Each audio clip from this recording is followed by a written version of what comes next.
Good morning, Universus. I'm Levi Lalonde, and this is Sam Tate, and welcome to the HLC Hero League Championship 2023. We're finally here. One crazy, crazy year of competitive play later, and we're finally at the peak of gaming here with all kinds of crazy stuff on the line. But before we get into all of that wildness, I just have to ask, not you guys, Sam Tate, how you doing, bud? I'm doing absolutely wonderful. I'm so excited to be here, Levi. It feels like I've been waiting for this moment forever. Forever? Yeah, the Forever's year a long time, Sam. the year In fact, two it can't be longer.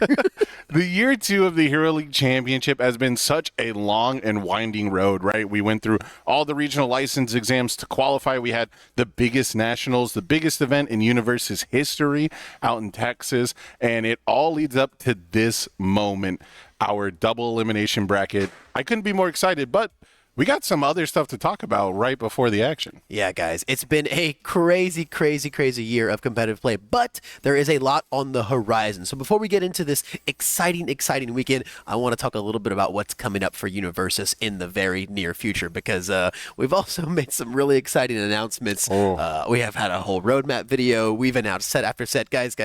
This year, it's going to be crazy for Universus. So real quick, here's what's coming up. First thing, guys, February, we're here. You know what that means? Dark Tournament month, baby. Yu Yu Hakusho is getting ready to make its Universus return with the Dark Tournament launching February 23rd, and you got to talk to your local game stores right now. ASAP, baby, because you have to sign up. You have to get in on this action because the Dark Tournament is a very, very special booster set released only at your local game stores. And if you want to get your ticket into our upcoming Wish tournament and get to play for one of the things that our 32 HLC participants are playing for as we speak, creating your own character card, the winner of the Wish tournament gets to pick from a slew of amazing wishes, and that's one of them. And it all starts at your local game store for the Dark Tournament, guys. So make sure y'all hit those up. And then next up in March, we have one I think you're a little bit excited about, Sam. You ready to roll some dice, baby? I am such a huge fan of tabletop role-playing games, and we have the biggest IP that you can get, right, for a tabletop party game. I'm too excited. The Critical Role series is such a huge mainstay of tabletop RPGs now. It is what has gotten so many people into the hobby, and I could not be more thankful for it. But seeing those previews for our game has got me so excited to go pick up those new Challenger decks. Critical Role Challenger Series coming to local game stores near you on March 21st. Going to be one of the biggest Universus releases yet. I cannot wait to see so many new people lined up to play this game.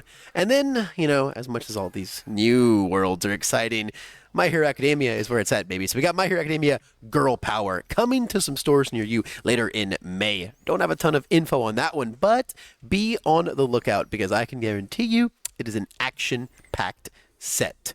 And guys, before we get into all this HLC action, I got one last shout out to give. And of course, y'all know that's to the tastiest licorice around, baby. A big thank you to Red Vines for always supporting us and enabling our players with the most delicious licorice around in Universus style. Oh yeah, that's all you, Sam. That's I can hold it up there. See, it's as big as your head. It really is. It's really as big is. as your a lot head. of liquor. I have a big head too. And we got these nice shiny symbols on it. Look at that. Man. Look at how decked out this is.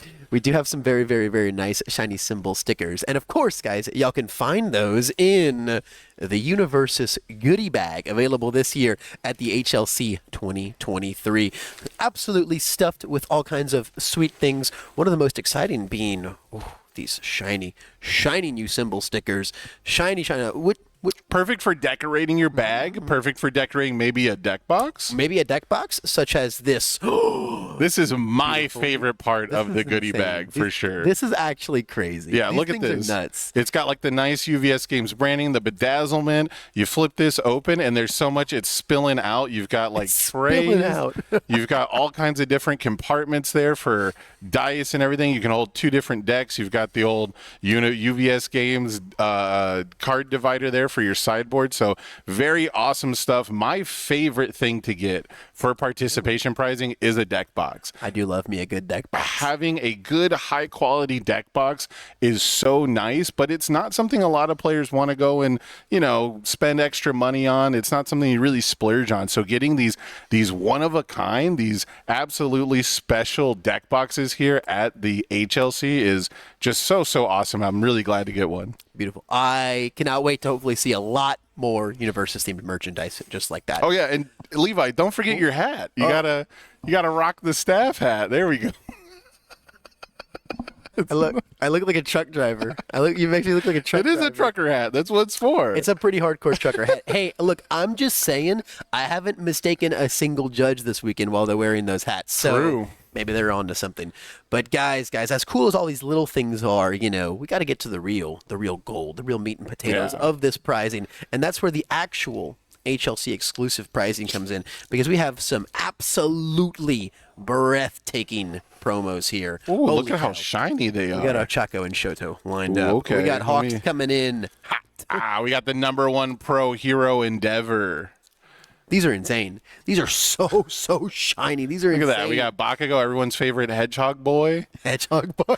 That's what he looks like. No, to he's me. a porcupine. He's a porcupine. Okay. Yeah, all right, porcupine's. all right. I think they actually called him that at some point. And of course, we got the protagonist himself, Midoriya. All the way in the champ slot, of course. Yeah, guys, these are all, not necessarily stamped, but the backgrounds of these are decorated with placings that will correspond to how the players finish. So you're going to be walking away with a lot of promos that tell you exactly how you did this year. For some, that might be the greatest thing of all time when they walk away with all the champ cards. Others might get left walking away with some top 32 cards and wanting more, ravenous and hungry for next year. And Sam, our players are truly ravenous, not just because of their performances, not just because of these promo cards, but of course for the true people that come out on top. Inside my UVS Games deck box, I've got something a little bit sweeter. And what's that?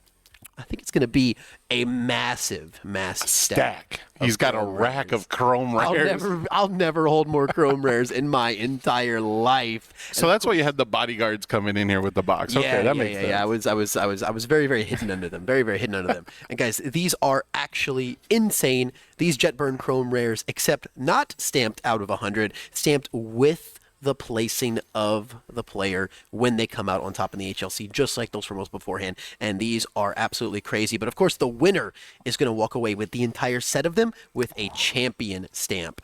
The stakes, Sam, the stakes, they're getting pretty out of hand, bro. Much like my hair. Much like my hair, they're getting really out of hand. It's a crazy weekend. It's going to be a crazy weekend, and it hasn't even started yet. It really hasn't started. The last chance qualifiers yesterday was insane. It was pandemonium. It was crazy. So many upsets, so many dreams achieved, so many dreams crushed, hearts broken. A truly ruthless, bloodthirsty tournament. Just a ruthless day. Just a ruthless, crazy day. But now is where the true action starts, because we have our HLC going on. We have side events out the wazoo. I'm ready to see some triple threat games. I'm ready to see someone take down that big champion belt. We'll probably bring that on later too, by the way. No way we can't bring that on later. There's so much to believe. We got Zeno Robinson, the voice of Hawks, sitting in this very room with us. The action is really heating up. However, for all of you sitting at home, that's not action y'all are worried about. The action y'all are worried about is in the room right behind me with the 32 best players in Universus this year. And I think it's finally time for us to get into it because, Sam, we have a doozy lined up for round one, do we not? We absolutely do. Starting off our double elimination bracket, we've got Phil Birch versus Zane Landrigan, and the character choices are, well, one of them unconventional. One of them makes a lot of sense. The other's a curveball that makes me really happy, but you guys just kind of have to wait and see.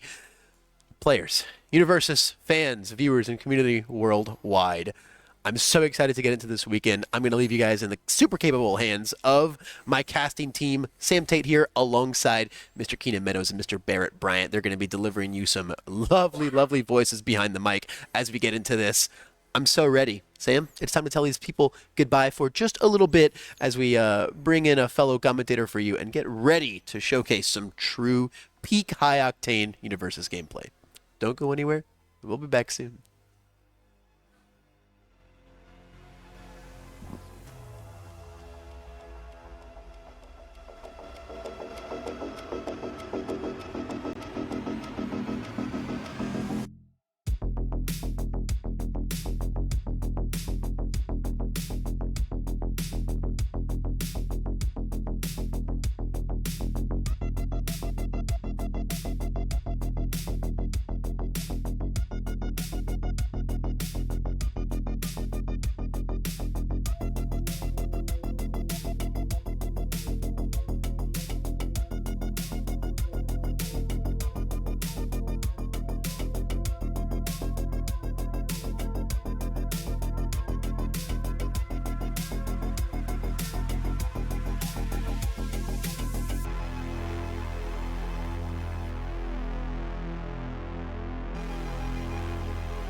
Welcome back, everybody. We are ready to get started with round one of the Hero League Championship 2023. But I got just one question for you guys. Are you ready? I'm so ready. Are you ready? Because I have been waiting for this for so long. It feels like I've been waiting all day. I woke up at the crack of dawn and was so excited to get these matches started. I don't think... Is there really anything more to delay? Do you got anything you want to talk about? Just we've been waiting for this moment all year. We were ready to crown our HLC champion, but first, 32 players have to get through a double elimination style bracket. The first that I know Universes has ever done. In an official tournament setting, which is insanely cool. So we've got two incredible decks lined up for us. I know there was a little bit of spoilers of an unconventional... patented Phil Birch head nod. And he's doing that for good reason. He is in the process of dazzling us with Mina Ashido 2 off the death symbol versus Zane's a little bit more traditional and yet still insanely competitive Jiro deck. So I'm really excited to get into this action. We really wanted to showcase this for you guys because a couple things we know about Phil Birch is he is one of the most decorated players in our game's history. He has multiple championship cards from years long past, multiple assets that he has... Multiple formats, multiple styles, teams champion. Absolutely. Champion. Versus Zane, who is one of the highest performing people in his area. We have seen his name popping up tournaments left and right in the new world. So this is... And we saw him at the first Hero League Championship playing Jiro 1. Yeah, so he is really repping his style. Now, Phil qualified at U.S. Nationals playing his, I believe it was an Evil Mimic deck. And so we see a pretty large change of pace. Now, one of the interesting things about playing this as a 32-player double elimination tournament, we are not seeding this tournament. This tournament is roll off in order to see who goes first. So this will be the first time, at least in over a year, where we've actually used roll-offs to determine player option on going first, which is really interesting. So Phil, in this very aggressive matchup, already winning the die roll, already getting a 4 build down. I mean, I think that he's already sitting on an advantage, if I could say that. Yeah, it's one of those things where we've talked a lot about how do we mitigate that player one advantage and just being able to attack first. Yeah. Always seems to be that you get the option to set the pace for the game. And what might be setting the pace for the game here is Zane's milled quite a few attacks on those first control checks. So we see that Falling Skies come out, unsurprising for Jiro. We see Home Run Comet come out, unsurprising for Jiro. So I think the Jiro 1 air symbol iteration is how married are you to the Falling Skies package, right? We've seen Mitchell Cimino do absolute amazing work playing a lot of mid double jab pummel setups and like electric jolts for those tech pieces, rather than going kind of all in for the high zone overload stat game that we might have expected the Jiros to play. But speaking of those check bonuses, we do see that double jab pummel, but it doesn't look like it has a big supporting cast in this hand. Yeah, and you know, Phil having to build again, we may just be seeing kind of a, you know, I built this as an aggressive matchup, but we're going to go ahead and see a little bit of a slower game plan.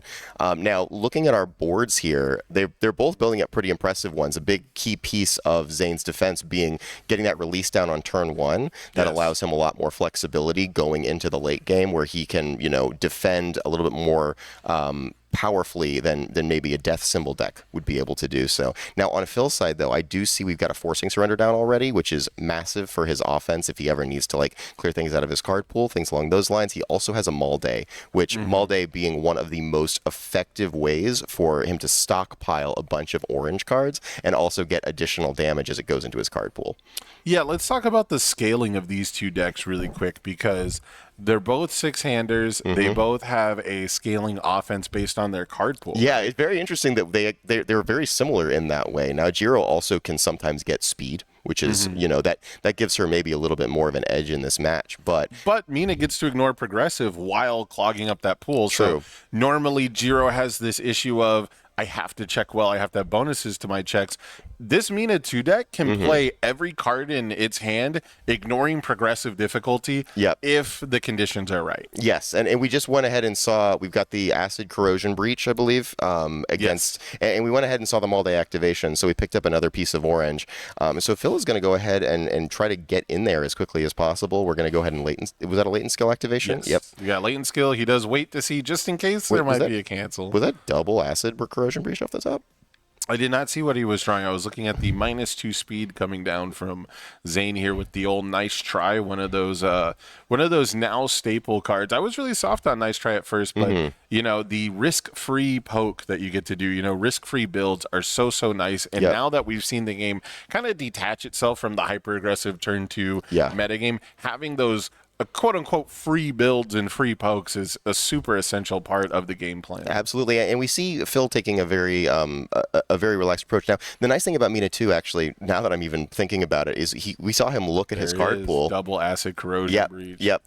But we saw him look at his card pool and just pick the Mall Day back up. So he actually has option on playing again, just building after this, because that face down's not going to count towards progressive, and saying, hey, did you have the low block for this? And we can see clearly does. But how many more of those Acid Corrosion Breaches are getting chucked this turn is another great question that I'm interested to know. And really, I think the biggest question for this hand right here, now that we've already checked poorly, right? We already had to commit 2 foundations. The question would be, could we flip that Acid Corrosion Breach? But instead, we're going to destroy one of our face downs. We destroy the Red Right's the coolest that we use to force out this low block, and we're going to build 2 more foundations. We are going in this turn, right? Yeah, Death Symbol has some great actions. I mean, we've got another go for the win. I mean, we can truly keep going for the win as long as we have less foundations than our opponent after we pay that cost. Right, yep. And here we see the second Acid Corrosion Breach coming down. So we got to wonder, are there any other cards in the card pool that we want to pick up? Okay, we're going to go ahead and check those. Yeah, that rules change to be able to see face downs is actually pivotal for this character. Huge for this deck. When this character when set 5 first released, right, I think a lot of folks were interested in, you know, utilizing Mirko support and Assault Dust with Mina 2 and really trying to, or maybe Assault Dust was set 6. Either way, she's really garnered a lot of tools in the last 2 sets especially.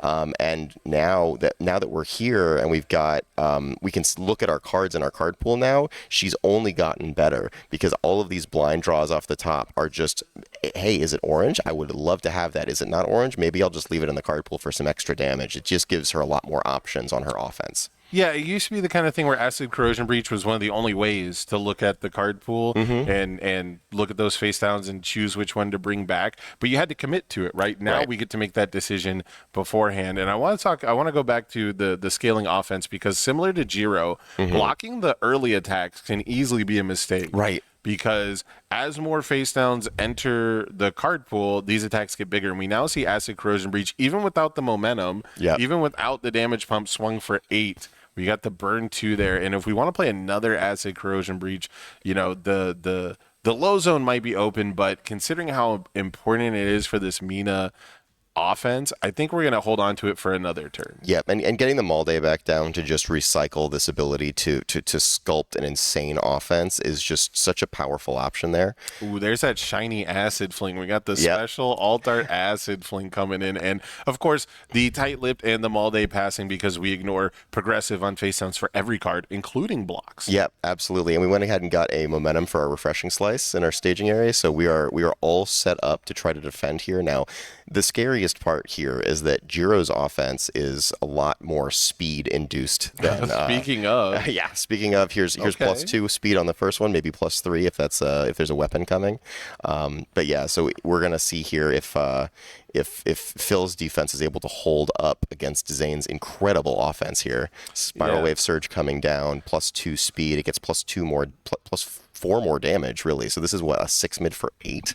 Yeah, if we want to pay the life, we can make it a for the Ocho, as they say. And we are going to get to potentially target snipe something. But the real question is struggling with studies better than the thing that he's trying to flip? I think struggling with studies is, if Zane is really trying to go in, I think struggling with studies is the best card in the stage here. Yeah, so it's funny because struggling protects your other cards from being flipped. Right. 90% of the time on offense, I'm flipping the struggling. Yeah, 100%. That's the biggest offender in this stage is -1 to your progressive to block, and you get to add a card to your hand. Absolutely a defensive powerhouse. Did we rip 2 attacks off that? Is latent skill this game just flip for 2 attacks for both sides here? Yeah, we didn't even have to look ahead, right? We didn't even have to. No, don't waste your time with that. Yeah. Okay, so it looks like we're gonna have a 5 check and an attack on top. So depending on whether or not we have a Specialized sound wave. Yeah. Well, we've got the 1/4 for the hard draw flustered. Yeah, it flustered. can also kill that momentum if we've so desired to do so. But looks like we're gonna start with the card draw here. Whether or not that refreshing slice becomes a big deal later, we'll have to find out because we do have the option to kill it right now. We're not choosing to do so. Absolutely. And yeah, it might be time to go ahead and push that button, staring down those 2 flustereds. But at the same time, if Zane feels like he's going to be going on the offensive, he's not concerned about refreshing slice, drawing an extra card at any given point, especially like right now, would be amazing. Yeah, if you're secure in your checks, right? Because we've got the spiral, which would have given +1 if it got blocked. Yep. We've now got double jab, which gives +2 as long as we can resolve this combo, which we're going to. We've got another double jab, and it looks like another spiral. So, yeah, if Phil wants to play defense here, if he wants to block an attack, every single attack we play from here on out is going to be pumped. And you see Phil with the patience; he knows these get bigger. Right, like to your point earlier, the scaling nature of these decks, it makes it much more important to block late rather than blocking early. But here's the thing: if he lets this hit, Falling Skies is lethal. If he lets this hit. Exactly. So he is almost forced to block this, or just to say, hey, Zane, you don't have it. And the thing is, if he blocks it and he rips into the Falling Skies, it's going to feel even worse. Yeah, death symbol. Oh, that's basically a Falling Skies. Yeah. That's actually we don't have momentum. Yeah, okay. Yeah. That's basically a Falling Skies once we have the momentum. God. Yeah. But also at the same time, I think our extension is just going to be long enough here because Phil's going to. He said, hey, you got to have it. He said you got to have it. He's got enough blocks though. Right. This, calling the bluff on the Falling Skies might actually be the winning move here. Right, and I think Phil's also trying to play to the out that, like, if I block this double jab pummel, I'm giving him the option. And see, if he blocked the double jab pummel, there was another double jab pummel coming. So that would have been way worse. True. It's so tough, right? We said it's the freest 5, 6, 7, 8 damage depending on what character you're playing. 100%. It's nearly unblockable in a lot of matchups. Oh my goodness. And we don't have the mid. Oh, that's unfortunate. So the reason we didn't block any of those attacks was because partialing is absolutely the wrongest answer. Yeah. Right? Our opponent gets to draw 2, discard 2. They're still going to get 4 damage off those double jabs. It's not a winning strategy, like you said. Play to your outs, and apparently we had 0 outs. Yeah, so. it's unfortunate, but for Phil, it's amazing for Zane. I mean, what a way to start off! You were on the back foot. You had to go second in an aggro matchup, and both players stalled out a little bit. And when both of these decks are stalling out, the deck that's going to have a lot of options on speed and a lot of options on card draw is probably going to do a little bit better. Now, Phil is packing some pretty unique card draw options, and he did not draw like as many great cards off the Acid Corrosion Breach face downs as he might have otherwise. So there's definitely a potential that was just maybe just not his game. That said, I mean, Zane played that expertly, defended perfectly, and really, I think both players were really playing that at 100% accuracy. It's just that Zane happened to rip 6 attacks in one turn, and Phil didn't find that same level of equity. Well, and this is the power of damage pump, right? We talk a lot on these broadcasts about characters that pump stats, and historically, I think we did the math probably after set 5 had just dropped, or around the time of the metagame in set 4, where there was maybe like 17% of characters in a top cut didn't pump stats. Yep. And the reason that's important is because those spiral energy blasts that were, 4 mid 4. Yep. Those double jump pummels are 3 mid 5. They add up. When your character adds that damage, you saw Phil's body language. He's like, I can't partial block these, and he pointed to the double jabs. Yep. By the time those are resolved, he can't partial block anything. Right. Absolutely. And so Jiro's ability to say my best attack is home run comet, Right. it's a high. Right. My second best attack is specialized sound waves. It's or damage wise is because I think sound waves is the best one. Oh. But damage wise, sound waves is in there. It's flash. It's a high. Falling sky is the thing that we're really worried about. It's a high attack. Yep. And Phil was waiting for those. He was waiting for those late string highs to come in, and instead you just got ran over by mids that in any other character, that would doesn't just pump be damage, 3 or 4 damage, right? be ignorable. Four, yeah, you can eat those to the face all day, but in Jiro they are super important. Ooh, we're gonna go ahead and mulligan here. We're trying to get it better than a 3 build, and we picked that up pretty easily. Yeah, we do got to play round 2 checks, right? No, not Phil Birch. Phil Birch does not prescribe. Me and him were talking about that. His ideology on the 2 check a lot of times is just if it's there, it's there. But he's not going to play like it's there. And it was actually interesting. We were playing a match yesterday, me and Phil, and he was playing a deck that had 1 checks in it, and he was like, "Yeah, I can tell that he was playing my deck that had 1 checks in it." It was like, "Yeah, I can tell because you got a lot of cards that don't do anything," and he's not concerned with worrying about that. He is concerned with getting a big build and not worrying if he hits that 2 on turn 1. Well, I would be remiss to think that he doesn't care about it at all. He might not play his hand out as if it's there, but the deck was definitely built with 2s in mind. Yeah. There's no 3 difficulty curve, despite Death Symbol having some absolute bangers at the 3 difficulty slot. So, you can definitely not be afraid of it, but he is built with intention, I believe, around it. I feel the same way for what it's worth most of the time, right? A lot of times I look at my hand and I go, okay, if I play around the 2, I'm in such a bad position. Right. I'm going to lose. Yeah. And if I check the 2, depending on where I check it, it might not matter. Anyways, right. Yeah. So it really only matters usually on the first or second, but we're swinging in with some aggression. And did you see what we just checked? I love that card. That's it. That I believe is a 3X in this deck. I love. If I'm not mistaken. This is Price for Pieces' last hurrah, and I'm so excited that Phil's running it out because I've genuinely tried to make that card work in so many different decks, but I think the real answer is you don't compensate for it. You just use it as a late game threat when you can afford it. Right, and we've got Forcing Surrender in main deck, right? Like True. we are this deck is built with Price for Peace in mind. That's and absolutely true. Go for the Win being an action that you can play to give +2 speed. Again, Mina not being that speed-based character, having that extra +2 speed sometimes can be super effective. So Forcing Surrender really finding a great place among those action cards to try to keep the difficulty curve low while we're doing some pretty degenerate stuff on our offense. Right, and our card draw, our card advantage are always Phil, like, hey, you didn't have low blocks last time, right? Oh, curses! got the good low block. the good fist shake. That's awesome.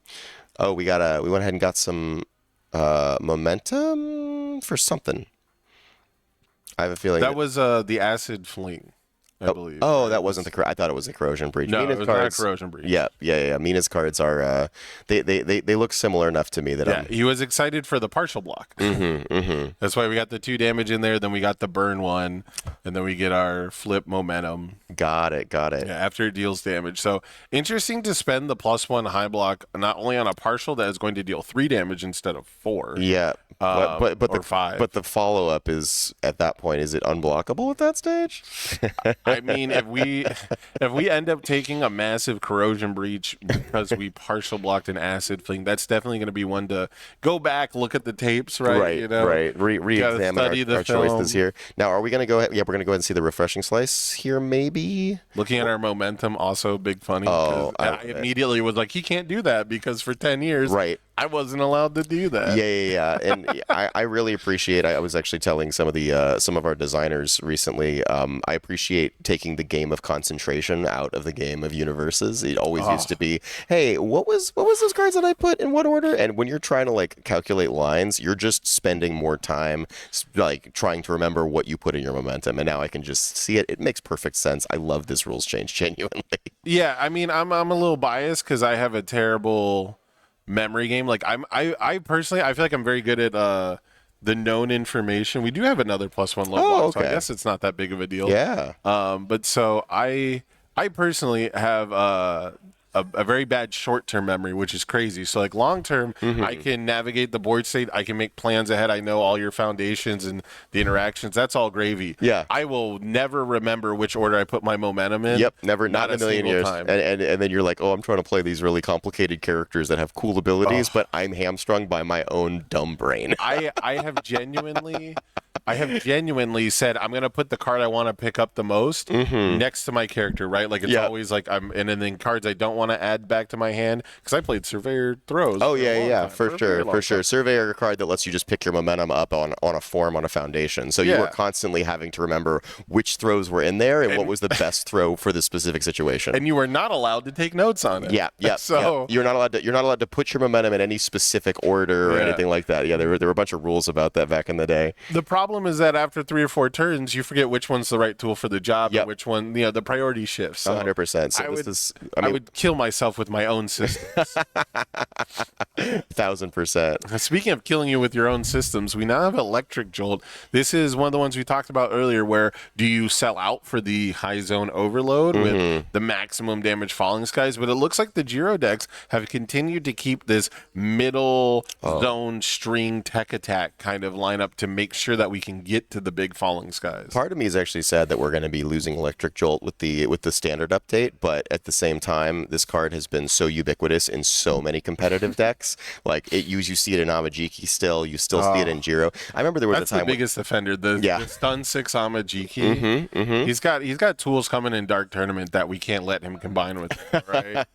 There's it would some be a armor, problem. There's some armor cards that are a little too good if we let him jolt your entire stage, all right? Yeah. So this card going out of the game, I think it will be quote unquote healthy for the game. I love that. What's ironic is that they printed one of the best counters to it in Dark Tournament as well. So I wouldn't have been as offended by it sticking around. And also, it is definitively, in my opinion, that is the best alt art.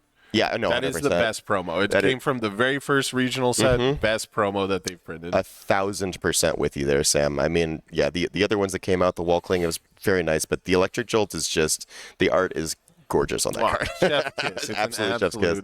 It's the reason we didn't get Indiscriminate because they knew that they weren't going to have an art as good for Denki. Like, it's so... We got them Indiscriminate eventually. Oh, yeah. You got to years down the line. You got to commit the Giro because we got the momentum for the Flash. Yep. I mean... Defensively, Phil cheering Zane's poor checks here. Phil knows he's got to take every advantage he can get in this match. Oh, absolutely. Especially right now, Giro has amassed what her defense is, which is really commit you down on your offensive turn and make it so that you can't do anything. But this is maybe Phil's best shot to try to do something. It's just he's going to have to do that on 3 foundations. Yeah, and he needs his hands to be really good here, and I don't think he got it. I mean, you're playing against one of the best characters we've had in our format forever. Since the inception. Even back when Kirishima was like the menace, right? Unerrated Kirishima 1 in coordinated effort, launched our format as the powerhouse. Yes. Jiro was considered one of the best decks to take into it. And she's still been, I think, consistently the best performing character out of all characters in the game since her release. Yeah. So as far as consistency goes, 1000%. Yeah. As far as winning goes, she's been a little bit shaky, right? Like it's very hard for her to close, and that's just because there are so many there's so much variance when you play the game and when you're trying to play like a very offensive game plan. Some people will just sell out for offenses at bad times or because they have to. Right. But here, let's talk a little bit here about Phil's offense because he actually just found his best offensive piece in Assault Dust, a card that flips itself so it completely takes itself out of progressive. Oh my goodness! And he's actually got Zane on the ropes here, and we got the breach. It's looking very similar to this game 1, right? Where you really can't afford to be blocking early. Yeah. Zane did take a healthy chunk on turn 2. We were playing this on a 5, despite the 3 face downs, and this has to get flashed. Yeah, this is the cheerleader response. Absolutely, 1000%. Even then, did we keep the low block? We did. Yeah, big on Zane. And we have to build it, but we have to commit out. Yeah, big on Zane to get those jolts out early. A lot of people, I think, would be a little more conservative with them. And then you don't want to be spending a face-up jolt. It's time. It's time? It's time. On a 5? We have the price for peace. And it's big. And we have the forcing surrender. Oh, true. I was looking at the acid fling. This is a big fling. This is a big This fling. is a massive fling. And now it's a not massive fling, but this is the moment. On a 3, we get to discard our hand. Yep. For cost, has to go first. Right. Draw 6. Draw 6. Hope we found an orange. Oh my God. Oh. No. Wait, no. Did we find it? What do we get? I don't think Haiku Mirage has the right keywords. I feel like I just heard the universe blow up from the other room. We are sitting next He to a got double high key, but that's it. All he got was double high key, and it doesn't have the keywords They don't for have me the to burn. keyword. This has happened to me too many times in my own Oh life. my God. God bless Phil Birch. This man, this is why we needed him on stream for round 1. Yes. This is what the people asked for. This is why we came here today. He said, if I'm going out, it is a blaze of glory. Blaze of glory, absolutely, 1,000%. This is, literally, I just heard an eruption of cheers from the other room. I don't care who wins this whole tournament. This is the best play of the entire event. 1,000%. He fails it, and that's the game. Price for peace. That's gonna be the game. That is the price that we pay. I don't know if you guys can hear it at home, but there is actually like a standing ovation for the price for peace. And then he didn't even pass. And then he missed his check. Yeah, Even if he passed it, it was that was not it. lethal. Oh my goodness. Oh, Haiku Mirage, you talked about the assault does flipping itself. Haiku Mirage also having that wonderful response, but and that's the speed. That's again speed that Mina 2 desperately needs to try to win the game. It's speed in the form of a check hack, but that's effectively speed on block. So but yeah, and also drawing a card and getting a momentum. Like there were odds there that Phil might get something good, and he just missed out on it. Well, there's good news and there's bad news. There's good news that if you're Zane, you won, and there's bad news if you're Phil, you didn't. But there's actually really good news for Phil because it's a double elimination tournament. Yeah. Last year, day 2, it was single elim. You were out, but Phil has plenty of chances to redemption. And there are plenty more options for Price for Peace to provide the right kind of variance and to get you all the right orange cards in order. Yeah, last year you basically had 2 days, right? You got the first day to fight for your seed, and then day 2, like you said, single limb. So this time, instead of having the day 1, we basically just got the double limb, which I think is a really clean way to run a bracket. Absolutely. How many events have you been to where if you lose twice, you're out anyways, right? You're eliminated from Swift. 1,000%. X and 2, 100%. And so this time we're taking out the tournament math. There's no IDs. That's my favorite part is you can't intentionally draw a double elimination bracket. It is the cleanest way to get rid of the intentional draw. As a person who's not really like against them in any sort of capacity, I think that when you're within a tournament structure, you have the rules in front of you and you play by the rules. Yeah, 100%. So, but if you do, or if you are someone who does not like intentional draws, run your tournaments double elimination. That is the cleanest and simplest way to get rid of them. Absolutely. So we'll be back at some point. Are we going to try to get another match on stream, do you think, or do you think we're going to be waiting for our next round? I don't know how fast the other rounds went, so we're going to have to do a little bit of investigation, and we will be back very soon for you guys with some form of content or update, but I would love to get another match on. What about you? I think that'd be incredible, and I'm sure there are plenty still going out there. That was a pretty quick one. I'm going to look to see if anyone else is playing Price for Peace. Maybe there's like a revolution. I don't know. I think you're going to be looking for a long time. All right. Don't go anywhere, guys. We're going to be right back here for your HLC 2023 with all kinds of universes action. You don't want to miss it. See you soon.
Welcome back, everybody. I've got a special treat for you here. We've got Zane Landrigan, who you just saw win their first round here at HLC 2023, playing Air Giro 1, something you're a little familiar with here at these Hero League Championships. Tell me a bit about the decision to play Giro 1 again.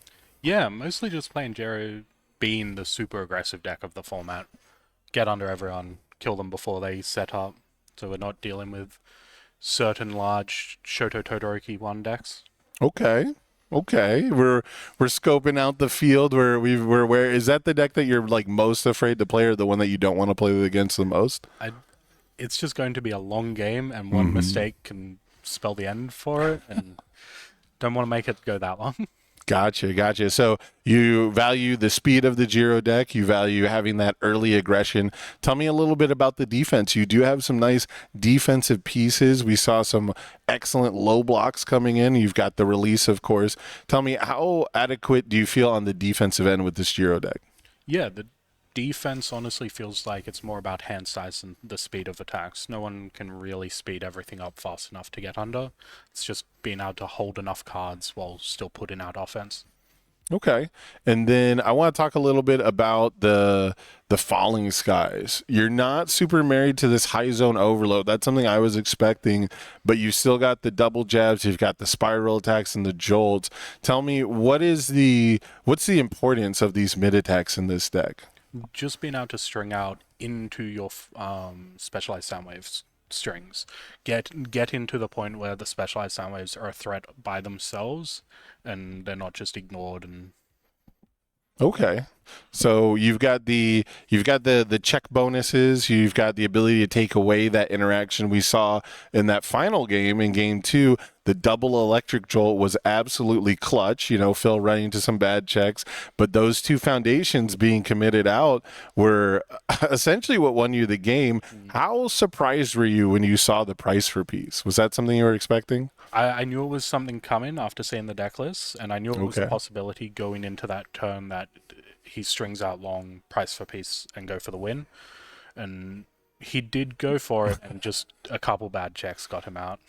Yeah, fair enough. When it comes to Mina 2, is this a deck you've ever played against in a tournament before? Was this something you had prepared for in any capacity? I hadn't so much prepared for it. I was looking at playing it myself. Oh. Just being a crazy string deck itself, kill people out of nowhere, but... Mina 2, a little more popular than I thought. But yeah, it doesn't have ways to draw enough cards. Yeah, that's why we saw the price for piece, right? That's you got to refill the hand some way. So tell me just a little bit real quick about your journey here, because you're traveling a lot farther than most of the HLC competitors. But have you ever been to Orlando before? No, never been to Orlando. Only been to Vegas last year for HLC then. Okay. Has it been a good trip? Did you have like an easy travel? No. Delays constantly, but yeah. we made it safe. So. Yeah, and the weather here today, it's rainy, it's cold, it's not exactly like normal sunshine Florida weather. How's the weather been treating you? Yeah, pretty fine actually, yeah. Do you have any extra vacation plans throughout the weekend? Absolutely. Gonna go to Disneyland or Disney Awesome. World, I suppose.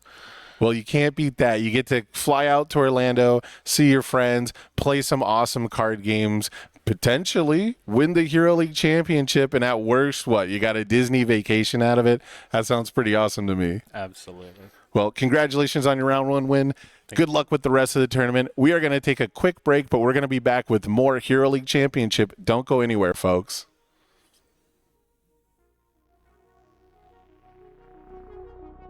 Awesome.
Welcome back to the 2023 Hero League Championship here in beautiful Orlando, Florida. My name is Keenan Meadows, and I am here with my wonderful co-caster, the 2022 National Champion, Barrett Bryant. Barrett, how are you doing today? I'm incredibly excited. We watched, Sam and Levi and you, of course, on the first round, just like right here, starting us and kicking us off. I got to take a step back for a little bit, and I'm excited because I'm here. Yeah. And we have a jam-packed day to kind of do what we did at the Nationals last time. The people have seen us together on commentary of just like, whenever we have a round ready, let's get it on stream. Yes. I was under the impression for this whole day that we were going to focus a lot on the winner side of the bracket, but as we wait for things to unfold, we shouldn't let the people wait. Of course. We're going to jump on the other side. Back to back to back. That is what you can expect today from the action here. We actually have a losers bracket round for our first round of losers.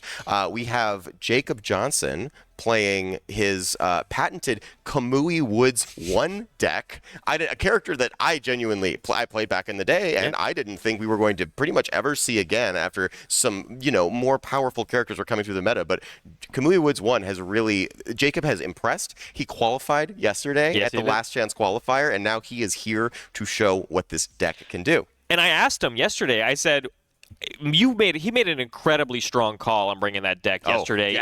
It is. He said, I think damage reduction right now is king because we haven't seen a lot of it in the My Hero format at all. And he said, no. I think set 6 adding to the equation with these Earth damage reduction decks. I mean, there he is right there, thinking about it. But you got to think he's probably a little stressed, right? He's already down a game in the losers bracket right off the bat. But if there is anybody that can do it, he dominated yesterday playing this Earth damage reduction Kamui deck. And this is the last time that we get to play Kamui 1 under the standard format before we move into a rotation with the Dark tournament. But, making this decision on, I think it can work. And I think if you're on the loser side of the bracket, that's where exactly you can do. So many people are playing aggressive decks, and now I have a way to take as least amount of damage as possible, which is how you survive as a 7-hander. Absolutely. And he's playing against Kyle Brunt, who's brought an evil Overhaul to the table. So this is going to be really interesting because even if you damage reduce, Overhaul can always say, hey, it's at 0. It's actually at 2. So I think there's going to be really interesting back and forth here. I think we have two fairly control-y decks, maybe a little bit more of a tempo style game plan from the Overhaul, trying to,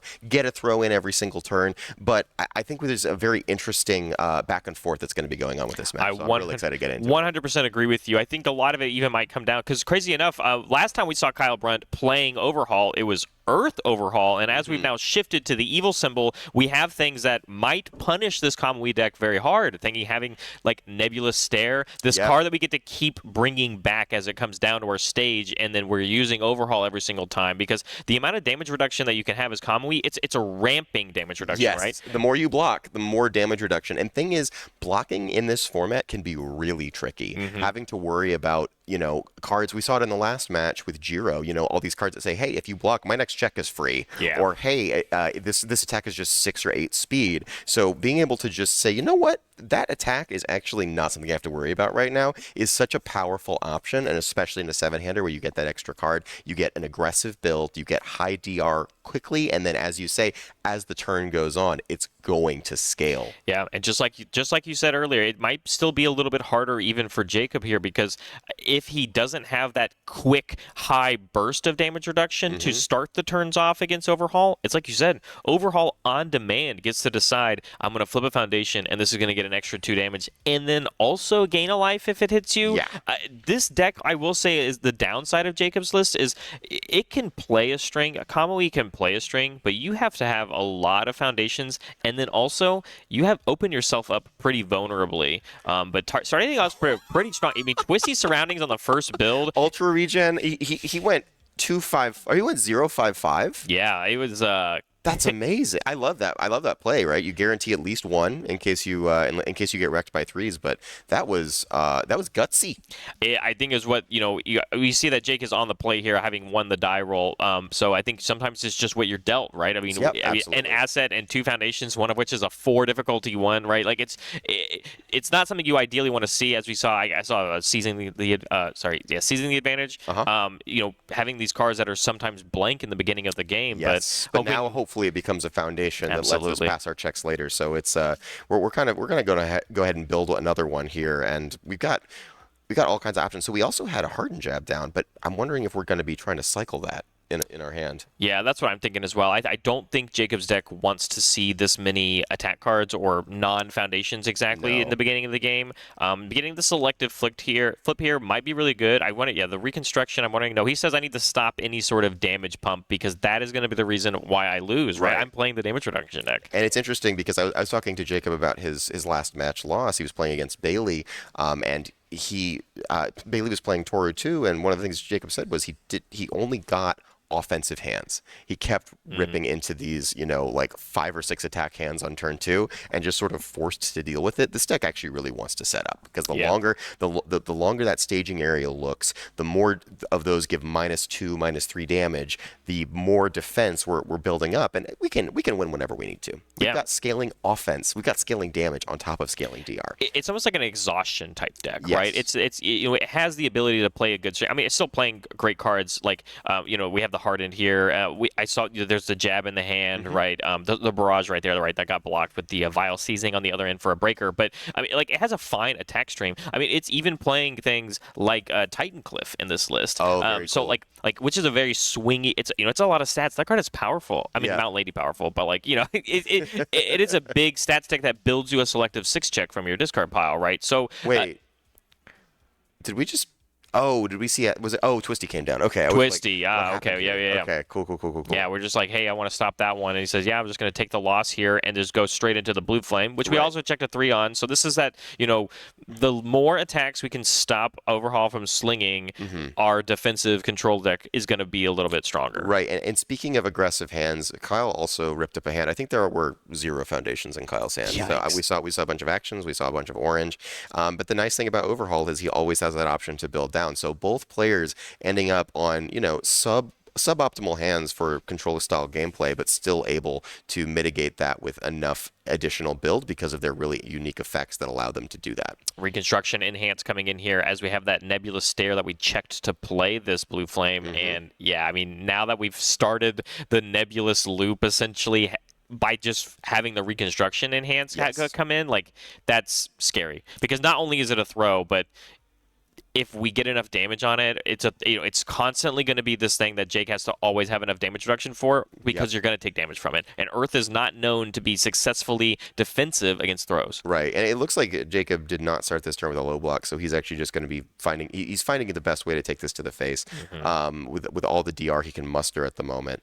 I wonder if we're going to be removing our Endeavor -2 for the additional. Nope, we're just going to go ahead and take it, give Overhaul a little bit of momentum, and Overhaul has an opportunity to turn his staging area face down and continue to pile that damage on, but instead we're going to go ahead and see the nebulous stare come down.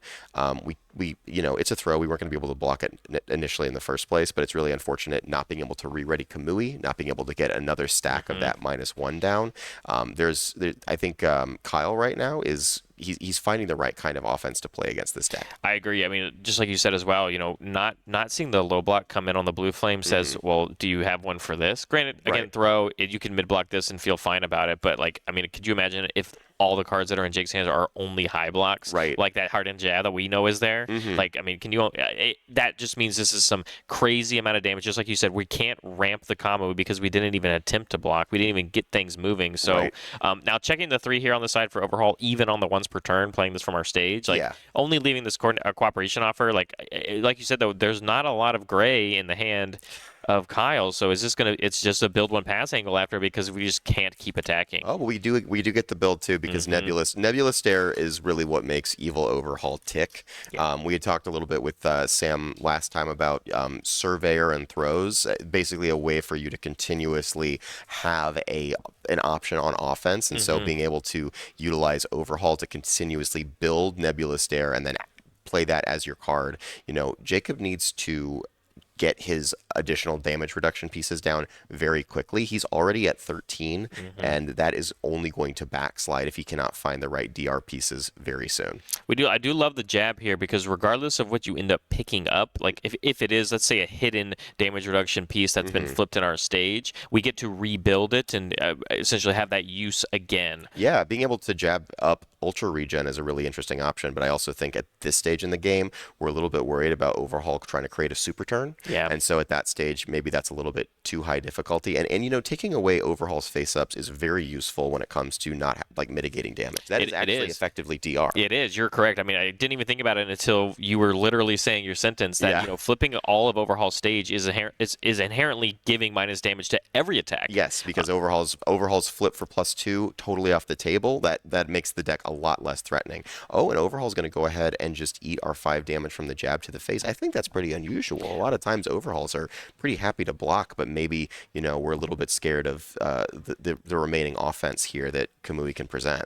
My favorite excuse is, you know, Overhaul's other part of the 2 damage is that he gains a life if it hits. You can't gain life if you don't take any damage. That's true. That's true. Maybe we're just trying to leverage that, but all of our face-up foundations are swiftly going away, so might be a little bit difficult just to activate our response. Jacob effectively mitigating Kyle's character in a way. It's a very powerful way to play, and I wonder if Kyle was worried about that going into this match. And you got to think too, like, so with the Hardened Barrage coming in here, this is also essentially fulfilling the other thing that Jab does, which is you can reuse a flip piece. Right. But this one has to hit to do that. Right. Now we're getting the check here for the block actually coming in. This was the most, like you said, this was the most important card for Kyle to block this turn, because rebuying an ultra regen and just continuously allowing Kamui to have, you know, 9 cards in hand and gain a bunch of life is definitely not where we want to be. But we do get double super regen at the cost of 3 cards on our stage, though. I will commit all of those all day for that super regen. That is incredible for this deck, especially with all this minus damage. I think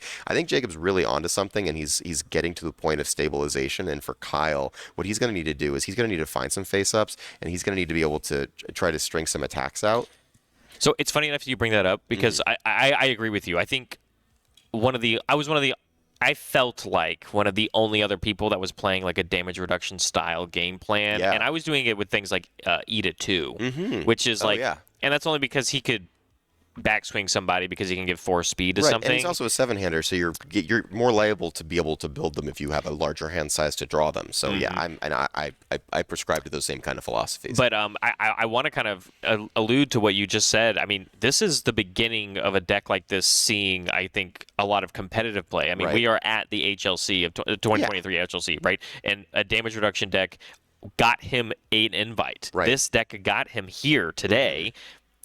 And you got to think what we have coming out in the Yu Yu Hakusho Dark Tournament, right? Kuwabara is a damage reduction character. Like, this deck can exist going forward. And, like, if this sees success today, we already know it saw success yesterday. Yes. This is something that people can definitely keep their eyes on for quite a while. 1000%. I do. I think it is, you know, maybe healthy for the meta that Super Regen is going out. Yes. Because that is that is a card that we've actually seen multiple versions of throughout the history of universes. But in this case, I think that it's a pretty powerful mitigant. And so you saw both of them get flipped there. We started this turn at 13. Now we took an attack, and we're at 17. We gained life. We gained life because our opponent played their offense. That is a powerful option to have. And we just saw, it looks like there are no more face down or face up foundations in Kyle's stage. Yeah. So Overhaul has effectively lost his response for now. So I agree with you, except for the fact that we have to remember, and fun fact, we have a little survey that we've been asking quite as many HLC people. Did you know that Kyle Brunt's favorite card is Maximum Overhaul? Oh, that is a pretty good one if you need to just take your whole stage and turn it right back face up. Exactly. I mean, and the fact that it also just says, you know, enhance, take a card from my hand and build it, right? Overhaul enhance, right? And you can do it face up or face down. Like, that leverages that one extra face up card that we might need for that 2 damage to get through. Absolutely. But at the same time, you know, Jacob actually fulfilling, you know, Kamui's text. We had another low block this turn, you know. And we're just going to commit all the way out, get our character ready. We still have -3 damage to anything else that comes out, but oh my goodness. There's a Maximum Overhaul. Oh, it's beautiful. And here comes Kyle's real out to being over controlled in this game, because I think Jacob has over the course, you know, gaining life off of the opponent attacking, that can be pretty demoralizing, genuinely, as a player playing against that. You're sitting here, you're like, okay, well, why am I even bother playing my game plan at all? Why am I playing this deck? But this is the reason, because we get an insane string. We get to add additional damage. Love building the floating there off the Maximum Overhaul enhance. And now what we're going to try to do is probably build as far out as we possibly can to try to keep our stage face up. You don't think we can kill? I think I'm it's over here unlikely. thinking, right, like -3 damage to everything for the turn. with our character, as long as we can keep some face ups, we've now nullified that because we built the floating around my baby. So like we flipped the other card in our stage right now. So I mean, let's just do math then, right? So if this gets an overhaul response and a floating, we've mitigated that -3. So this becomes a 4 low for 8. Yeah. Off the 3 damage from that ability, which takes us down to 9. Then we have to find a way to do 9 damage with effectively no damage pump because it's all being mitigated. You ready? It's another maximum overhaul. Oh, that only deals 8. So that puts us to 1 because it's -3. I guess it would be selective on what we pick up to build a thing down, right? If we just we can't floating flip it and then floating again. But if there's another piece of damage in our hand, absolutely. Now it doesn't look like we've seen that maximum overhaul, but to your point, that would have been the nail in the coffin here. We are again. Here's the clock. I mean, here's another nebulous stare. We already started the turn off with one. Here's the second one. We're gonna bank 2 down for later. Yep. Any maximum overhaul or 1 overhaul once per turn on Kyle's next offensive turn is essentially going to spell curtains for Jacob if he doesn't stabilize, because I don't think Jake can block this one. It's going to come in with -3 damage, of course. Are we going to burn the heroic endurance on this one, right? Like, is it time to just take 1 instead of 3 and say, I hope that I draw more DR next turn? Yeah, I mean, we're pumping it up. We've already used the floating enhance. I mean, at this point, as the floating enhances keep coming out, I think Jake does have a game plan where he can maybe exhaust this deck because they keep removing cards, but it only works if you stabilize because these nebula stairs come every turn. Going down to 3 here, going to build in a reconstruction. Wow. Nope, going to choose to fail it. That's fine. You know, I think we're in a pretty good spot, but here's the other thing. Overhaul stage is pretty crummy. Jacob has a lot of foundations.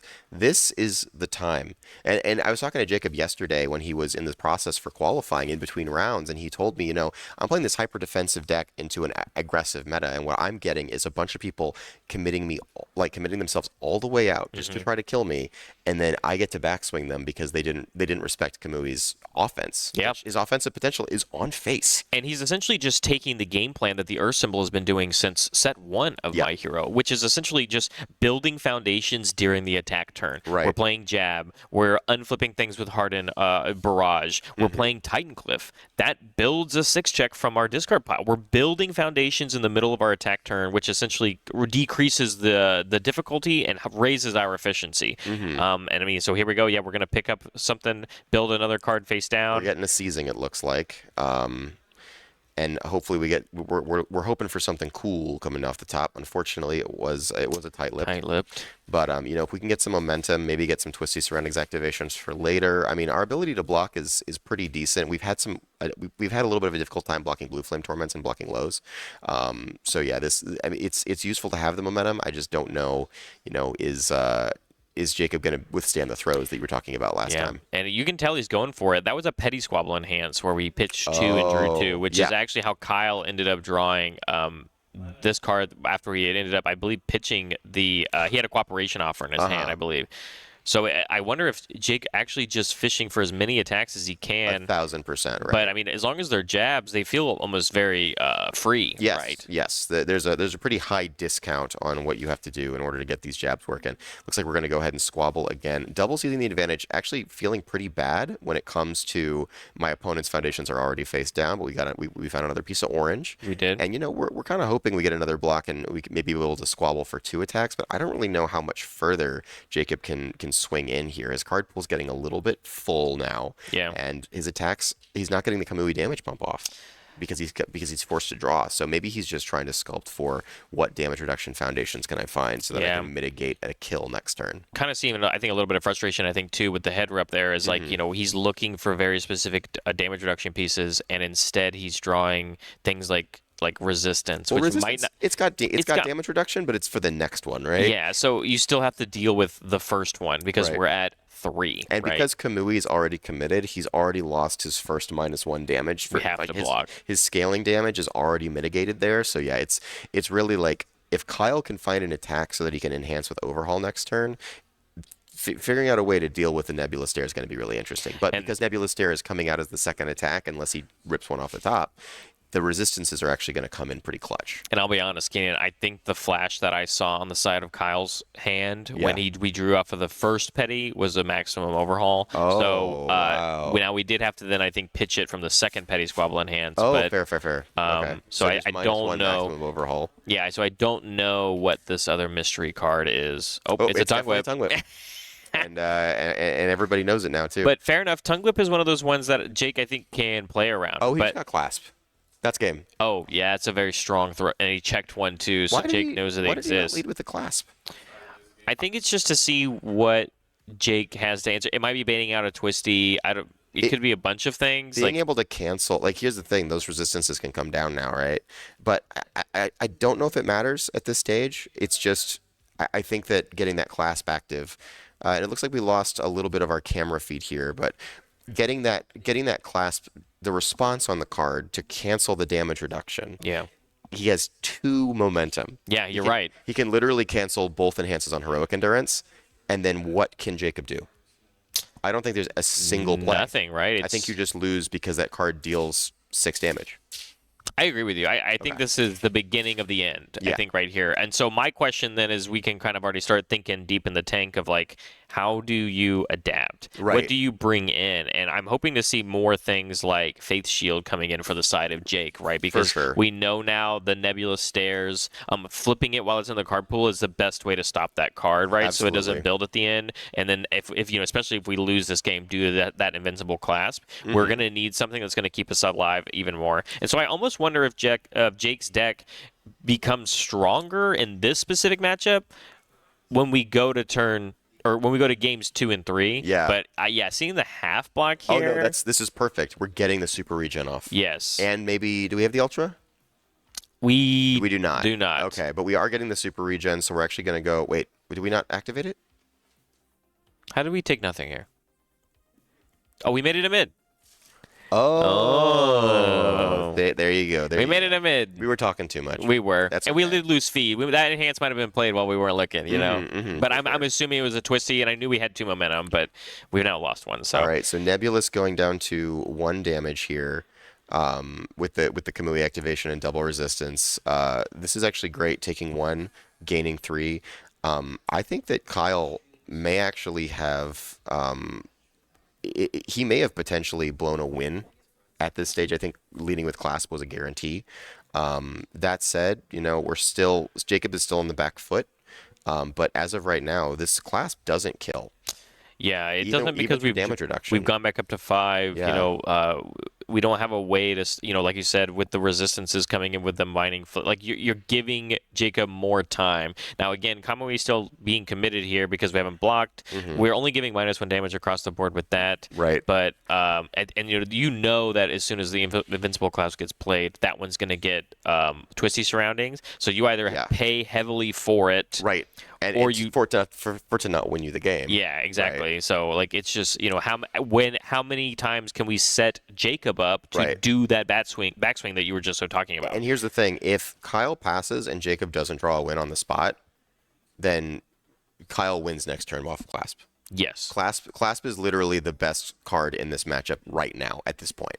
And that seems to be exactly what he sees as well. Yeah. So don't even bother playing it. Right. Exactly. You have the win next turn.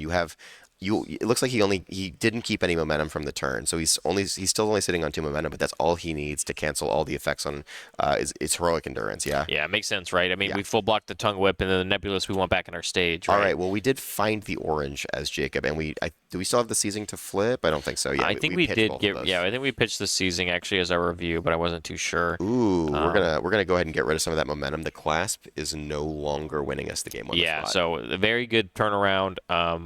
And I think Jake is going to just kind of start to see, drawing the cards here, having more readied foundation. I mean, you got to think, I'm playing the control deck. I'm always going to have more ready foundations when I play this against you. I love this play. Go ahead and get the damage right now. We're going for it this turn. We don't want to have to worry about squabbling. We want to try to, get as much scaling damage on the board as quickly as possible. Kyle's saying, no, I'm not going to let you scale your damage on your early attacks. I'm happy to the take second 5. momentum discard. The clasp is now getting worse. The clasp is bad. Yeah. The clasp is bad now. It's there's still an option to draw a bunch of different attacks and close it out. But at this stage in the game, Kyle has to shift from I'm winning the game on the spot next turn to I need to not die right now. Is that another bad guy? Did he? I think he did. I'm my not too goodness. sure. So that was what I was going to ask you. I mean, you're a former Kamui player. I played enough games against Jose Norono, who Right. Loved Kamui Woods in set 1, of course, and even going forward. But I think the coolest part about playing a lot of these 4 difficulty moves, these value attacks, right? I'm going to draw a card. I'm going to get rid of your momentum. I'm going to jab. I'm going to pick up my face down. Right. You're constantly putting your opponent in the situation of like, I'm getting closer and closer to killing you. Right. And now I think I can just end it, right? Yeah, for sure. And I think Jacob is getting close to critical mass. I think the one thing that he needs is a couple more attacks. So I think we may see some squabble activations here. Maybe the +1 damage is enough with our opponent at 14. And we'll see. I don't know if he's found a foundation to put down. That Titan Cliff would have been amazing, by the way. Would have. And it was 1 draw off of it, too. Yeah, unfortunate. But yeah, so we're gonna go ahead. Oh, we've got a frenzy. That actually might be sealing the deal here. Putting the pressure on with these cards that say if you block it, If you block it, you're getting wrecked for that. So yeah, did we actually pick up a super regen inside? I'm not too sure, but Maybe we are Jacob. flipping, which is crazy. I didn't think he'd be flipping first. Yeah. I guess I don't know how large the deck is specifically, but I didn't think. I mean, because so Jacob did say that he never once went to time yesterday. Yeah. Which is great. I mean, like Playing I think a defensive deck and not going to time, that's a testament to a player who knows what their deck does and is ready to, play a long game but also play fast. And that's such an important skill if you're trying to play a tournament where if you get 1 draw, you are already on the ropes. yeah. And I think that was kind of the idea that most people were going into the LCQs yesterday with. Is like, I need to play a deck that's not ever going to go to time. Right. And like the fact that Jake was like, oh, I can do that playing a defensive deck. Here we go. Here comes squabble number 2. And so this, I think, is going to determine whether or not Jacob tries to make this a sellout to kill turn. And that is 2 pieces of orange. Yeah, one of which a frenzy. And I think is that a BMI? I think that's a rapid. I think. It might have been.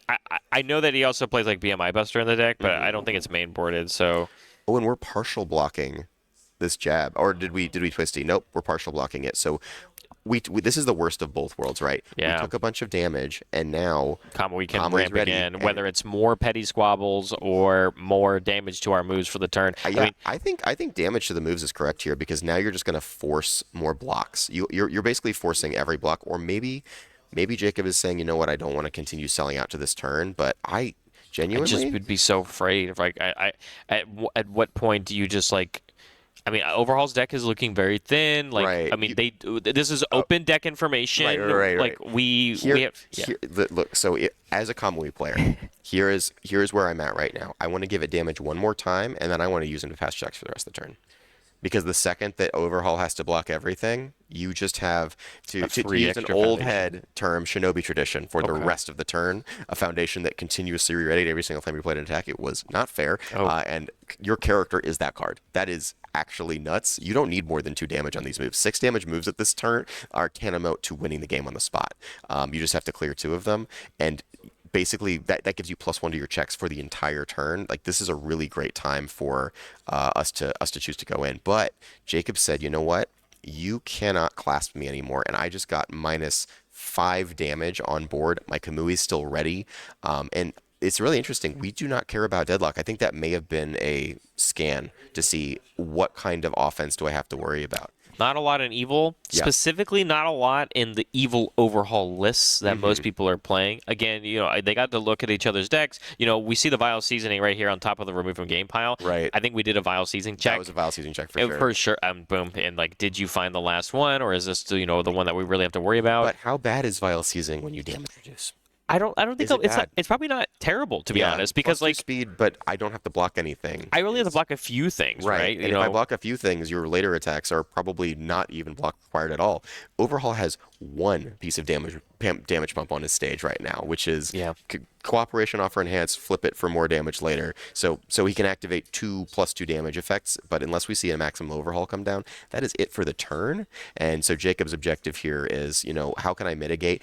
Blocking early, probably the right call, especially a 3-speed move when your opponent's attacks all have it. Yeah, and with a 1-high block. You got the best block. Are you going to miss this card?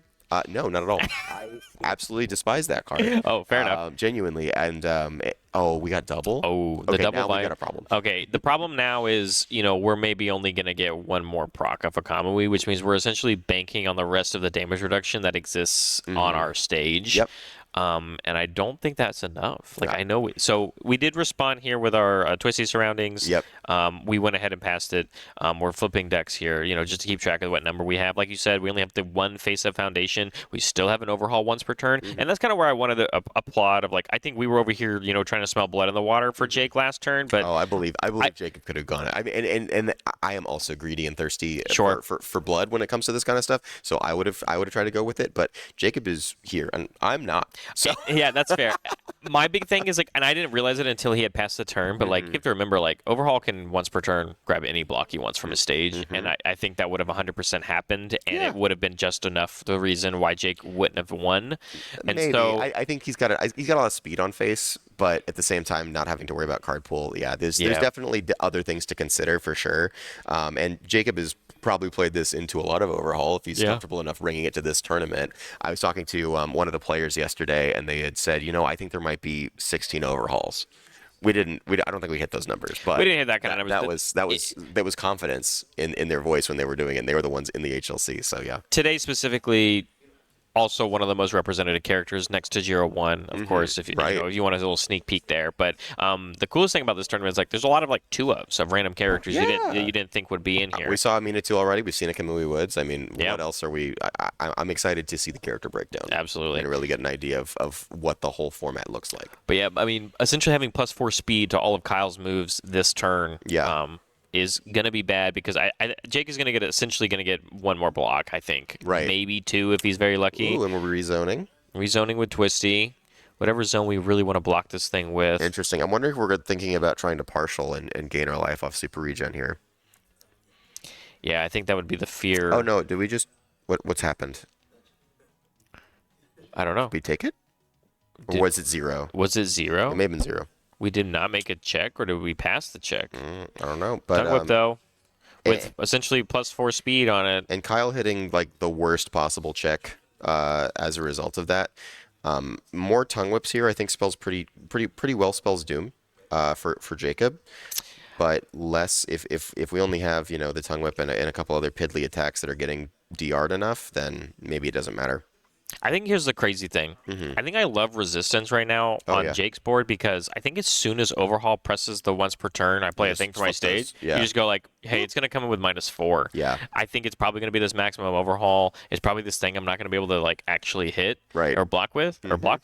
And so I need to make as much damage reduction, and then I block this move. You block this tongue whip.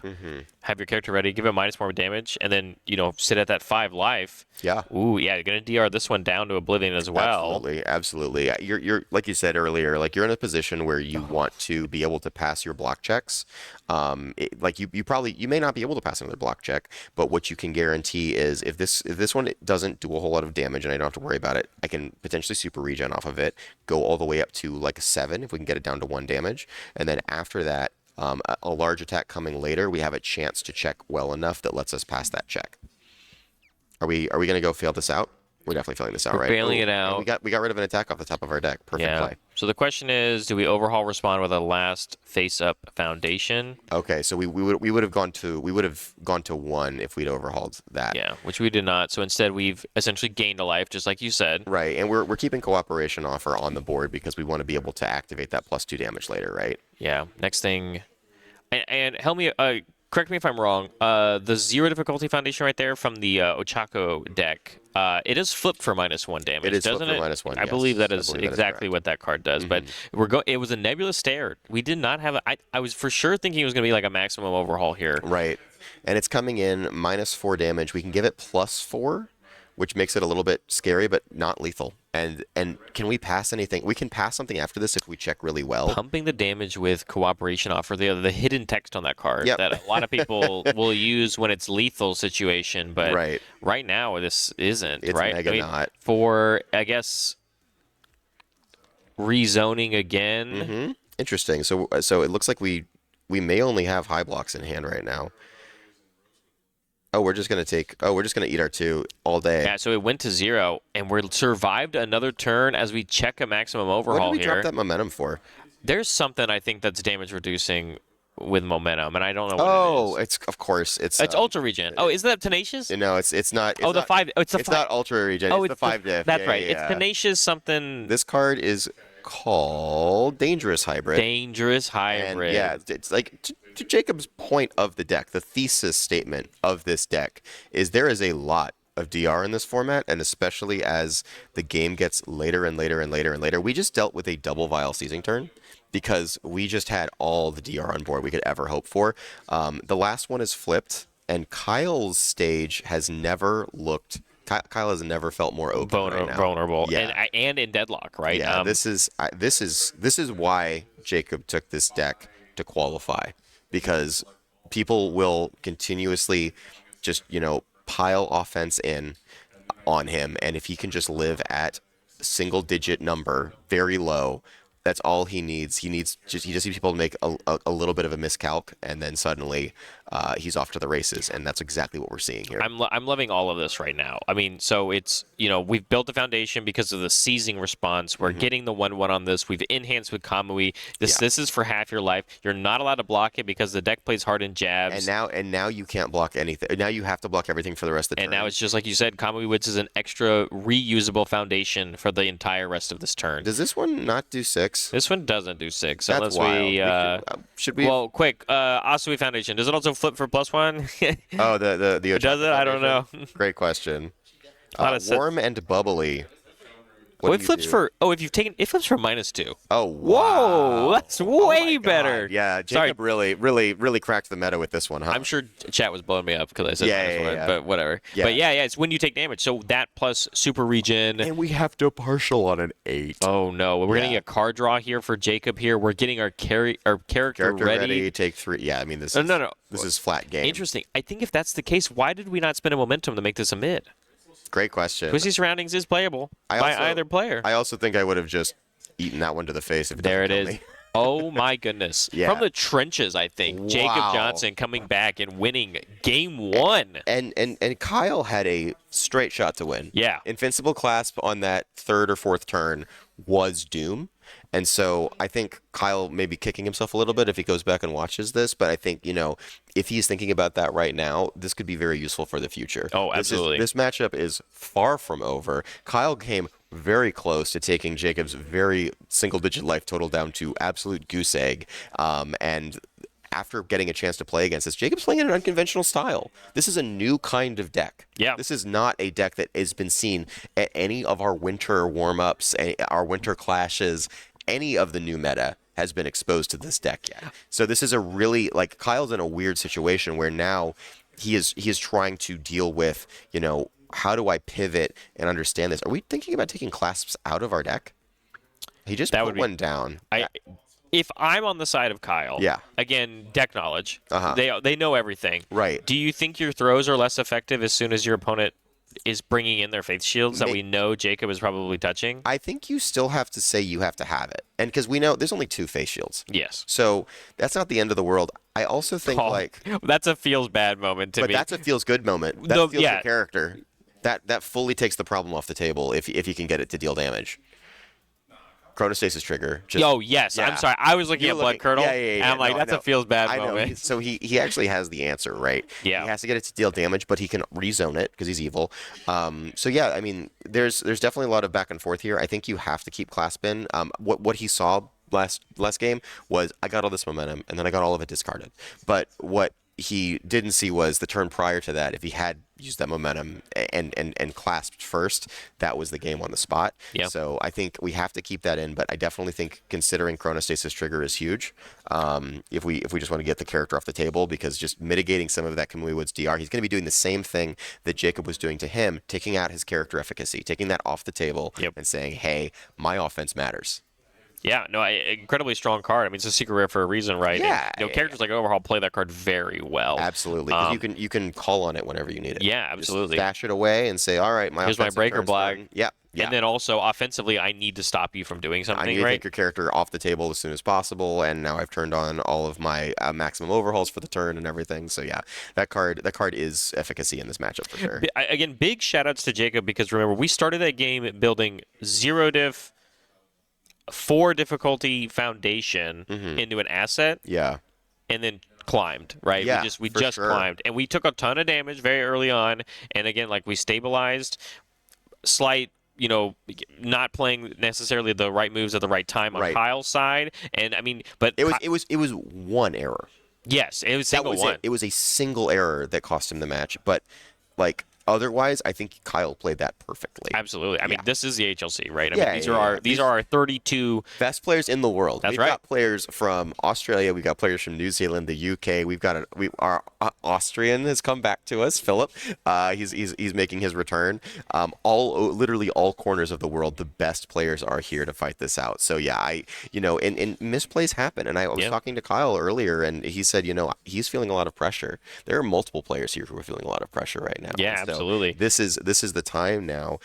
Once he's on the ropes. This could be his last game he gets to play here, and so this is the time to pull out all the stops and reset. Take that pressure off yourself and just come back into this with the mindset of, hey, past results do not equate to future results. I agree with you. And I mean, we have two very different telling stories, even from the HLC last year. Yeah. I Swiss champs day one. You did. And then I lost immediately on the next day. Absolutely. So I didn't. I'm in this situation that these players that they have right now, I never got to experience this. They have two chances. Yes. And yes, when you show up, you got to think both of these players, just like you said, they're in their heads. They are probably getting a little anxious. Lots of nerves, lots of reasons to win this game. Right. And for the rest of them for the day. Because they are on the ropes all day. Meanwhile, people like you make it all the way a lot further than like me. But yeah, 100%. Like, if they weren't feeling it last round, of course they're feeling it this round. No, for sure. Yeah, when you're in the winners bracket, everything is sunshine and roses, and the second that you're in the losers bracket, you're like, oh no, what has happened? Yeah, I mean, so just all that kind of pressure. Mm-hmm. We'll see how to give a build. Build 3 here. Double cooperation offer for Kyle, though. It's speed hate not necessarily being something you need against a Kamui deck, but these attacks are actually fairly fast for the most part, right? Like, I guess the four base was pretty stock standard when he was winning the game. 5 base with the low one, right? And also cooperation offer representing +4 damage into a DR character. I think that's a pretty decent piece in this matchup. It's pretty okay. I think that Kyle would much rather use it for offense than defense. Yeah, that was genuinely gonna be my question to you next. Is like, but do we just try and always save it because we need to flip it for 2 damage? Oh my god, double heroic endurance on this first crazy beginning, massive dangerous hybrid to follow. Like, love it. Yeah, and I think. Oh my goodness, his entire stage was -2 damage. Oh, we checked a 4 on that last one though. His entire stage was -2 to 4 damage. Is that a 2-5? I always thought it was a 2-4. What? Super? Oh yeah, it's a 5. It's a 5. It's because you don't play Super Regen. Yeah, I don't play Super Regen. Yeah. No, it's because you're a bad player, Barrett. It's okay. No, it was just again, as somebody who loves damage reduction decks, and I've attempted this every single time. That you were alluding to it, during the in between on the sideboarding, how like this is a new deck essentially. Yes. I don't think it's new necessarily, but it's like it's not new in the history of universes. Damage reduction decks have existed before, but this is the first time in the MHA format where it's been possible. Yeah, and I think that's the biggest thing is like it's not necessarily not just new to the MHA format for us, but Jacob said it's also good enough. Yeah, no, and it is. Like he got here. He got here, and we're already seeing. Heroic endurance is already coming down. This attack is already only 2 damage. If we don't have a card in our discard pile that shares only one symbol, I guess that the Nebulous is in the discard, so he's fine on that. But I mean, we're already mitigating it so well, and I think Kyle recognizes that he needs to start getting on the gas pedal early. What happened? Why did we shuffle deck?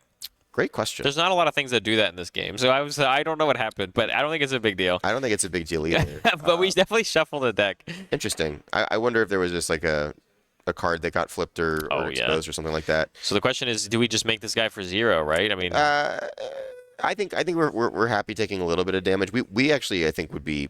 Oh my goodness! Drew a card. Nebulous, no, it's the Nebulous. What is that card called? It's the Asui card that everybody was talking about. Oh, that's right. You off the top of if this is the same card as the top card of your discard pile, you add that card to your hand. You're right. Yeah, that's crazy. So and I'm gonna go ahead and pull Loving Father. Loving Father. Yep, absolutely. Loving Father. It's emphasized. It's emphasized. Absolutely. You're correct. I mean, I saw that Loving Father when it was shown when these decks were being. I thought this card was gonna be crazy good. Yeah. Because not just because of Nebulous Stairs stuff, but from overhaul stuff. Right. And then you're right. I mean, Nebulous Stare being incredibly good in overhaul, it's the linchpin of this deck. Nebulous Stare is the reason that this deck works so well. Yeah, I would agree. But yeah, so we know we've got another Nebulous in hand. We just blocked with our low block, right? Our +1 low. Yeah. And so, do we have another one? Can we even pass it against, a effective 6 speed with the 2 cards and card pool Tongue Whip? I don't. I think this is maybe just be one that we're gonna have to think about DRing. And we've already taken damage. Warmer Bubbly is live. Yes, it is. We always can pick up the Warmer Bubbly later with a hardened jab. So.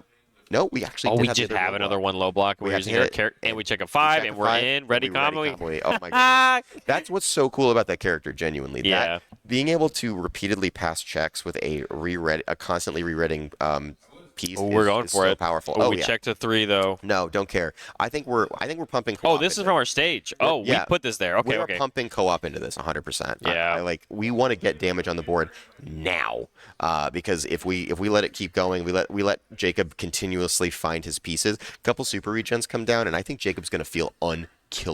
I think it's. I mean, you got to think. We were already, we were blown away by it at the beginning of the game last time. But the thing is like Dangerous Hybrid is already on the board. So here's my fear. My fear is that Kyle has essentially tapped his entire stage with 3 cards in his pool. I don't think Kyle gets to build another card aside from this Nebulous Stare, right? Yeah. So it's like. Now Jacob is entirely in position to generate as much momentum as he can. True. And he has the Dangerous Hybrid already built. Yeah, and so those Dangerous Hybrids activations start stacking up. Jacob becomes more and more terrifying. I think Kyle's on a bit of a back foot. We dealt 10 damage, right? Yeah. So that's not a bad start, but we need to have a couple more of those turns, and we need Jacob to not find the stuff, and he's just found a Faith Shield. Yeah, so yes, we dealt 10 damage. Mm-hmm. That was still weaker than when we did our first big offense against Jacob last game. We put Jacob down to like single digits, Right. So Jacob is definitely feeling a little bit more comfortable in this spot for sure.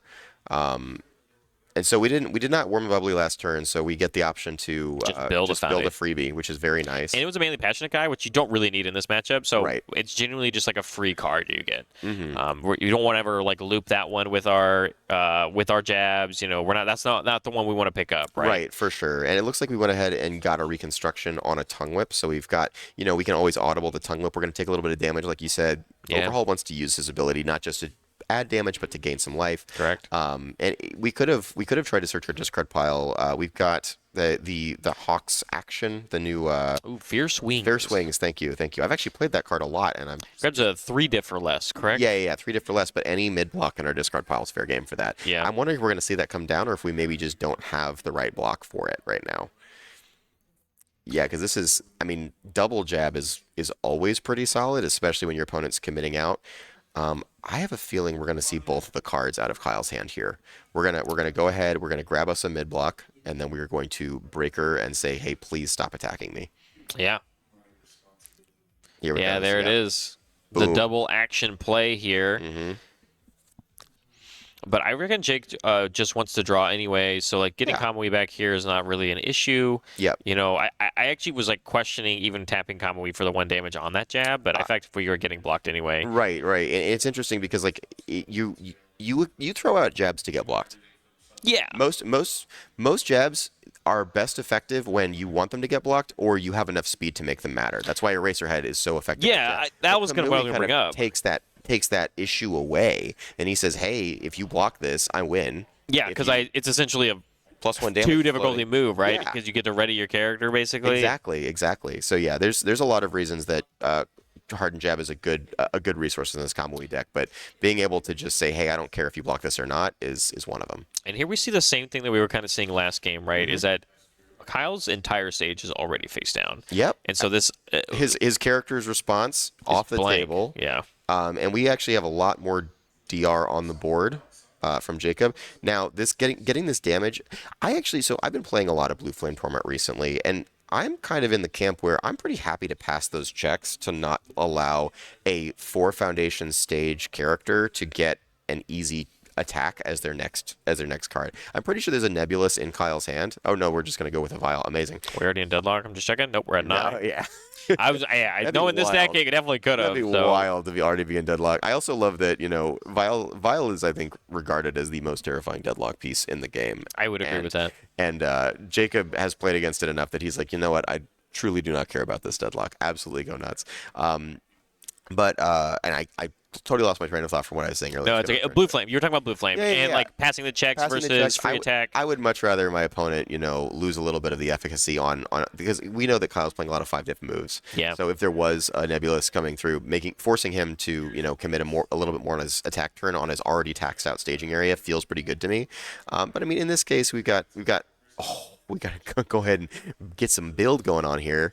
And wow, what a disappointing turn for Kyle. Did you just need to get those cards out? Do we just need to get the cards out of the hand? That was essentially kind of, you were talking about the Blue Flame story, and I'm over here like, if I'm Jacob, I just let me fail these checks because I want you to play more orange cards. I want you to lose these resources. Right. That's a Vile Season gone now. Yeah, it's time for to go my to deadlock right? game later, yeah. right? Like, and that deadlock game starts today. I think we're back to 10 foundations. I think after that. With that Manly Passionate block, building one down. I think you're 100% correct. We're at 10, so anything we decide to build, even if it's like a seizing response, but it looks like we just have some. I think it's Rabbit. I see one barrage. I think there's also we got a jab, another jab, and maybe rapid punches in hand. So one of the key pieces that Jacob has yet to find for this for this game is Petty Squabble. That is one of the best pieces for Kamui Woods. Definitely the character who can abuse that card the best out of anybody. Being able to continuously discard 2, draw 2, sculpt an absolutely insane kill turn, or find a bunch of those important DR pieces as quickly as possible. So that has not been that has not gone necessarily as ideal for him. He'd love to probably squabble on this as opposed to pump the damage. But yeah, so I think if Jacob finds that, he's going to be in a lot better position. But he already looks insanely good right now. I mean, Kyle flipped a cooperation off of there. That's again another face up in his stage gone. Yep, absolutely. Granted, I was going to fear for Kyle's offensive pressure next turn if Jacob got that unflip off. Yeah. Or if he got the momentum from this Ardent barrage and there's even more damage reduction on board. Oh, I guess not. I guess either of those cards were kind of fine. It's the mainly passionate guys down there, and then I just saw shock absorption. So I mean, maybe the shock is pretty good, right? But I think that those cards at this point in the game are probably like some of the worst. Like I think that Jacob would happily build those out and build some more impressive things in. If he's not worried about Vile Deadlock right now, or if he is worried about Vile Deadlock right now, he wants to get rid of his stuff as quickly as possible and make room for the better ones. Yeah. Question is, do we get a Kamui Enhance here, or do we just send it for 6 like you were saying? Like these are. We may want to just keep the -1 on option. But having an odd damage move, I guess in overhaul, it's like you always just expect them to have the perfect block. True. But in this case, no, we're just going to go ahead and eat our 6. No Kamui Enhance, just takes it to the face. Oh my goodness, Those are Jacob usually the ones you're allowed to block and not feel as bad, right? Because you don't get the Kamui ready. That's brutal. Jacob is looking so good in this match right now. Kyle needs to find a super turn. Kyle needs to find his maximum overhaul. He needs to find, like 2 tongue whips, maybe 3, and try to create like just a massive pile and probably lead off with a Vile Seizing, right? Like, yeah. But that is probably the only case where Jacob's insane stage falters. And he did not find that on this one. Now, Kyle still has enough health to deal with it, and overhaul is defensive enough that I think he could survive another turn. But we're rapidly getting to the end game here, and I think Kyle feels that. I was going to do an experiment while you were talking about that, but we're leading with the Blue Flame again is like, I don't know if it's good enough. Maybe we just say, you know what, do you have the low? It looks like we're going to just change it to a high, so we're not even going to we don't have the low, but we don't even care. So yeah, building it. Funny enough, that's a one of in Jake's deck. It's a friendship card. We talk about friendship cards a lot in Unfun stuff. What's a friendship card? Friendship card is a card that we bounce off of each other and our ideas of like, hey, I think this could be really good for this deck. Yeah. And someone on the team convinced him that, hey, I think this card could be really good for your deck. And so you're like, okay, I'll give it a try, and I'll put it in as a one of. Yeah. And we call it a friendship card. And every time you win a game, or you pulled something off because of your friendship card, like you go and you give props to your friend that helped you put it in there. That's amazing. And it's kind of fun. But yeah, this is his friendship card. Do you know who the friend was? I don't know. I don't know. Whoever was testing with him, probably Nate or something. Oh yeah. I don't know. That's awesome. Well, shout outs. It sure did come. Ooh, building this guy down is gonna be sick. Oh my goodness. Oh man. Yeah, being able to reduce anything back to is it printed speed? Printed -2, right? Like okay. Printed -1. It is speed. Return to his printed speed. This attack gets +1 or -1 speed. Yeah, that's just nice to have. Unseal something doesn't really come into play in this match, but It does if they chronostasis trigger us. oh, It does say a card in your stage. a card you can unseal. You can unseal your character, which is cute and funny. Wow, But like, insane. but that is some random anti chronostasis trigger tech. Yeah, for sure. Okay, so I think right now Jacob's job is sculpt, right? If his main focus, I need to find a good pile of cards. I need to draw as much as possible. We're gonna go ahead and count to see if we're gonna get the draw on bad guy roundup, and then ideally at some point he finds a petty squabble to really like to turn the whole thing around. I think you have to stop giving Jacob momentum here. If Oh, I'm Kyle, God. Yeah. again, the dangerous hybrid is on the That was a super regen. is gone. Where'd it go? It's right there. Oh, it's over there. It's Yeah, tapped. yeah, it's Playable while committed. committed, of course. Yeah, for sure. Yeah, that's what I'm thinking. It's like we've already got 2 momentum for Jake. Eventually, when Kyle starts attacking, it's just -2 on everything. Yeah. If you give him too much momentum, this is going to redraw a bonus card. But like, is this the one you block? Like, at what point I feel like Kyle has taken at least one move every, and here's another one, another So move more every momentum. turn. Like, Goodness, he's down to, is that 9 or 6? It's got to be 9, right? There's- Okay. yeah, it's 9 because Yeah, yeah. it faces Jacob. Yeah, I it's his see. life counter. I see. Building another super regen, I mean, just yeah. building out cards that we You don't feel need. invincible here as Jacob, and Kyle, again, he needs to find the super turn. I think, playing those Blue Flame Torments, trying to get like cards that don't necessarily always deal damage out of hand is super useful, but he would love to find a maximum overhaul, and that card is absolutely just evading him right now, and you can kind of see it in his body language. I think he's feeling a little bit. He feels like his deck is just not giving him what he needs to succeed here, and I think that is 100% the case.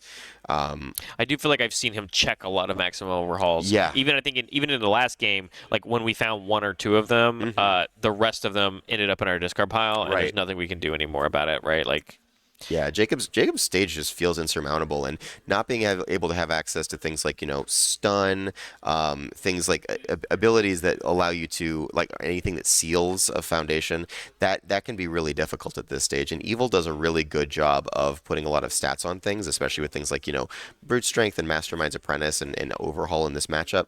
But if he doesn't, he is at 9, so the quick to act is live. yes, it is. Yeah. So the But speed on everything is relevant. It's relevant. It's just at this stage, with a stage this wide and a character that's continuously re-readying, like he can just commit to give more minus or to pass checks better.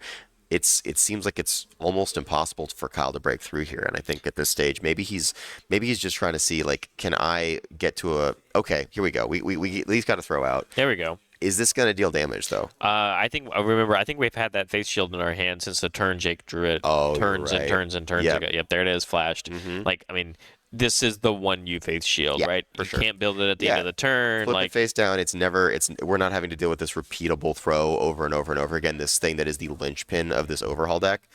We did go ahead and get a Loving Ooh, Father activation. there we go. There are going to be 2 in play, but we do have resistance options here, so we can just Stop full it. block this one and then take the other one down to minus. and that's exactly what he's going Yeah, to do. 100%. What a Kamui player at heart you are. Dude, I love this character. He's really cool. And I played him off of water, and I love this deck. I tried to play him. I don't think I'm a Kamui player. I like damage reduction, but I'm not good at this kind of very methodical This is planning 3-4 steps ahead kind of thing. This is a beautiful way to play the game. Genuinely, I'm in love with it.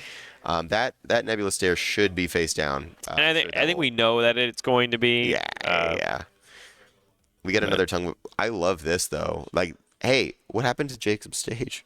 It is very committed. It's so committed. That's the thing about the face shield, right? Is that it's very hard to block with. It's a +3 mid block, and, right? And I don't know that there's a whole lot of speed reduction in Jacob's deck at all. Like, why would you reduce speed when you're just reducing damage all the time? So yeah, I mean, it was that shock absorption, remember? And it ended up face down in our stage, Yeah, and I was like, I don't absolutely. actually know how many he's playing, but Right. I mean, you have to be able to block some of the really important ones, right? It is a 4 of in his deck, but I just, like you said, don't know. he was getting the speed reduction off the board to put the damage reduction into play. Yeah. And I mean, this tongue whip, it's gonna get bigger for sure. No, it will get bigger. But you remember, it already came in with the -4 from the resistances. But yeah, the Nebula Stair should be flipped Right. in his stage, or in the card pool. Sorry, and so it won't build down. But like you said, he picked up another one, so he could be playing another one after this. Do you keep slinging lows, or I think seeing that Jacob has committed so much of your stage to this, Kyle may be feeling, this might be the time to try to go all in. I don't know what other face downs he's got in his stage to leverage here. Did he leverage that Nebulous from hand? I think so. Okay, cool. So I think it was just straight from hand. He may still have some more orange to play. And I think, seeing Jacob's... there we go. Yeah, there we go. Okay, sweet. Okay.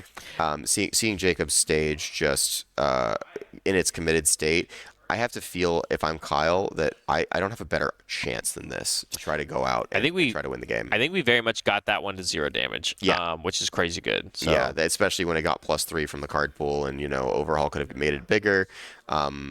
Yeah, I think it's highly unlikely, but this is definitely the shot that Kyle has to take to try to find methods of getting this through. I think it will. And I think Jacob is okay with that because, look, we still have... Super regens, we still have double warm and bubbly, so we take some damage, and we've got even more mitigation on the table. We've still got double heroic endurance. Yeah. The heroic endurance, I think, plus just like super regen in general, I think will be enough, and then that leverages. Yep. So my question is, does Kyle lose the vitality here to make this even hit harder? And he did. Right? Yeah. He went to 7. He had to, because he's just trying to exhaust resources here. And if he can get the warm and bubblies and the super regen flipped, that's cards he doesn't have to deal with the next turn. But he also has to survive next turn. So we'll see how that goes. I do like. Are we going to see the block from Spear and Shield coming down here? Is it in his hand? I believe it's in his hand. Wow. Okay. I mean, Did he side that in? We've done. I know we've done the dangerous hybrid enhance for this -2. It looks like we're going straight with more here. And then, I think the goal is to put this to 1, right? And then just respond with a super regen. Yeah, and once again, we're gonna see, hey, you played an attack, and because you played an attack, I gained life. Well, and now I think it's at 0, but now it's up to Overhaul. Yeah, would Overhaul like to flip one of his No, he said no. I need to just... Oh, goodness. And every single one of those hits the discard pile. Yeah, this is I think that this was a perfect matchup for Jacob and an absolute nightmare matchup for Kyle. I think Kyle's option in this match, and to be fair, Kyle's deck has done him no favors this game at all. But like at the beginning of game 1, I was on the other side. I said, "Oh no, like is this going to be two and out for Jacob?" Right? I mean, based off of just the first game at the beginning of the dynamic. But once we hit this, like you said, he gets the critical mass. Yeah, and what do you do? Like repeatable damage reduction. Right. And really now Jacob's objective is just find the kill. He is not worried about pretty much anything that's going to come from Kyle here. Now he does have Hardened Frenzy, probably the best poke ever printed, because blocking it is just a exercise in getting more Hardened Frenzy thrown at you. Is he gonna? Okay, he's actually not doing it, but he did found find the petty. That's all. That's all he needed. That's all he needed to close it out. He needs to cycle, get his attacks back, and Kyle actually has to be breathing a sigh of relief here because he's at 7. His stage is mostly face down. He's pretty low on defense. He's got -2 speed, repeatable, but how good is that when every single time you block, your opponent is getting additional damage and making his attacks more and more lethal? But Kyle's deck has been given a lot of opportunities to draw piles of attacks or the attacks that matter, and it has failed him on all counts. And it is time for the variance to come due and for Kyle to rip, I want to say, double max Overhaul. Oh my gosh, all 4 resistances have hit this stage. Yeah, you can safely say that Jacob is resisting as much as he possibly can, but is it time for Kyle to draw, in poker they call it the nuts? Oh yeah, you're right. Like the nut flush. Yeah, I've heard that. Yeah, absolutely. Excited for blood. I don't know what that top was. That a maximum? Was that it? Was that it one? No, I don't think so. I don't think he got a maximum. No, we're building. We got the excited for blood, but are we? Is Jacob losing life on his turn? I don't think so. Yeah, I would be surprised if Jacob just doesn't find the win. The thing about long games, the thing about when you play a control deck like this, and your stage is this big, your deck variance changes so much from when you start the game to your first cycle. When you cycle for the first time, your Jacob's attack ratios just went from probably 33% like a normal deck to probably like closer to 50%. I'm having deja vu. We've talked about this. We definitely talked about it. Yeah. We talked about this at a previous in a previous game. Yeah. Like at a previous tournament. But we are now in a spot where Jacob's Petty Squabble activations are almost guarantees of drawing more orange. And I mean, and he's getting them on every attack because Kyle is at he's 7. forced to block. He has to block everything. Oh, probably close to everything. We've got the tight lipped on Jacob's stage, so we're getting additional damage. If there's one more damage we can pump into this, maybe Kyle feels comfortable going down to 1 and just saying, hey, that's one less Kamui you have to deal with. And genuinely, if I'm in Kyle's shoes, I probably take this all day unless I'm worried about some kind of guaranteed damage, but I haven't seen it from Jacob's side at all. Fierce Wings picking up anything. Picking up any low block. Need the low. The That's not a good sign. Favorite?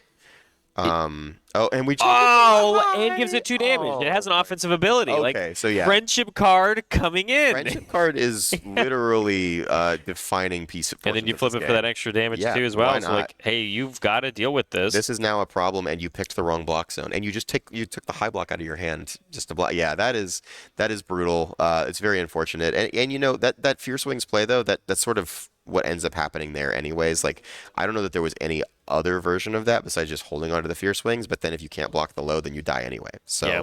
Regardless, having to spend resources tapping 3 foundations for that block. Here comes a Titan Cliff. Speaking of massive draw, and oh no, I checked a 3. What will I do? Commit, all these face downs. 1% of my stage. Okay, sure, whatever.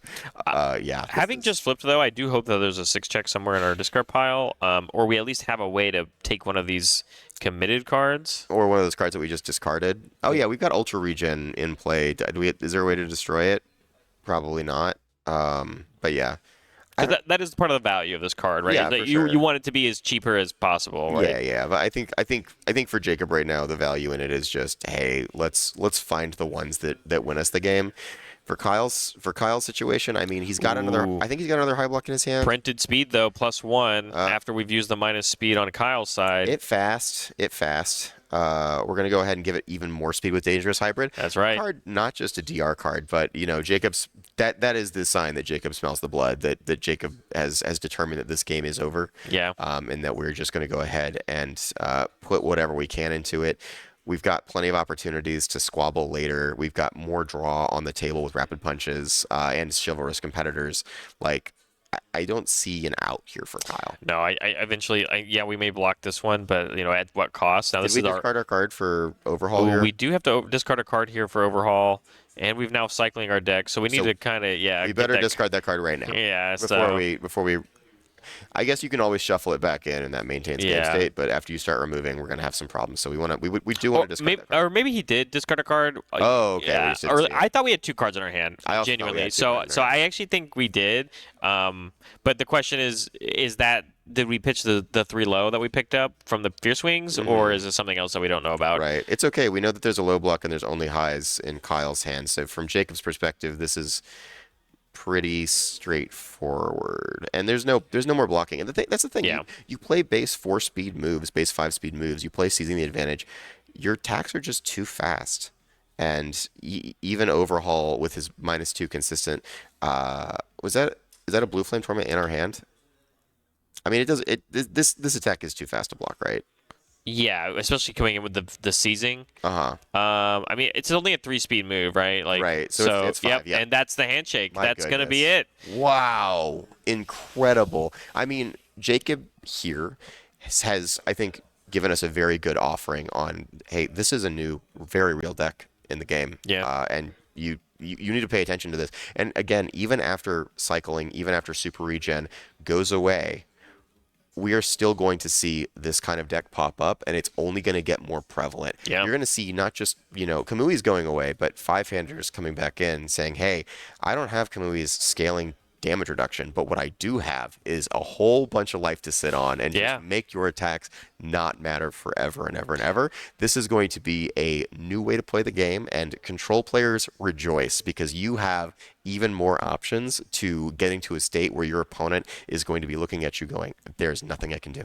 No, absolutely, 100%. I felt like the only way to really play defense in the past, at least with the My Hero format, is that you always had to block everything. Yes. And that was very taxing in the My Hero format because things are very quick, very fast, and averaging at about 4 speed, and you're always either having to blow up a resource to get there. And then all of a sudden, as we saw from Jake, I don't have to block everything. Yep. Some things I don't have to block at all because they're for -2 or 0 damage because of all these repeatable uses. Yep. And just like you said, when you're on top of like a 5-hander, yes, like you said, we're losing Kamui. It's like this game style, this game plan isn't going anywhere. No, and I think this it's is only going to get more. This is prevalent just from the this tip of moment. the iceberg, very Absolutely. much. Jacob Johnson showcasing wonderfully that damage reduction combo deck that he brought to this tournament that nobody has ever been bringing. Right. And really showing off. He just saved himself from being eliminated at the HLC 2023 here in Orlando, and he gets to start the climb. Right. And our massive condolences to Kyle. That was a hard-fought game. That was a rough matchup to have. I mean, truly, you're playing a character that you've always that's sort of a meta staple. We've seen so much Evil Overhaul in the past, and you are playing against a totally new animal. Yeah. And so he was put into a rough position. He had a rough game one with the one. Hey, I could win the game on the spot, but incorrect sequencing. That was just, sometimes if you miss your one break, you're out, and that's just the nature of these tournaments. But again, massive condolences, massive congratulations to Jacob. Looking forward to hopefully seeing more Comboy Woods. I am, of course, as a Comboy fan. But we will be right back with some more action, maybe a player interview, maybe another round. We will keep you all abreast of the situation as we move forward.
And we are back with our winner of our last round, Mr. Jacob Johnson. Jacob, that was a masterclass in an old school style of Universe's come back to haunt the MHA format, and I have a feeling this is not going to be the last we're going to see of Earth damage reduction going forward. Talk to us about your deck, how this came to be. What was the whole onus for you deciding, you know what? I don't like to block stuff. I would just rather take 0 all the time. So I've always been known to play aggro decks. Yes, you have. And I just I never block anyway. So why learn now, right? Yeah, no, absolutely. No, I know how to block. That was actually a joke. But we could have kept the fake cape. Yeah, we could have. But that would have been really funny. Yeah, that would have been funny. But I mainly built the deck because I kept losing to Jiro in testing with a bunch of decks. Yeah. And I was like, how do I make a triple double jab pummel not kill me? Yeah, no, that's fair. I was like, because I can block all 3 of those, and I put -5 on everything, and then when they play the big one, it's for 20. And in our round one, it's not. in our round one, we got to see exactly that. Really? We got to absolutely see Zane just. It was like double jab, and now the second double jab, the Nejire card. Oh yeah. So yeah. That just constant stream of 8 damage moves. It's awful. So So I was originally doing the same thing with Endeavor 3 under Earth, but I would just play a burn deck. So the only way I kill people was 4 Providence burn, hype, 4 of the slice and burn one, and you just burn them to 0 or to 2, and you play a secret rare, and it's hey, if you block it, you die because they can kill you. Yeah. So I was like, well, this deck's really cool, and it was working really well against everything but super aggro. Yeah. And I'm like, well, how do I make that next step? And then I was like, well, how? Let's bring a mechanic back that no one's playing. Yeah. And I'll just surprise them for the LCQ. And I'm like, okay, sure, why not? You fought through 6 brutal rounds yesterday. What was your record at the end?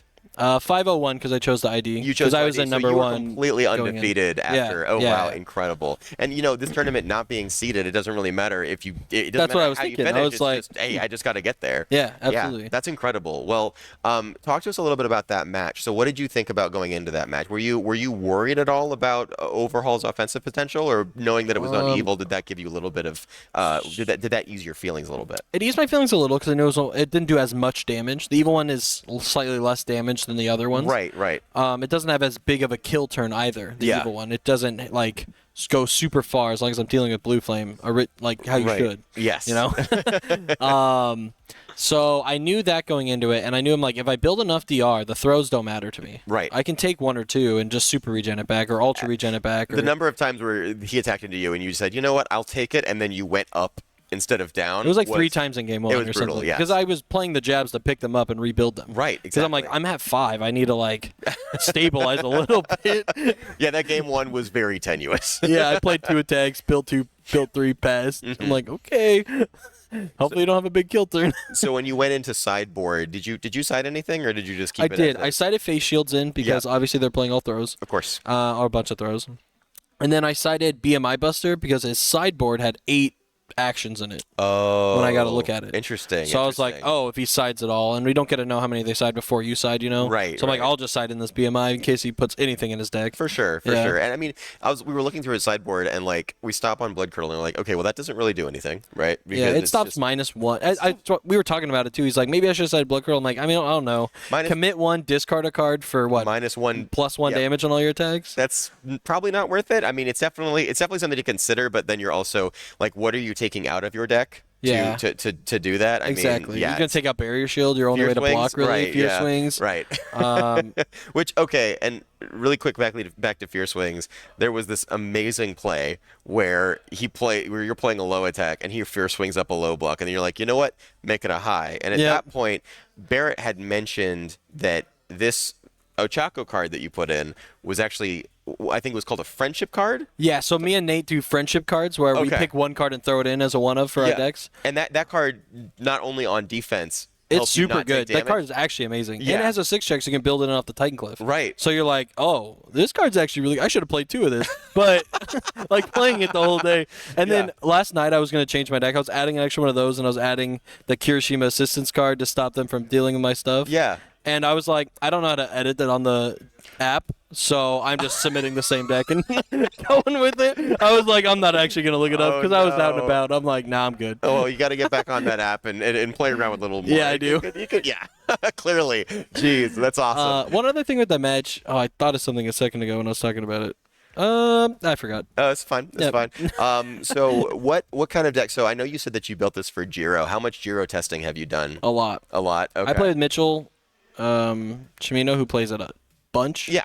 And I was like, I think we played like 94 games between the 5 decks I had. 94? 'Cause I built 5 decks for it. So I had a Ryukyu deck that Uh-huh. directly countered it. Okay. And that had a really good matchup, but it wasn't that great against like Eraserhead and all that other Yeah, stuff. yeah. So I was for like, sure. okay, I'm not going to play that because I'm not only going to fight Jiro. Right. And I actually haven't fought a Jiro since I came here. Wow. So I'm like, I hear they're out and about. We haven't seen the character breakdown yet, but Yeah, I've I seen think quite there's a few just walking through the tables. Just only 3? I think it's 3. Incredible. I mean, we keep seeing people playing weird decks like Mina and Kamui, so it's I fought a Toru round 1 of it. yeah. And that was that round did not go your way, right? No, I put him to 5 both times, and the Toru response that I couldn't pass my last attack both times, and he drew the actual nuts every game. I was like, oh, okay, Sometimes, happens. yeah. I mean, that's you're playing a card game. There's going to be variance, right? Yeah, absolutely. So what are you hoping to fight next round? A control deck. Okay.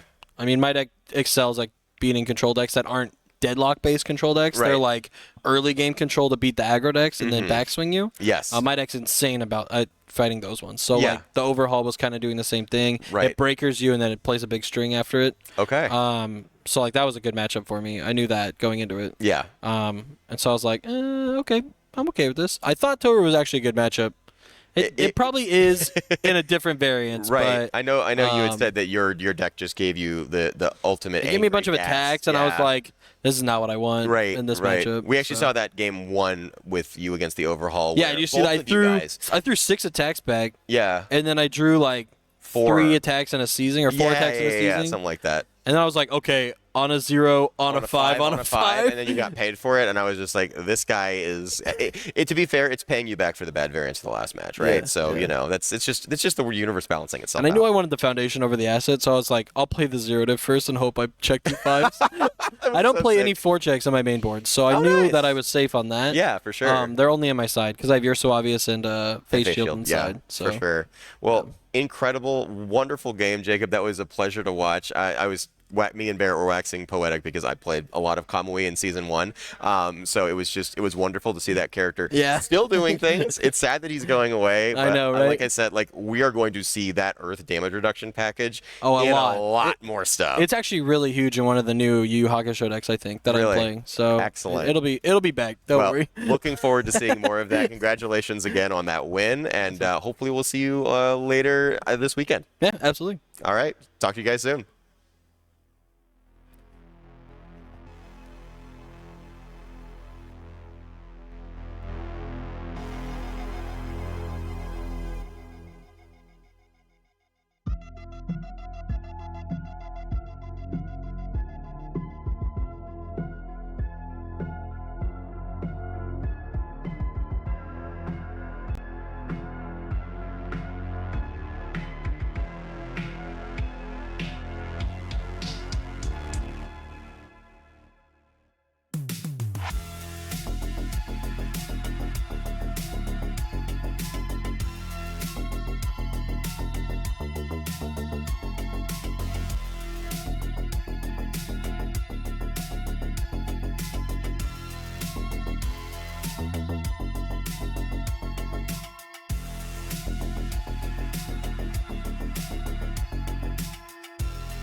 Welcome back, everybody. We are back at the HLC 2023 in Orlando. I'm now joined with Sam Tate. I'm Barrett Bryant, and we just showcased Jacob Johnson climbing his way, the beginning of the climb from the losers bracket. But it's time to go back to what y'all people are waiting for.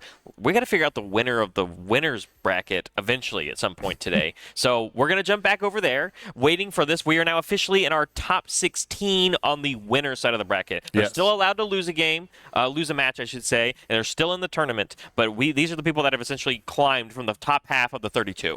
Yeah, these are people who are on the winner's side, like you said, undefeated still, which I think that's one of my favorite things about the double elimination bracket is throughout the day you can tell like who's undefeated very easily, right? You can tell like when we're on the winner's side of the bracket who's undefeated, who's doing well, and you get that extra drama of everyone in the loser's bracket fighting for their tournament life. And it's so obvious, it's so clear. We don't have to do any extra math. There's no tiebreakers involved. It's just who's the best today, who's going to pull out the victory in these untimed rounds, and we've got two impressive players with two impressive decks to showcase in your top 16 winners bracket. Absolutely. We have over here, right here on screen right now is Matthew Fountain sporting Edge Shot under the Void symbol. Under the Void symbol, which is incredibly strong because a lot of people thought this character was going to be good with the release of the set. Absolutely. But it's also one of those things of like, we've seen him play in the winter warm-ups and everything, but have we really seen its success? Well, Matthew says, no, I'm going to bring him to the HLC, and he's already climbed through the top half, right, essentially, and it's going to be an incredibly strong deck. And then on top of that, Travis playing another Set 6 character with Hawks, a character that I think a lot of us knew was going to be a strong contender. Yeah, and I think what's crazy is so both of these characters are on symbols that I personally would not have expected, which I think is very cool for the game. I think it's very awesome when you get to see different things. And so the Edge Shot decks have been on Void. Yes. Most of the success we've seen with, I think it's, I'm going to forget his last name. I feel so bad, but Barlow. Oh, yeah. Yeah, Barlow doing an absolutely amazing job bringing this Void Edge Shot to the forefront. And I was very surprised. I thought for sure that good Edge Shot was going to be the go-to because of that super powerful Kamui Woods foundation that allows you to review mid-turn. That is so strong in him. But it turns out that the Void defense is absolutely stellar. The Ultra Regeneration allowing Edge Shot to still have cards to review for the next turn, making him incredibly difficult to kill. Once we get those response triggers for reducing our block mod, it's so hard to interact with. And then on the opposite side, we have Travis Tangeman playing, I believe, good symbol Hawks, which, I ran out the order symbol. We saw order symbol do top cutting in the winter. I believe David Toombs is also on Hawks, and I believe he's also on the order symbol. So that's been the most popular Hawks symbol, but this good symbol version has a lot of the things that I was expecting Edge Shot to be making use of. So it'll be very, very cool to see how both of these decks interact. I want to point out two major things. One, Travis's deck looks huge. I don't know the exact count on it. It might be new sleeves. It might be double sleeve, but it looks huge. And two, we started with a Hawk's Feather in our opening hand, which is absolutely massive going second. No, 100%. Having that first one in there, essentially increasing your hand size. It's I'm a Tokyo Yagami player, so this is essentially a bird of another. Yeah, flavor. Exactly. So in that same kind of game plan, immediately getting that extra review, drawing 2 because we're going second, having lost the die roll, and then adding that feather back into our hand for amazing defensive potential going second. I agree with you, though. Just looking at a quick list of the deck without kind of revealing any spice, it's a 26 attack deck, which makes you think 70+ cards, right? Yeah, exactly. I'm seeing some 2 checks involved. We're in for a treat if both of these decks get rolling, and I think they will. I think these are both decks that absolutely fire off when they go to the late game. Now, obviously, they can both operate in the early game. When it comes to this card game specifically, Universes, anything that's good late game is usually good early game too. Yeah. Because what's making it good early game or late game, right, is the amount of resources that you can pump into it, and what's going to make it good early game is the lack of resources that your opponent has to handle it. So if you're playing 3 Hawk's Feathers on turn 2, your opponent is kind of strapped for blocks, right? Yeah. But if you're playing 3 Hawk's Feathers on turn 20 and they're all 10 mid-10s, your opponent's pretty strapped to block those. Edge shot, very similar, right? We got the review coming down with a foundation, which means any attacks we play this turn are going to get 1 speed and 1 damage. And we've got, I believe, is that a Titan Cliff? Yeah, it is. It for sure is. There's a Titan Cliff, a 1,000-sheet Pierce in hand, and my favorite thing about this is that this starting off with the 1,000-sheet Pierce is that we can essentially figure out what the rest of the turn is going to look like, right? Yes. Because I love how Matthew has 2 barrier shields in his hand, which is immaculate defense going into the next turn. Big reason to play that Void symbol, right? Absolutely. But the question is, like, do we hold on to both of them? What are we valuing on trying to get as much going in here? Because, I mean, Matthew did go first. There's a lot of pressure, I feel like, sometimes when you play and you're on the play in this game. Since you get to play attacks the first person, you have to get a lot of value out of them. And so I wonder if Matthew is thinking, like, I have to kind of really, really go for it. But, I mean, there's quite a few foundations in his hand. So if we choose to discard from the 1,000-sheet Pierce, if we choose to get rid of either a attack card or a non-attack card, what do we want that extra defense with the block mods? Because that goes against cross-turn, right? And so we're going to find out real fast the pace. Yeah, and we see that we're going to review the attack to draw 2 cards. So we've drawn a card off Calling for Backup. We have +1 off 1,000-sheet Pierce. So, that 9 hand size gameplay with the -1 to our blocks and difficulties is going to make building out, holding blocks, and using them that much easier. But the Airy Smile is coming out a little early. I'm a little surprised at this. I'm too. We saw the 6 difficulty review, and knowing Edge Shot, they don't typically get ramped up too high. But at the same time, what is this card really going to do for us as Hawks, right? What is this card going to do in our hand? So it's tough to use some of your great defensive bullets early on. Yeah. But because of the way that Hawks works with picking up feathers from the discard pile, it's pretty important that you get cards out of your hand and you're not holding on to clunky barrier shields or showdowns or airy smiles when it comes to the good symbol version. Absolutely. And as we do know, I think, also one of the perks of having, his own secret rare things like Fierce Wings, getting this back into the discard pile just because you used it early, you're allowed to go and grab them later when you really think so. But, I mean, another kind of match made it happen. You said Showdown, which we won't see, obviously, in this deck, right? But, this being the Airy Smiles being the showdown of the good symbol for this deck, right? Having that very key defensive action that you can either pick up with the things like Fierce Wings, and it's a high block. And my character can make a thing a high, right? So it's very strong defense, and it's just kind of, they go hand in hand in the deck building, right? It's very cool to me that Hawks' 3 symbols all have their own key signature defensive action. Yeah. And Fierce Wings adds all of them to your hand. Yes, it does. Tasty Riff. So we were talking about that 2-check spice. Here's Tasty Riff. Tasty Riff is an incredible card for filling your hand back up. What can this card not do? It's actually a little weird, I think, in this deck because, in this scenario specifically, I mean, Travis has picked up a feather because he had it in there, and now we've played a Tasty Riff. Because we've added to our hand size, you have to pitch more if this does hit, right? So it's good for sculpting specific things in the discard pile, but to me, it's almost, at least this early when you lead with it, it's almost a little counterintuitive. Aside from building the nice zero diff, which is a great one, fantastic foundation to build there. But I would just think grabbing the extra cards to start your turn off to then draw or play this, that if it hits, I have to pitch more cards essentially. Great, you get to draw 3 first, but still, less value. We picked up 1 feather, then we played 1 card, so we'll get to draw 3, discard 3 clean. We won't actually add anything to our hand, whereas most decks would at least get to, refill 1 card back up. So I get where you're coming from, but I think when it comes to this Tasty Riff here, it's very much a feeler attack. It's very much if my opponent's willing to let me have this for free, that's really cool. But we also have the +1 speed, +1 damage from Small Limber, which becomes +2 speed with our Hawks response. So this is still a fairly costed block here, and it looks like we're potentially opting to fail this, which once we get those counters rolling, nope, I guess we're past it. I think we did enhance on that barrier shield that we flashed to Travis. I missed the barrier. Yeah, it's off screen. It's off screen, but we did quick. Yeah, we made the check, which is why the Titan Cliff ended up on there. Made it very easy. We breaker blocked, and then we built it down because we had a mainly passionate guy, that makes right? sense. That's why we didn't have the speed die next to the Tasty Riff. So. Yeah.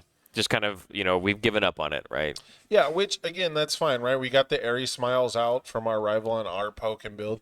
We get a barrier shield out, but they do get to build the pass-through wall. So, you know, lots of like neat little back and forth. This is what I would like to refer to as footsies. You know, Yeah. This is the footsies moment because, to me at least, the essence in this game of the neutral game is, you know, how can I do something that's low risk that, you know, my opponent doesn't necessarily want to have an answer for, but if they don't, then I get something for free, right? Again, like I have no risk in going into this, and you have risk if you want to deal with it. Absolutely. And double barrier shield. Wow, we were Yeah. really not. Yeah, we had the two, and I think there was that hesitation there from Matthew is that, you know, I really want to review to get my character live, you know, my first stack of the 1/1s that are going to carry through, but it's going to mean I have to get rid of this barrier shield, and it's such a key defensive piece. So it's the void symbol really crutching. I think even the evil symbol really crutching on that card, right? It's a very strong defensive action that essentially guarantees a block. But, you know, we had to get rid of it because we want to play offensive moves, and we are going to have it pay off, right? Going with the 1,000 Sheep Pierce, going to come in with the 1/1, and we're going to basically get an extra proc of our character, and this, depending on what we discard, may determine the pace of this turn completely. Yeah, we're using the easily excited here to get an additional bonus speed. And I have to assume we're going to start with the calling for backup just to get more options going. Yep, there you go. We're going to add yet another card to our hand. Another non-attack, so I don't think we're going to be going super deep this turn, but 1,000 Sheep Pierce is not only one of your best defensive pieces with that response to flash and attack, it is your best enabler for edge shot responses, in my opinion. It is the lowest risk, right? We just talked about the footsie game, and this is it, right? It's one of those things where this is getting obnoxiously fast. Yeah. This is getting, you know, ambiguously statted is how I would put it, because you're not really committing resources to this, right? You're not really losing anything the once per turn easily excited to make this like what, a 6-7 speed attack. And when it, I guess Hawks gives it the -1, so it's going to be fairly easy to block in the end, but your opponent has to think that you've got the heat. Oh, 100%, right? You've got 9 cards currently in your Yeah. hand. And we've pitched 2 non-attack cards, so we're scaling it 2/2. And so again, you're right. Like he's like, I need you to not do that. I'm gonna play another Aries Smiles, and so you know this is now the second one that's that Travis is gonna be using this game, which is kind of aggressively flipping his own stage. And like, I mean, this is the good symbol. So like, I'm not saying there doesn't exist cards where you can kind of reuse those things, but I mean, those pieces are essentially gone for a while, right?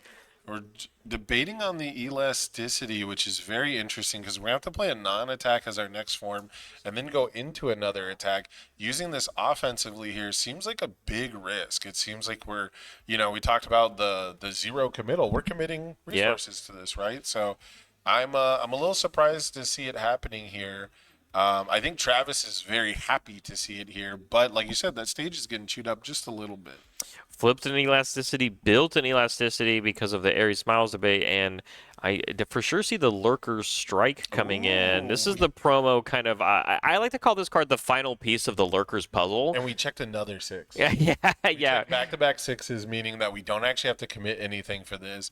And tell me about Lurker's Strike. Yeah, absolutely. So Lurker's Strike to me was like all these Lurker's characters that all want to do reviews, whether it's Mount Lady with the markers or, you know, Edgeshot here wants to scale all these stats for it. It's like this card to me created a piece for all of those decks, mainly Kamui Woods, because I thought it was like the most awkward character to play all of them. And essentially just however you want to do that review game plan, you get a bunch of benefits depending on the different card types you're playing in your deck, right? I mean, for example, he reviewed an action card this turn. This has extra text depending on what each type of card you've reviewed this turn, right? Like so we're going to get the action and the foundation ability off of this one, which is just like you don't see that very often. And I can tell you right now, it's super frustrating being on the other side of the table and trying to remember what everything Lurker Strike does. I've been playing against at my locals. There's a all high zone Falling Skies Mount Lady deck. Yeah. The only non-high attack is Lurker Strike, and I get killed by it every game. Absolutely. So for those of you at home, so because we reviewed an action card, this attack drew us a card. We get to, And then because we did a foundation card, we get to build the next foundation that we that we played. Into Deadlock. Yeah. So it's just like strong abilities like that. It allows you to cater depending on what's happened. And I think that's perfect for what is happening to Matthew on this side of the board. We got Ares Smiled. We're going to weave in a foundation. When we used our elasticity response and our Lurker Strike, it actually connected, right? It did deal damage. And so, like, we got value from that. We knew he was going to build. We had a bunch of foundations in our hand. So just, like, really getting to tailor your hand, still ending your turn on 7 cards, right? Like, if I'm Travis on this side of the build, or on this side of the table, Matthew is getting scary very quickly, and I don't think he's used any resources, right? Yeah, we've got a couple flips on, card draw foundations, and we flipped like anelasticity. I think the thing that's interesting here is Edge Shot remains powerful based on what he draws. I don't think his board state matters too much. It's almost all defense, which is like some real classic, old school, Universus deck builds where like my offense is like highly tuned, and when it does its thing, it's unstoppable. So all I have to do is survive until I accumulate that hand. And while you're reviewing in the middle of the turn, it becomes much easier. I want to point out Travis's deck building is so insane. It's so different than anyone else. We are seeing a specialized sound waves in the hand. We've got the rejuvenating smash here. These aren't like a rote weapons build like you see for a lot of Hawks. It's got like staples from different kits that you don't normally see being played together. The Phantom Threat we saw get checked on the new training method in the card pool, right? So there's some really interesting stuff. We've got some interesting momentum generation because, of course, once per turn we can change the zone on Phantom Threat, which is super cute.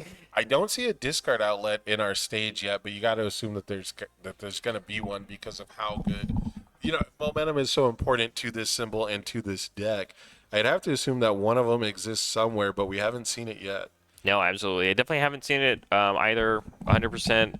And there's not really a way on Hawks' face, right, that can get us to trigger there. So, I mean, I wonder if we're just really overvaluing, the Templar effect, if I may, Sam.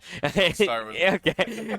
But yeah, I mean, for playing this 6 difficulty move, especially on offense, right, and we also led with a foundation behind it, right? So, we don't think our attacks or the cards in our hand are worth going. We saw the specialized sound waves, don't have the momentum yet, so we're not going to get full value for that yet. So this is essentially, I want to say even, you said footsies, right? We've seen Matthew now do the left foot and then the right foot follow up with both 1,000 Sheet Pierces. I think this is essentially Travis trying to reciprocate that, right? Like, I'm going to play my card that draws me things, and then we'll see how the turn goes. Right. Like, I would say that he doesn't care if it deals damage at all, right? Yeah. And that's like the pure essence of footsies is you're not trying to get in. You're not trying to, deal a bunch of damage and be necessarily successful.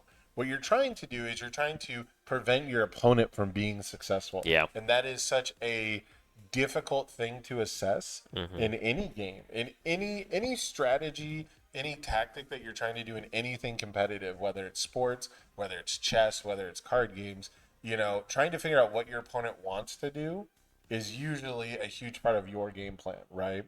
And so being able to put out a threat that costs you nothing and costs your opponent something is, the baseline, I think, for competition, if that makes sense. No, 100%. I think I'm getting a little off the No, it makes sense. Topic, right? It's you have to be doing your thing as freely as possible, right? And at the same time, you are stopping your opponent from doing their thing.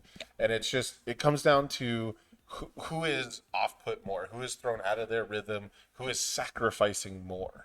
I think that's actually the epitome of our card game, right? The epitome of our card game is that it's about how much value you're making your opponent have to. You're always trying to outvalue your opponent, and then the checks of the game kind of discrepancy that a little bit more, right? Versus whether your opponent runs 5s or you run 3s, but how many resources did you have to use based off of those checks sometimes? Right. And as we're kind of seeing Matthew, I mean, he committed no cards, right? And then Travis attempted this footsie rejuve smash, and nothing was exchanged aside from seeing more cards, building more pieces for us to then start outvaluing each other later on in the game. And it feels so bad to take the 6 damage here when that's a third of your life.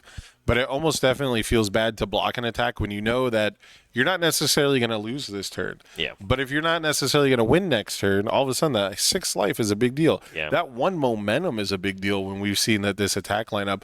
One thing I also just noticed is that a Mighty Punch removed from game? Yeah, Mighty Punch. I don't know how we got it. It's because Gently Theft removes it, doesn't it? Is that A card from your hand with Yeah. the deadlock. Yeah, so both players in the big old deadlock zone. So Gently Theft coming in with 1 momentum to make you discard a card, with the deadlock to remove the card from your hand from the game. This is going to leave Travis, I think, down to 1 card in hand, since we're not doing the new training method response, which is a little brave, if I'm going to be honest. Yeah.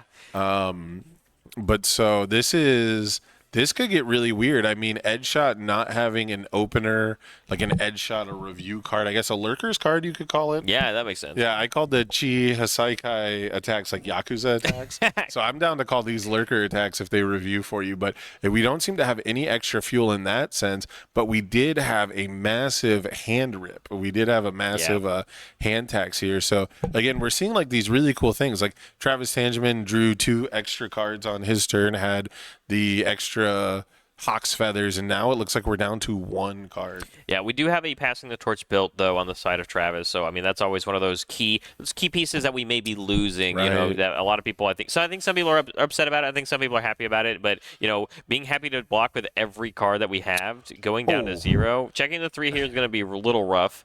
But we did rip the correct block zone off the top. Yeah. Like, come on. Yeah, it's going to be a little bit harder. I mean, Electromagnetic Bullets, that card also has flash, doesn't it? Like, this was just straight in, no enhances, right? Like, Yes. Yeah.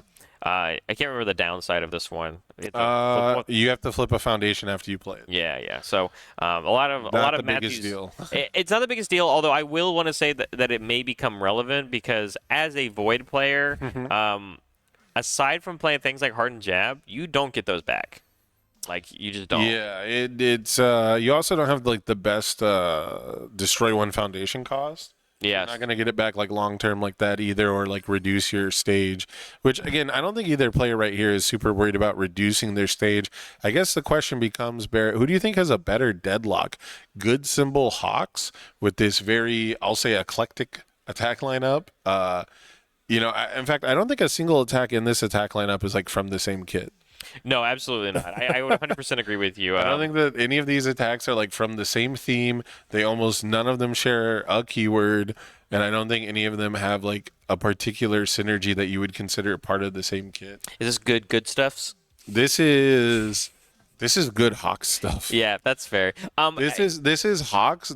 I call this the Captain America strategy. Oh. You remember in Captain America where he like starts dancing around, he goes, I can do this all day? Yeah. That is the Travis Tangeman way of 100%. And that's actually what I was going to go for my answer when it comes to which deck is structured with the better deadlock. And I'm going to go with, I'm not even going to say the symbol. I'm going to tell you it's just whatever deck Travis builds.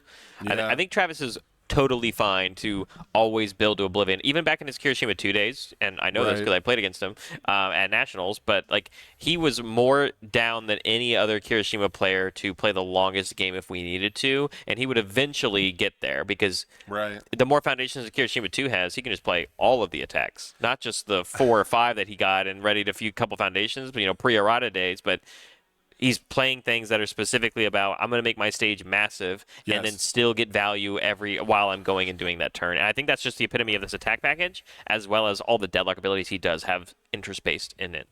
Yeah, and I mean, we've seen him play Recovery Girl in the past. We've seen him play pretty much any -2 speed character. I mean, Asui was really good at playing defense, even when he was at his most aggressive, I would say. Yeah.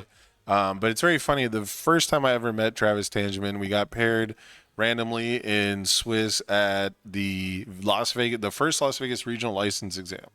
I was there. Yeah, Set 2 had just recently popped. My deck was bad. I didn't put back alley haymaker in my Ochako deck. My deck was bad too, don't worry. Yeah, I was focused on ranged combos, right? And after the event, Broberg was like, you should play back alley. And I'm like, yeah, I guess I should have. Huh? Like, it's charge, isn't it? Right? So, but when we played, he was playing a Bakugo 2 deck that was just like throw bombs all day, like just combo out, 7-hander, et cetera. And ever since then, I ripped every Faith Shield and ruined every combo he wanted to do, right? Like the deck, like I don't know why Bakugo 2 came out with the set with Faith Shield, but ever since then, Travis has just been like one of the best defensive players. He's just been like a premier, like I'm never going to let people ruin my combo again. I'm never going to have a deck strategy that is so thin that it works only one way. And his attack lineup is just coming at you from every single angle. And Matthew has been doing a fantastic job at keeping pace resource-wise and not leaving himself open, but he's also not creating any openings with his attack lineup. It's just numbers. I agree with you, and I think that's the thing too. Again, kind of putting a little more another buff here. I think for Travis is that I don't think there's ever going to be a world where Travis is ever going to feel backed into a corner while he's playing a deck like this. I mean, I knew while you were talking, Travis reviewed a number 4 Pro Hero. That's Edge Shot's card. Right. But it builds me another foundation, and just because I reviewed it, I can tell you, and I know this for a fact because I played with Travis because he's an Omaha kid, and he loved Soul Beats when that card existed, and that's essentially right what this card does. The predecessor is Soul Beats for sure. And so I reviewed this. Okay, well, once per turn, I'm going to build this down face down, and the fact that number 4 Pro Hero also has a bonus effect on it makes it even better. Now, again, here we go. Travis leading his turn with the 1,000 sheet Pierce. Again, another this is just about finding cards. Right, and he's not afraid of the 2 checks because we build out so well. Is there a point where Travis has stopped picking up Hawk's feathers so he doesn't have to review them? Or did we cycle at some point? Because I feel like at some point we just stopped picking up feathers. Yeah, I don't think we picked one up. I don't see one in his hand. Or that was the card we pitched with 1,000 sheet. We pitched. It was a free fuel, right? Yeah, something like that. Like that's why I was gonna mention 1,000 sheet. Really cool when you have extra cards that you don't care about throwing away, right? Yeah. And now here we have a 1,000 sheet double back-to-back 1,000 sheet Piers. Also an amazing defense. I want to talk about this. I mentioned it a little bit earlier. The response after you play it as a card to flash the next attack is so good, and one of my favorite effects, and one of the few things that has really felt like it warrants having a 2 check recently. But it's going to be interesting to see how good of a defensively. I don't think it's very good against Deadshot. Yeah, so that was going to be my other question. Is at what point also do you use it as an offensive piece? How many times are you just like, man, I really need my next thing to have flash because the reason my opponent might block a move is because they have a -3 speed card on their board, right? Mostly the card draw, right? When we were talking about having that passing the torch and the 1 card in hand, if you could have railed off 3 flash attacks in a row, you might have actually gotten there just because there's no cards in hand and there's no Hawks once per turn. But I'm going to call it right now, partner. I think we're looking at a mill. We're looking at a mill. Oh, yeah, it's starting to get there, right? And I think the thing is again, another buff for Travis is Travis is totally fine to play a game plan like that because Travis isn't the one that's going to mill out first. Right. Especially when a character like Hawks, eventually you got to think when all 4 of those feathers hit the discard pile, every turn we can pick up these feathers. And then you can stall your deck. You can stall your deck, right? You don't play cards, and you have to play a form. You play the 1 form, you mill the 1 card, and then it goes back to your hand, and you don't draw. Yeah. Whereas for Edge Shot wants to review to get the character to work, which means that's another force draw that we have to take. Then we have to play a card and mill a card, right? So Edge Shot has triple the amount of minimum card flow. Yes. Even if you choose to stop using Edge Shot and just don't review, and you just play 1, mill 1, that's still less card. There's still more cards theoretically coming out of your deck than Travis's because he's not using cards from his hand. It was the same problem I ran into when playing Eraserhead because you can obviously play Eraserhead as a super defensive deck if you really, really wanted to, but the problem is every time you have to respond with an erase or you review it's just you're going through so many cards. You're still a 7-hander, right? You have to discard a card always to pick up the erase. You're going to feed them back into your discard pile, sure, but the pace of which you play cards, and then on top of that, if you ever have to respond and draw 2 more with Eraserhead, it's exactly what you said. This dynamic across the table for these 2 characters and these 2 decks, Matthew is always going to go through more cards or his character's blank. Yes. And then Travis is using his character and then also slowing down his own mill. We're looking at it right now too, right? The Mighty Punch removed from the game right now. Deadlock in hands. Your opponent has to mill 10 more. It almost is telling me that this might be a game plan and a backup factor for the deck as a whole, right? I've been a big Mighty Punch fan for a while. I've never had the courage to take it to a timed event. Yeah. So seeing people use it more so in these HLC events where you kind of have an untimed day 1, I think makes a lot more sense. Especially since we've seen it explicitly in Recovery Girl and decks that Travis Tangeman likes to play. Yeah. So I'm a huge fan of this. I want to see it pop off. I want to see the Deadlock mill 10 come into play. But there's been very few games casually that I've played Edge Shot at any deck count. I played a 50 card version with like 12 attacks where it's just Can't do that anymore, but yeah. yeah, where it's just, well, I'm saying it's just 12 attacks that all discard and draw me a card. And, Oh, yeah. and of course I cycled when I played that version before I even attack people.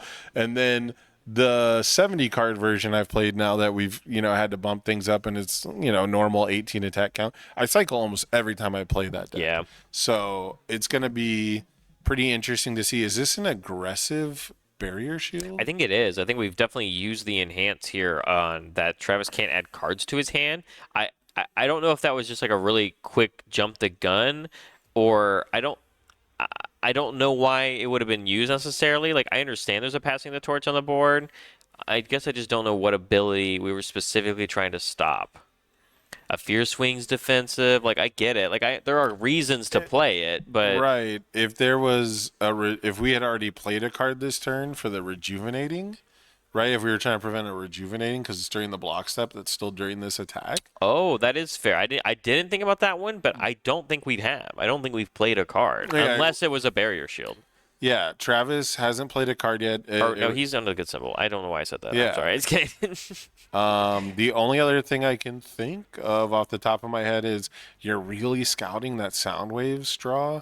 So I don't know. Maybe he's trying to get more cards out of his hand to sculpt for later. It's pretty tough when you get to a board state like this. The more control you can do, right? Like for most games, having a blanket effect that says your opponent doesn't get to draw cards during this is severely limiting.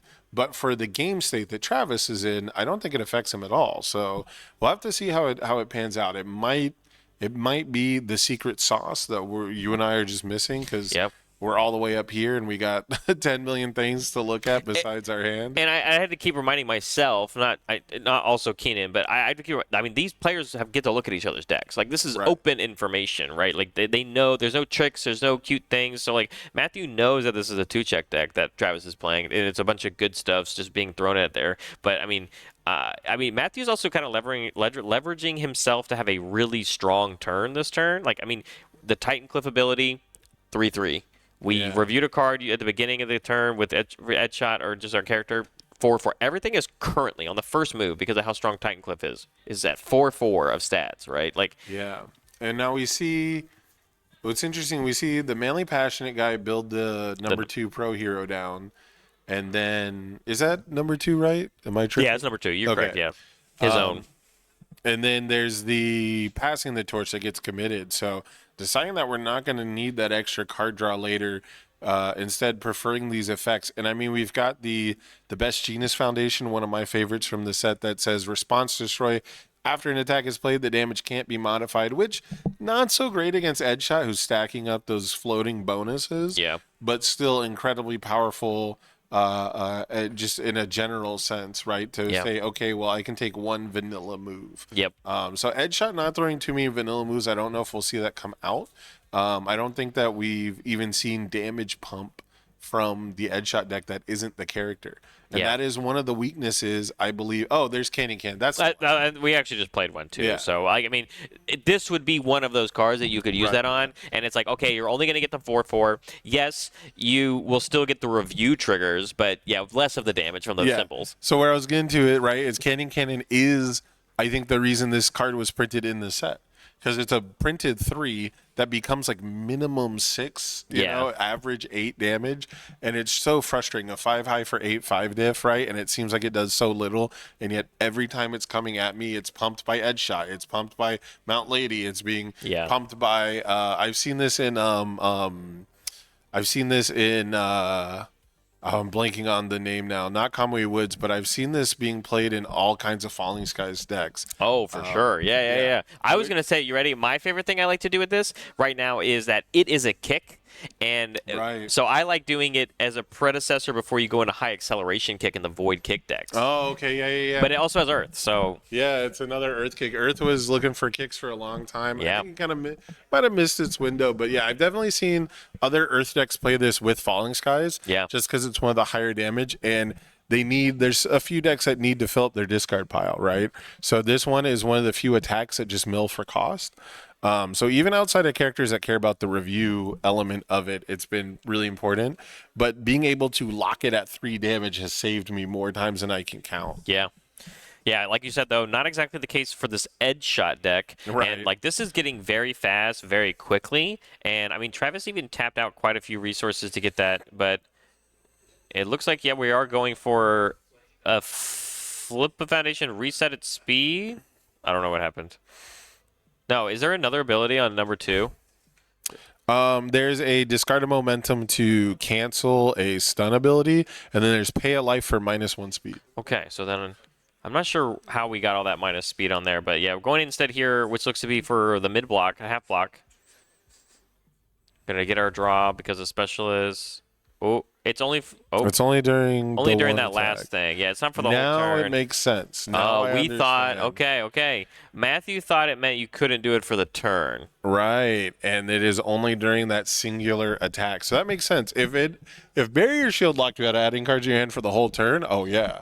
Yeah. Oh yeah, that would have been the move. Yeah. That would have been my first enhance every turn almost. And we'd only be playing barrier shield symbols. Yeah, of course. And we would be only playing.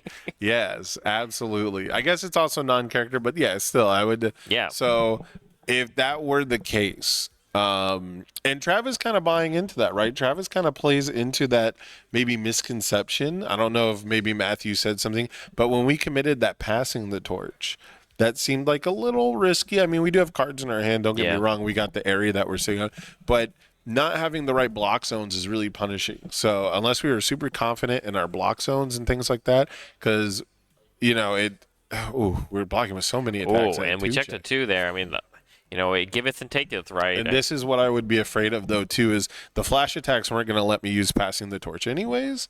So I think the passing call was a good one. It's even like Hawks, right? Like Hawks wants to, use something for minus speed so I can respond for another minus speed, right? And he only works during the enhanced stuff. Yeah. Both of his abilities are per enhanced. Oh, they are per. Oh, yeah. Yeah, I mean, so if we skip it completely, then what do you do?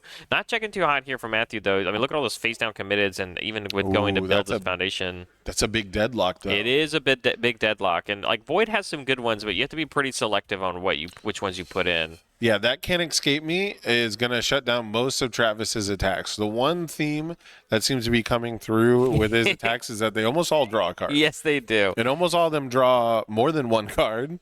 And almost all of them do something defensively, too, right? They draw when you block with them. So that might be something that we have to use to prevent a game-winning card draw.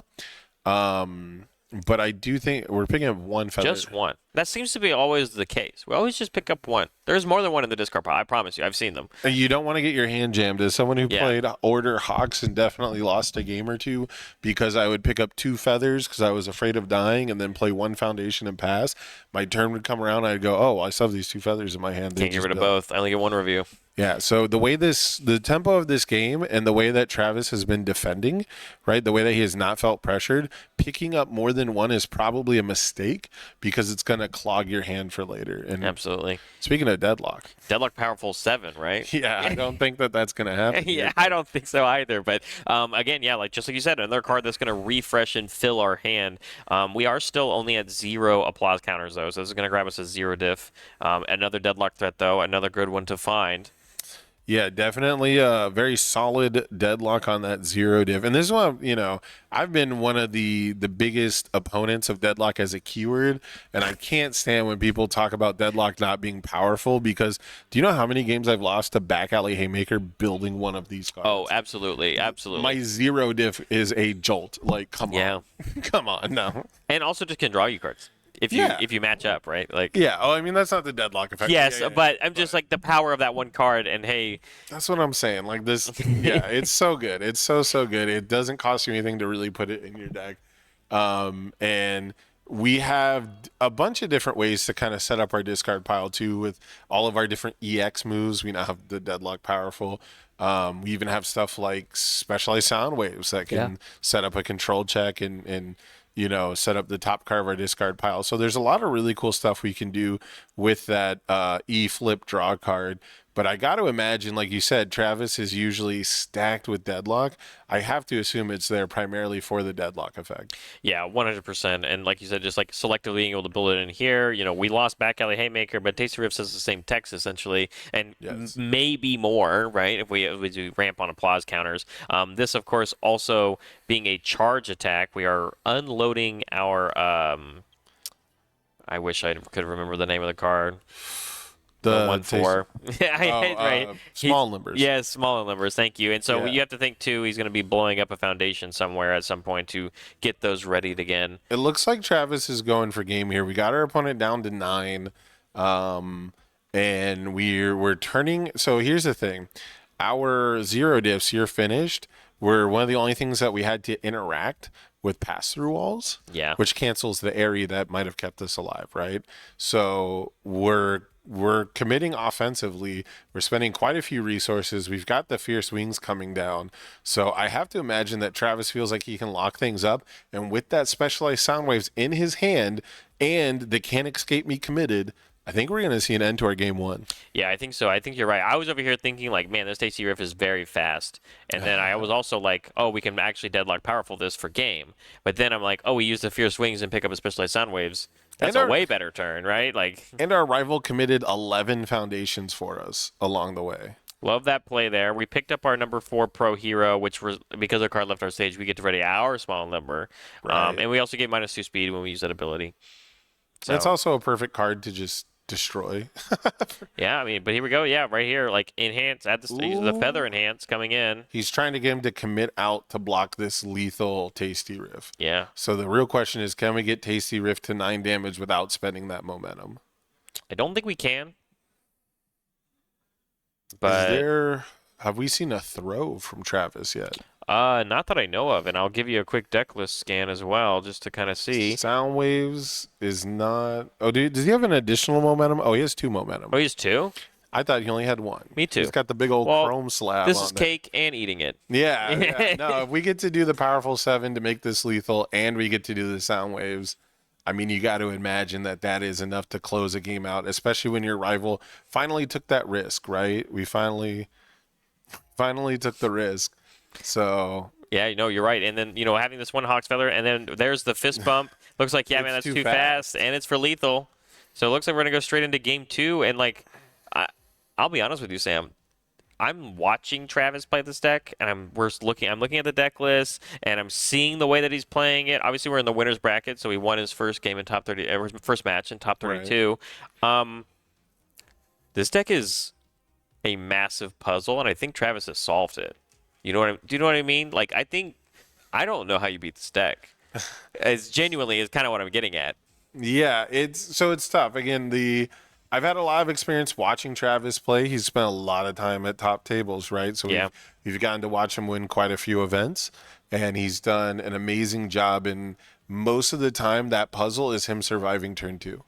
He Yeah. has figured out how to survive turn 2. And I mean, really, we've seen the format slow down quite a bit. And I think a huge stressor for a lot of people used to be really stressed out at these events, was the fact that so much weight was on that turn 2. Yeah. There was so much that was decided by early aggression. I mean, especially if you go way, way back to before we had the player 2 mulligan rules. Yeah. And back when we had like selective mulligan for player 1, so they get to have like the craziest openers and things like that.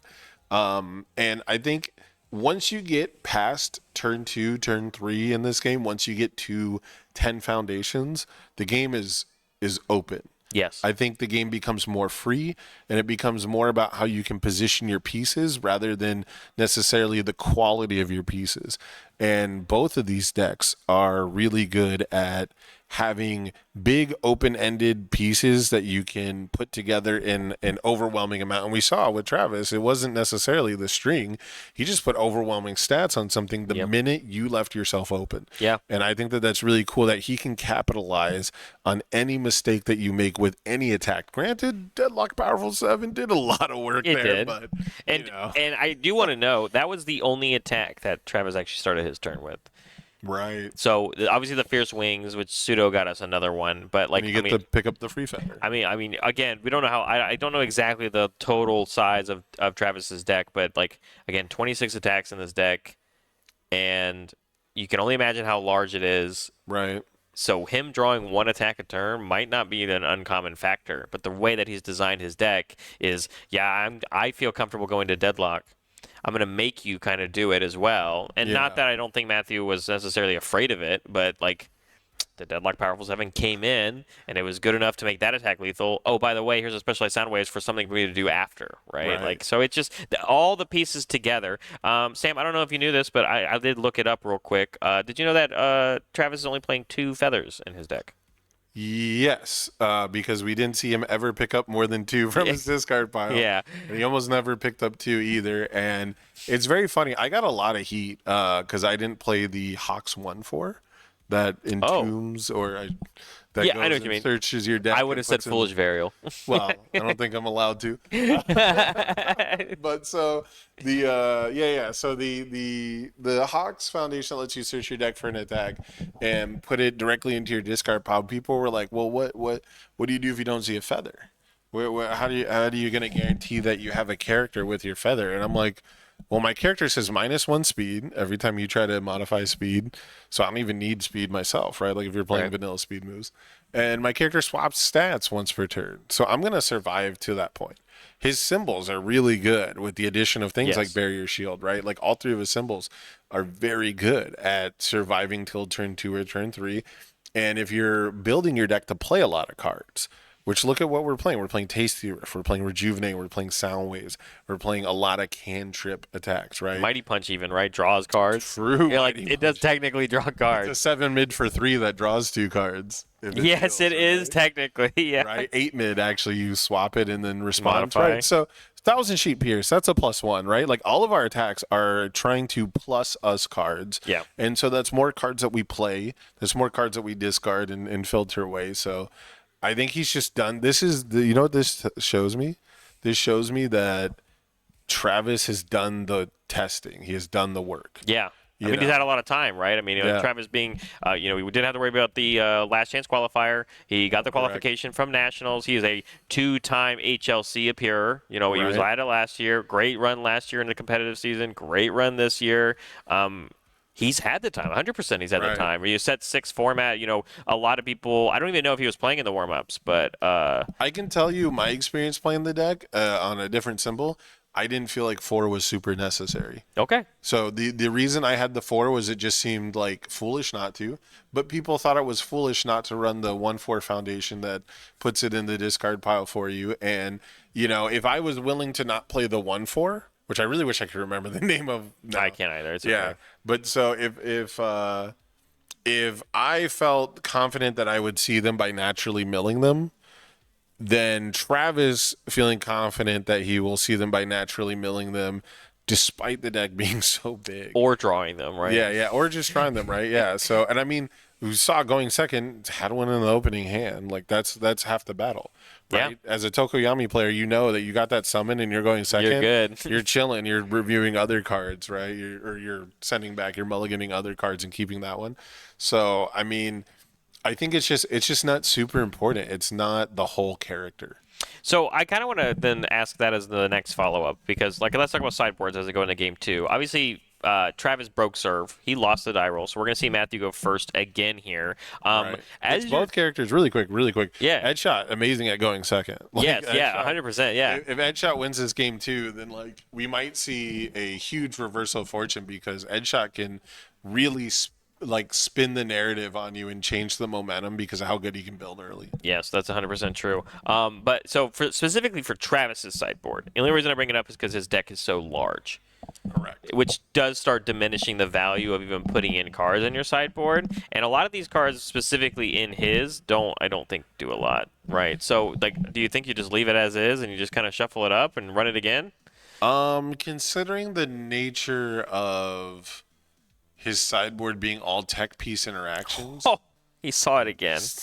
You don't need 4. Oh my god. You don't need 4 if you're just gonna draw it. Yeah, considering the nature of the interactions that are in the sideboard, I don't think Edge Shot has a linchpin foundation that you have to answer. I don't think that the momentum from Cheerleader is going to be readily available.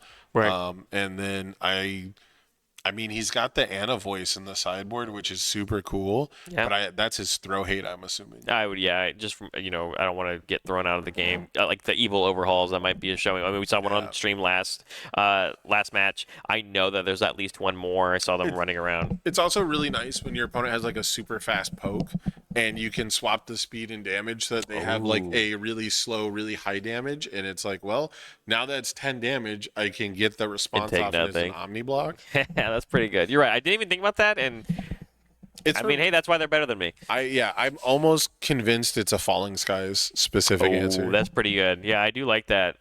Because that usually pretty quickly, especially the Jiros of the world, right? I mean, if a Jiro plays it as their third card, it's 11 damage. Yeah, it's double. You don't even have to swap nothing. So, I think that's my best guess. Is both of these decks are a little weak to throws, and both decks have really interesting answers to throws.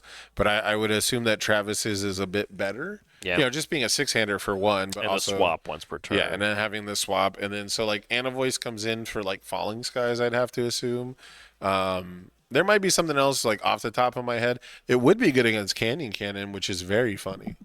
Oh, very easy to get over that. I mean, its own enhance gets it on double, right? Exactly. So, we got some 3 damage nukes out there that, maybe it's specifically for that. But, yeah, I think Travis felt really confident in the way that he handled game 1. I think he took specific damage interactions, right? He took damage from specific moves that he knew that he could take damage from, and it wasn't going to be a huge deal, both early game and mid game. But I think the biggest thing when it comes to sideboarding is, does Matthew have a way to interact with Travis's stage? Because we're not even seeing it can't be fixed come out, right? We've got the heroic assistance instead of stuff like it can't be fixed. So one of the main things that you have to like hate on your opponent touching your board is usually like the powerful spam foundations that good has. Yeah. And it looks like we have foregone that for better, higher quality foundations. Yeah, I would 100% agree with you. And I mean, also looking at Matthew's sideboard, I actually, not gonna lie, he has a Mountain Lady too in his sideboard, and I wonder if that's almost better for him here. Just like playing a grindier game, getting to something unblockable. I understand the swapping, but like if you give enough parallel stats. She doesn't though, right? No. Edgeshot does. That's the whole. Yeah, I think that's the first thing that came to me was Edgeshot is good in this matchup specifically because of the parallel stats. Okay. Not having because I've done this. I have done that matchup quite a bit. I told you we got the Falling Skies Mountain Lady at my local, and man, the only thing that's saving me is that swap. Okay. Right. The only thing that's saving me is that they're stunning me. They're not petting speed on things usually. Yeah. Whereas Edgeshot is much more annoying because it's the same amount each time, so you don't really get anything from the swap raw. Like the once per turn raw won't get you a whole lot. So I do like the idea of like we're gonna sit here and review forever. Yeah. And I can get an unblockable, but eventually, if Travis finds the right answers, it's gonna still do nothing to me. Right. Travis has the lock and attack at its damage currently. Yeah. Travis has the ability to reduce the speed and then swap it. So without like other tech pieces, without like a hardcore blood curdle play, which that's the play I'm waiting for. I'm waiting for the blood curdle, which we got the Hawks committed here. So Yeah, I mean, it's essentially like we played it already. But yeah, I mean, the Titan Cliff, we did opt for the one attack double foundation review. So we're currently sitting at 4-4 in stats based off of the reviews I've seen. But it looks like we took half on that partial there. I think we took 5 from that. Yeah, I think that sounds about right. And it said we're just going to build out, not really drawing a lot more gas for Matthew, only just the bullets. But the very cool thing, we've got 19 to 18 now. So we saw this in game 1. Matthew did get a good poke in, got the momentum early. And now we've got the -1 to our difficulty in our block mods, I believe. So we're able to build through these 3 checks just fine. I don't think that Travis's deck is particularly equipped to punish us here. So you got to feel pretty good. I would have played that. Momentum. I would have played that easily excited. That's insane as well. Travis on 4 foundations. I'm blocking Tasty Riffs. You're never building a 2-diff against me. But he's got another high block. I would have done it because I had a high block, right? That's the only reason. What do you want to review on your next turn? That's the question. Oh, that's true. That's the hard part with that character. See, I'm not thinking about that. He did build number 23. Yeah, number That's 23. a random card though. Yeah. What do you want to review? I guess we block with the attack and keep the non-attack card to review. It's still a high block. Like it's Edgeshot is very cool, and I think has been a fan favorite because he really does ask you to play the game and make different decisions than other decks. Yeah. I think the lurker package in general, right, is like, I think it's a design space they haven't really done a lot with. I mean, what's the last time we used cards like this, right? And True. when we did, it wasn't as many as we have now because they gave us 4 characters that do it. Right. That when they first showed Edgeshot, that was the first one they showed. I went into Discord and I was like, yeah, I bet they wait another 9 years to print review cards. Yeah. And then they gave us took. 3 more characters, and then right? They reviewed more the next day, and I was like, all right, I'll eat some crow. That's how long it took for Lord Raptor to get any help, right? And then it was himself again. Yes, it was. It was like a pseudo reprint, and I was like, well, if he's going to be the only one, like, because I loved Lord Raptor when he came out. There's some very successful air decks built by Shane Duckworth in Las Vegas back when he was in Vegas, and he helped a lot of new players learn the game with that deck, with the review step, Chris Pratt notably winning the only 2K I know of that we ever had. We had a 2K event in Vegas 10 years ago. Beat Miles Tyler in the finals with the Lord Raptor deck that Shane helped him. I think he beat Garrett Brett in that event, right? The deck was sick. We all loved it in Vegas, but it got no support for the rest of its life. They decided it was sick enough.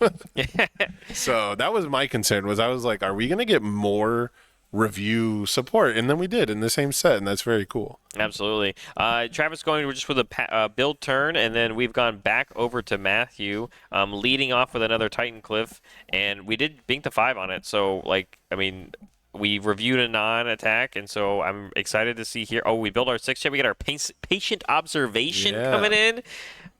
This one is crazy. I never thought I would see this card get sleeved up. I'm not kidding. I played it as a 1-of in set 3 format Eraserhead, and I was like, just for extra, every momentum I got from all my fast pokes. Void low blocks were kind of rough back then. They were a little rough. So yeah, I definitely played this in set 3 format Eraserhead, but it was a 1-of, and it was. Now it's a 6 check. And I get to build it for my discard pile. Before it was a low block, now it's a 6 check. Yeah. It has almost nothing to do with the stats on it. But hey, the breaker low is solid. If you can build it for free, the -4 speed is a solid effect if you can build it for free. So very cool that it has found a new life thanks to Titan Cliff. And something else we're going to find new is some cards. We're going to discard 3, draw 3. Yeah, and once again, prepping ourselves for that 1 defensive proc on the review. Love that. I do like that a lot. I think it's a very calculated choice. It's a tough... I was ready to see the triple threat. It's a tough choice to make, but this is a choice you're going to have to make pretty soon in our new standard format coming with Trigun Challenger decks. There's a character in there that's really going to ask you to discard 1 attack and draw 3 cards, but that one's a bonus, right? That one, the value is clear. You're adding additional cards to your hand. Yes, yeah. So this one is tough because I think you're truly at your strongest with Edgeshot when you are able to review an equal amount of cards. If you have 2 reviews of the non-attack and 2 of the attack, super ambiguous. Your opponent doesn't know what's coming, and still, even if you fumble this turn, you have a powerful defensive backup with the ability to build cards for essentially free with -2 difficulty, and to have an Eraserhead amount of speed hate. Yes. And we see the Anavoice came in from the sideboard, but I think this one's just going to be a normal Breaker 1 partial block, so we're going to take a little bit more damage.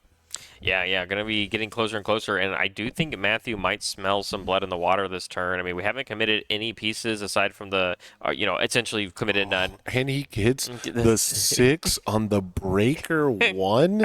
He said, "Not today." Yeah, so yeah, we're at procs right now we're at 2-2 across the board right now.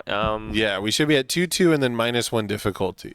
Yeah, I I guess. believe we've got I guess you would call it the 2 aggressive responses and the 1 defensive response. Yeah, and I would love to see another commit here to another aggressive response because I do see the Canyon Cannon and the Lurker Strike in our hand. So those to me are the ones that you kind of want to end on, especially the Canyon. I wonder how big the Canyon could get. Right? Yeah. If we played the lurkers next, so we could build another foundation, like do some weaving in between. Yeah. Because we've done attack and foundation so far. We haven't done any of the what I'll call the bonus card types. Yeah, you're right. You're gonna see a lot of like random assets in the like one of assets in these. Just so I lurker can decks. review it. Yeah, just in case you ever get to pull off, because I think the asset ones they discard a card, which is crazy. It might be. I'm looking at his deck if he's even playing an asset, but it looks like no. So Yeah. But so if we go lurkers into Canyon, I'm curious how big, because I imagine Travis is going to block this. it's not. Okay, asset is you remove 2 selective cards from your opponent's discard pile. So we could remove feathers. Oh, but then they would go to the bottom. That's still good. Oh, is that really what it does? yeah, Okay, yeah. okay. So Hawk's feathers have built-in protection from getting RFG'd by the rival. They go Oh. to the bottom of the deck instead of getting removed. Oh, that's good then, I guess. Yeah, I mean, you make your whole character's linchpin. It allows you to play 2 instead of 4, that's for sure. But the attack, well, he's already fulfilled the attack. The attack one is your opponent discards a Discards a card. card, okay. Which we have now fulfilled, right? We've done that, so. And if we can answer that passing the torch, we, might get them open. We have extra cards in our hand, though. Another Anna Voice partial block. Do you risk it on the Breaker 1? We do have 2 checks in our deck. We do have 2 checks, but I mean, checking that 6, I think on. He's so close to being open, though. He's so close, right? I mean, You have Travis so has many 1 foundations. card up, or yeah, it's a passing the torch. Travis has cards in his hand. Of course, we still have Hawks ready, and I don't believe we've used the swap yet. So it's so close on what line you drive here. Yeah, I'm trying to figure out what the Gentle Criminal Foundation is. It's the only one escaping me right now. It's not elasticity. It's right? no. So it's I don't remember the name of it, but essentially what it is that if you commit 0 cards to Right. pass a control check, you can give a damage. So I think. Lamal Breaker. Yeah. It's a you Lamal give a Breaker damage. 1. Yeah. So the breaker 1 here, especially. I dig this, though. I like the Lurker Strike. We're going to get to build another foundation here. It's going to be -1 difficulty, meaning if we have a 1 diff, we get to play it almost for free. Again, 2 checks do exist, but, you got to play you have to assume your deck is going to work. One of the things I hate the most is I see people punt games all the time because they think, well, my opponent's better than me and nothing I do works. Yeah. So they back themselves out of doing a good move because it hasn't worked in the past or because the idea of winning is, so far above them. But you have to sometimes play to win. Yeah, a lot of I think I saw the other end We of what just we saw saw. him discard the Rejuvenating 2. Interesting. Yeah, so he says, "Hey, I'm probably not filling this off." Obviously, I think he had a second one in his hand. +1 mid, though. Yeah. Oh, yeah, if he has a second one, I guess that makes sense. Right now, the block zones are what's killing us. We're getting chipped away by these block zones because this Lurker Strike, I believe, came in for 6 damage and hit home. Unblocked. Yeah, unblocked, and then just gonna here's our free Ooh, build. through the attack check. That means we're Yeah. in the clear. Then the question is, here's the other 1,000 sheet piers. We have another 1,000 sheet piers. So like the thing is like, do we flash? Do we flash the next one? flash the next? It's the Canyon. Do we flash the 5, next 6, 7, 8, 9. Hold on, 3, 4, 5, 6, 7, 8, 9 with your character. I think you do it. I think you think do you it. I think flash this is it. where you do it, right? And then there we go. We're gonna scoop it up actually. Okay, the 1,000 sheet piers turned out to be just enough. So, Edshot being able to flip the script here. We saw Travis. He survived the turn 2 and the turn 3, but the stats were able to get there because of the block zones. Yeah. The block zones were not with us. And so not being able to use our card draw effectively, right? We valued that breaker over the card draw, which maybe we got a little bit baited by the Gentle Criminal Foundation being Maybe. out there. That 6 check was a kind of a big deal, it turns out. And so the other thing is the Anna Voice, it's doing almost nothing for you on your turn. Absolutely not. The first form, if you're at 10 or less health, draw 2 cards. Doesn't matter because you have, or is Hawks a static? I can't remember. Hawks is a static. Okay, then never mind. Okay, I was gonna say, wait, do they conflict? But you're right. I mean, Yeah, but the main thing is you don't want to play for that, right? We talked about playing to win. We talked about playing not to lose. Keeping that first form is like playing not to lose, you Yeah. know. And So the Anavoice being something that you're almost always like looking to block with, but I really got to feel like if we just believed in our card draw a bit more, because we looked at our hand, right? It's Anavoice Rejuvenating. I think you said second Rejuve. Like clearly the stats on the 1,000 sheet were getting too big, even with the Hawks once per turn. Like we just weren't able to defend properly because we took damage from every attack. I want to say that I felt like you ready? I do think he was baited into that Gentle Criminal Foundation on the second block. Why was that not the Rejuvenating Smash block? Right. Why didn't we gain the extra 2, which maybe have been enough for us to survive, and also fish for better block zones? But instead, we thought the Breaker one was better because it's going to save me another damage, right? Right. It's one of those things where we could have drawn 2 and gained 2, and then our opponent would have to play 2 more attacks without committing any foundations to get that 2 damage back. I think the 1,000 Sheet Pierce was still going to get us on our 4th proc of our offensive ability, right, for the review. So No, right, but I'm saying like the Gentle Criminal Foundation gives 1 damage to each attack. Yes. Right? Yeah, so if you're trying to shut that off, then if your opponent plays 1 more attack with the Breaker, you shut off 1 damage. Why not just gain the 2? Yeah. Right? If we're going to partial block anyways, why not gain the 2? And, if we had access to more feathers, then we could have made the 1,000 sheet not only blockable, but we could have made a swap the speed and damage into a 0 out. So, you got to play 2 different outs, I think. But being up a game, Travis gets to make that determination, right? He gets to take that risk. He gets to, because Rejuvenating is also a solid attack, because that's the main thing, right? Is the Anavoice, if you save it for next turn, if things are going your way, you don't get to draw 2 cards. Yes. Right? You're not going to get the first form if things are going your way.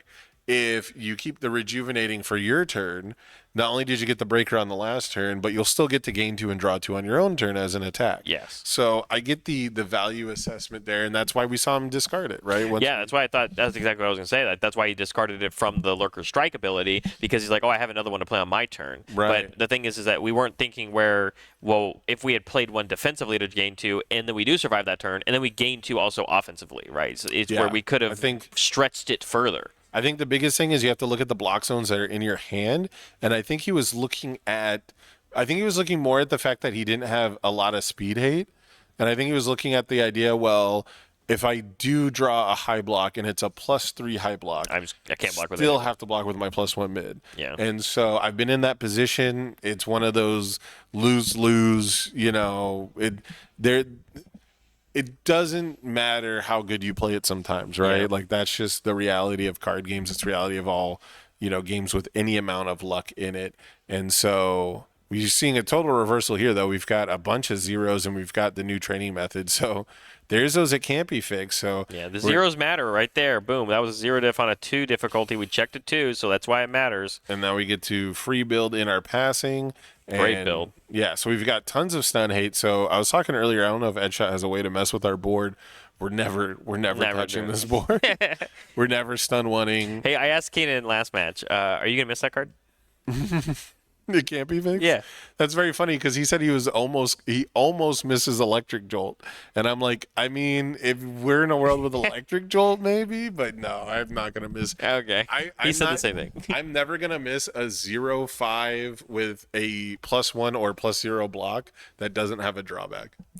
Fair enough. Give me the syndicate targets all day. Target all day. Dude, just remove this 0-5 +1 with upside from my life. Yeah. Even the Ryukyu one is frustrating because of Ryukyu herself. True. I understand that. Like that deck is still solid. It's just not like easily gravitatable over the top. But a lot of like what makes it still solid right now is that 0-6, right? The Fulfill My Duties came in. This is a sideboard card on the side of Matthew. Ooh, I like that because, as Hawks, you have a lot of intricate, like long-term sort of enhanced steps. You have a lot of things where it's like I have to do this and then swap it. Yeah. I have to discard a card and then I get a momentum with Rejuvenating, which I'm at the point where I'm convinced we don't have a discard outlet. I don't think we are. I think I scanned through the deck and I don't think we do. I think this man just wants Templar to be standard legal again. Like you? Hey, I was told it would be. I'm waiting for the official word. I've got 4. Oh yeah, because they gave it that new watermark. Yeah, I got promos ready to go. And you gave you Breaker back. I don't think it's gonna be legal, but we'll see. I got a place. I actually have a playset I bought from Sean O'Brien at Nats where it's one of every Type. Yeah, I could have helped I you with bought the that. other I've got a three. bunch. Well, I've got the rainbow too. I'm supporting local business, you know. Oh, okay. You know, Okay. I gotta support local business. That's fair. You know? Okay, here we go. Yeah, so we just went with the specialized sound waves there. And then we checked the foundation. I don't know what it was, but we picked it up with new training method. And then We're missing. I know. I distracted you because I started asking. Hey, but- we've been here for a hot minute with this one. We've got an excellent game with two players who are pushing the limits of not only their deck but their playmat space. Yeah. And that's the thing is, what I kind of want to allude to is that, kudos to Matthew for getting there, because I was very convinced after game one that Travis had built this incredible undefeatable monster of a deck. Like I'm very impressed with Travis's deck, but I've seen the Goliath fall. I've already been put in my place from watching this matchup, and so it can happen. And that wasn't a turn two, right? That was deep into the game still. Yeah, and I was a little skeptical just because there is. I wouldn't say a bias specifically. I don't think that's the right word, but because we've seen Travis so much before, right? Because we know that Travis has won tournaments in the past. You just don't know what Matthew has in store for us, right? You're just less familiar. As Shaq would say, I wasn't familiar with your game. Right? Yeah. So You're I right. got to apologize because that game too, the stats did it. Yeah. And it's the stats combined with the partial blocks that did it. So without a zone correction, without like an omni block option, the Anavoice is not getting to that double stat land, basically. Yeah. It was good enough. Now, game 3. It's going to be very different, right? Game 3, Travis is in deadlock on turn 2. Yeah, that's where I was kind of allude to. It has a momentum. Yeah, Travis getting the poke in, setting that tempo, building as far as he wants to. Like that now it feels like once again of kind of what I remember seeing in game 1, which was although Matthew was on the play, Matthew just like not pushing necessarily as hard like he did in game 2, which got him the win. And now it feels like Travis is off to the races. Yeah, I'm loving this matchup because it's two decks that are approaching the game at any pace. I truly believe that Travis's deck, if it drew 4 attacks, could resolve them and, present a lethal string. Granted, they're all value attacks. Right. They'll draw you more cards. Right. And they build too, right? Like if your string is, Tasty Riff, Rejuve, Tasty Riff, Sound Waves, like you're not pumping like the best damage. And it's probably not like OTKing someone, but you're going to end your turn with 6 cards in hand. You're going to end your turn with 2 additional foundations, plus whatever you build after the Sound Waves with like 0s and 1s. And you're going to be Hawks. You're going to be able to, still have like a feather in hand and a swap. So like, it's one of those things where turn 2 aggression from both of these decks is still possible. It's crazy because you were just talking right there, and that like clicked again for me. Is like you're right. I mean, last game it was really the block. It was really the block zones. We're playing a character that can make something high, and the fact that we just found no high blocks. Yeah. It's crazy. There's so many things Hawks can do with that swap defensively. You can make something qualify for Anavoice Omni block. Yeah. You can make something into a high so you can block it with a high, like Aries Smiles, right? We talked about the 3. Yep. 3. He's got a signature high block action on like every symbol. Yeah, it's crazy. We saw the Fierce Wings be like super Important in game 1, and so. Fierce Wings on turn 2 to pick up Sound Waves is a mood. Yeah, it's a mood, and especially right now when we have a momentum. Because that Sound Waves is what's in our momentum. We didn't want to block a 4-high 3 flash. Who does? Yeah. It replaces itself, so he doesn't feel bad about playing it, and it allowed Travis to go so far ahead that it almost doesn't matter what he does on his turn at this point. I feel as long as Travis ends his turn with the correct block mods. Granted, he might not know what they are, but if he has the correct block mods, he is going to be nigh unkillable. It's going to require things like Gently Theft. It's going to require things like Fulfilled My Duty to make things like it's going to require flash attacks to get in there.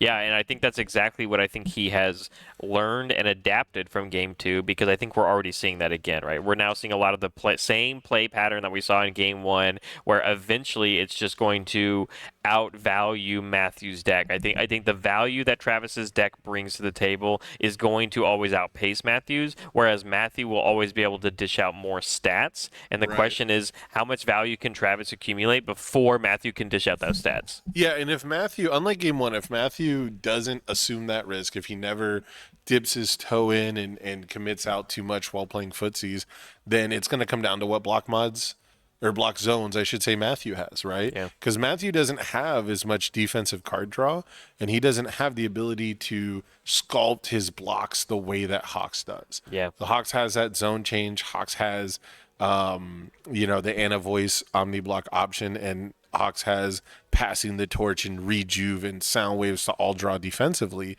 So when it comes down to it defensively for Matthew, he has intense block mod reduction, and he's got like fulfilled my duty, but he doesn't really have ways to interact with the stage or the attacks themselves. Correct. Which is crazy because, I come from a separate board deck like Razorhead, and it's all about the board interaction sometimes. It's also the speed reduction, yes, but like... Well, you have a race on demand. Yeah, exactly. But, but they're very different things. And you can play like the Taiyaki Fanatics, you also get to play the rewind throttle. Yes, committing the thing. That was huge for that deck. So, just a whole different flavor of Void, right? Yes. And that's what's really interesting, I think, with Travis's deck too, is he's on a wholly different flavor. He's a completely different flavor. Now, I've seen good symbol decks very similar to this. I've seen Recovery Girl decks similar to this. Yeah. I've seen Midoriya 4 decks similar to this. I don't know if you've ever seen Christopher Bromley's brew. Yeah. But he's got a ton of good symbol decks that are almost essentially like this same type of shell of Sound Waves draws me, Rejuve draws me, Tasty Rift draws me, and then you just sprinkle in like what else you feel like. I've seen Bubble Girl decks kind of like this. Yeah. A little bit. They obviously, like, she wants to play more of like her own stuff too, but like her offensive gimmick though is just using bubble distraction and then rebuilding it with infiltration. Yes.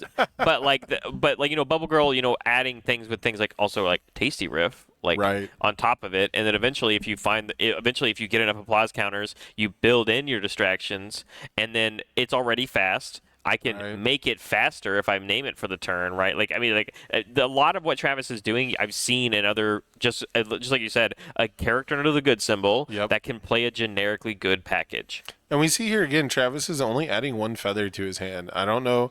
I don't think it's by choice yet. I think there's only one available. Yeah. But the fact that he has just been operating without the feather. This is just how good the good symbol is when your character can swap speed and damage.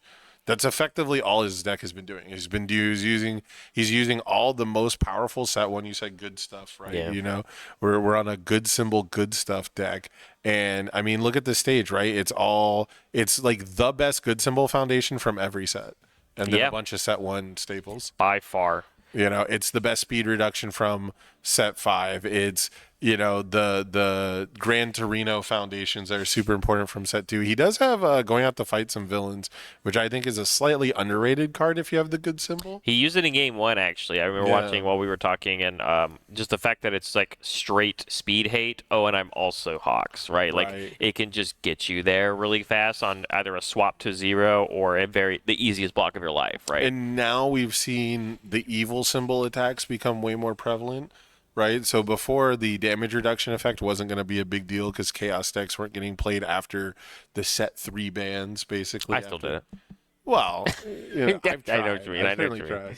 I mean, Chaos Amajiki did really good at Nats. Yes. Right? So it's still possible, but I don't think Chaos Amajiki cares about -2 damage. And Chaos Amajiki almost qualified again today. Right. Or for today, I should say. And there's at least one Amajiki being played today. I think there's one today, yes. Yeah, but I almost watched another one qualify, basically. So here's a really cute one that I don't think a lot of people expect is Finger Guns. Finger Guns being able to pick up your sound waves and your rejuves to effectively give you those free draw responses is super cute. And that's like the theme of this whole deck is like, how can I just milk value out of every card I play to the point where you can't keep up? Yeah. Eventually your deck will stutter where my deck is a fast moving engine. It's like that meme where it's like, I'm already the high tech train and you are the slow locomotive. Yeah, I know what you mean. The Thomas the Train Engine. Yeah, it's like it's too late. I am the sleek, fast engine, and you are the old school locomotive. But is that triple barrier shield? I thought that it's at least 2. Did we use it? Is it's 2. Blood 2 Curdle. Blood Curdle. We need to hold on to that for sure if we want. We definitely probably want that Blood Curdle. We did eat this though. Well, we have talked about I don't think Hawks is like the craziest defensive character if you read it as -1 speed and the once per turn. And for Travis's deck specifically, the 2 additional cards isn't super common, but look at how many cards he has. He's played 6 cards and he's holding 4. Yeah, he refilled on the Tasty Riff, and then he built 3, and then obviously we get to keep our 3, right? So I also think it's like, again, I was just looking at Travis's hand, like having that Fierce Wings also now as a defensive piece, I think matters a lot more on, like, I don't think there's a world where he's going to get that zone checked again, but with a thing like Blood Curdle, it could change a very different pace of this defense. Yeah, we do have double pass-through walls, so I don't think the area is going to be relevant, right? We've got the answer for the area. It does? Oh, yes. Yeah, I'm a billion asset. Yeah, sorry. It's mostly anti-breaker. I'm thinking Airy Smiles, and I go, Airy Smiles doesn't have breaker. What are you talking about? And then I'm like, oh, no. No, you didn't. You didn't. I thought Airy Smiles, but you're correct. We do have an Airy built on the side of Travis, which means that we have to do a whole extra move unless we can interact with it. So you are correct. I thought Airy Smiles. Yes. Thank you, Brian. Thank you. Yeah, so the Airy might not be a big deal. We got the Blood Curdles, so the Hawks might not be a big deal. But we have 1, 2, 3, 4, 5, 6, 7, 8, 9, 10, 11, 12, 13, 14, 15, 16, 17, 18, 19, 20, 21, 22, 23, 24 foundations, and half of them reduce speed or, can ready themselves. That was some very fast counting there. Thanks. I'm a professional counter, actually. Oh, I love that. Oh. Yeah, I get paid to count. Oh. Yeah, I just did. I just counted 24 foundations, and they're paying me this weekend. Let's go. But we are leading off with a Titan Cliff here on the side of Matthew. We did check a 3 on this one, though, so to me, that's already deterring probably going much further into this turn. But we'll see based off of what we review. We discard, which counts as reviews. I love any card in these decks that lets me review more than one card at a time. Yeah. Or at least for Edge Shot, because of explicitly getting both responses feels so good. Yes. It doesn't happen too often with Canyon, but that's the best one because I don't have to choose. Yeah. It's random, so my opponent still doesn't know. And I put so much value personally in not letting my opponent know what my plan is.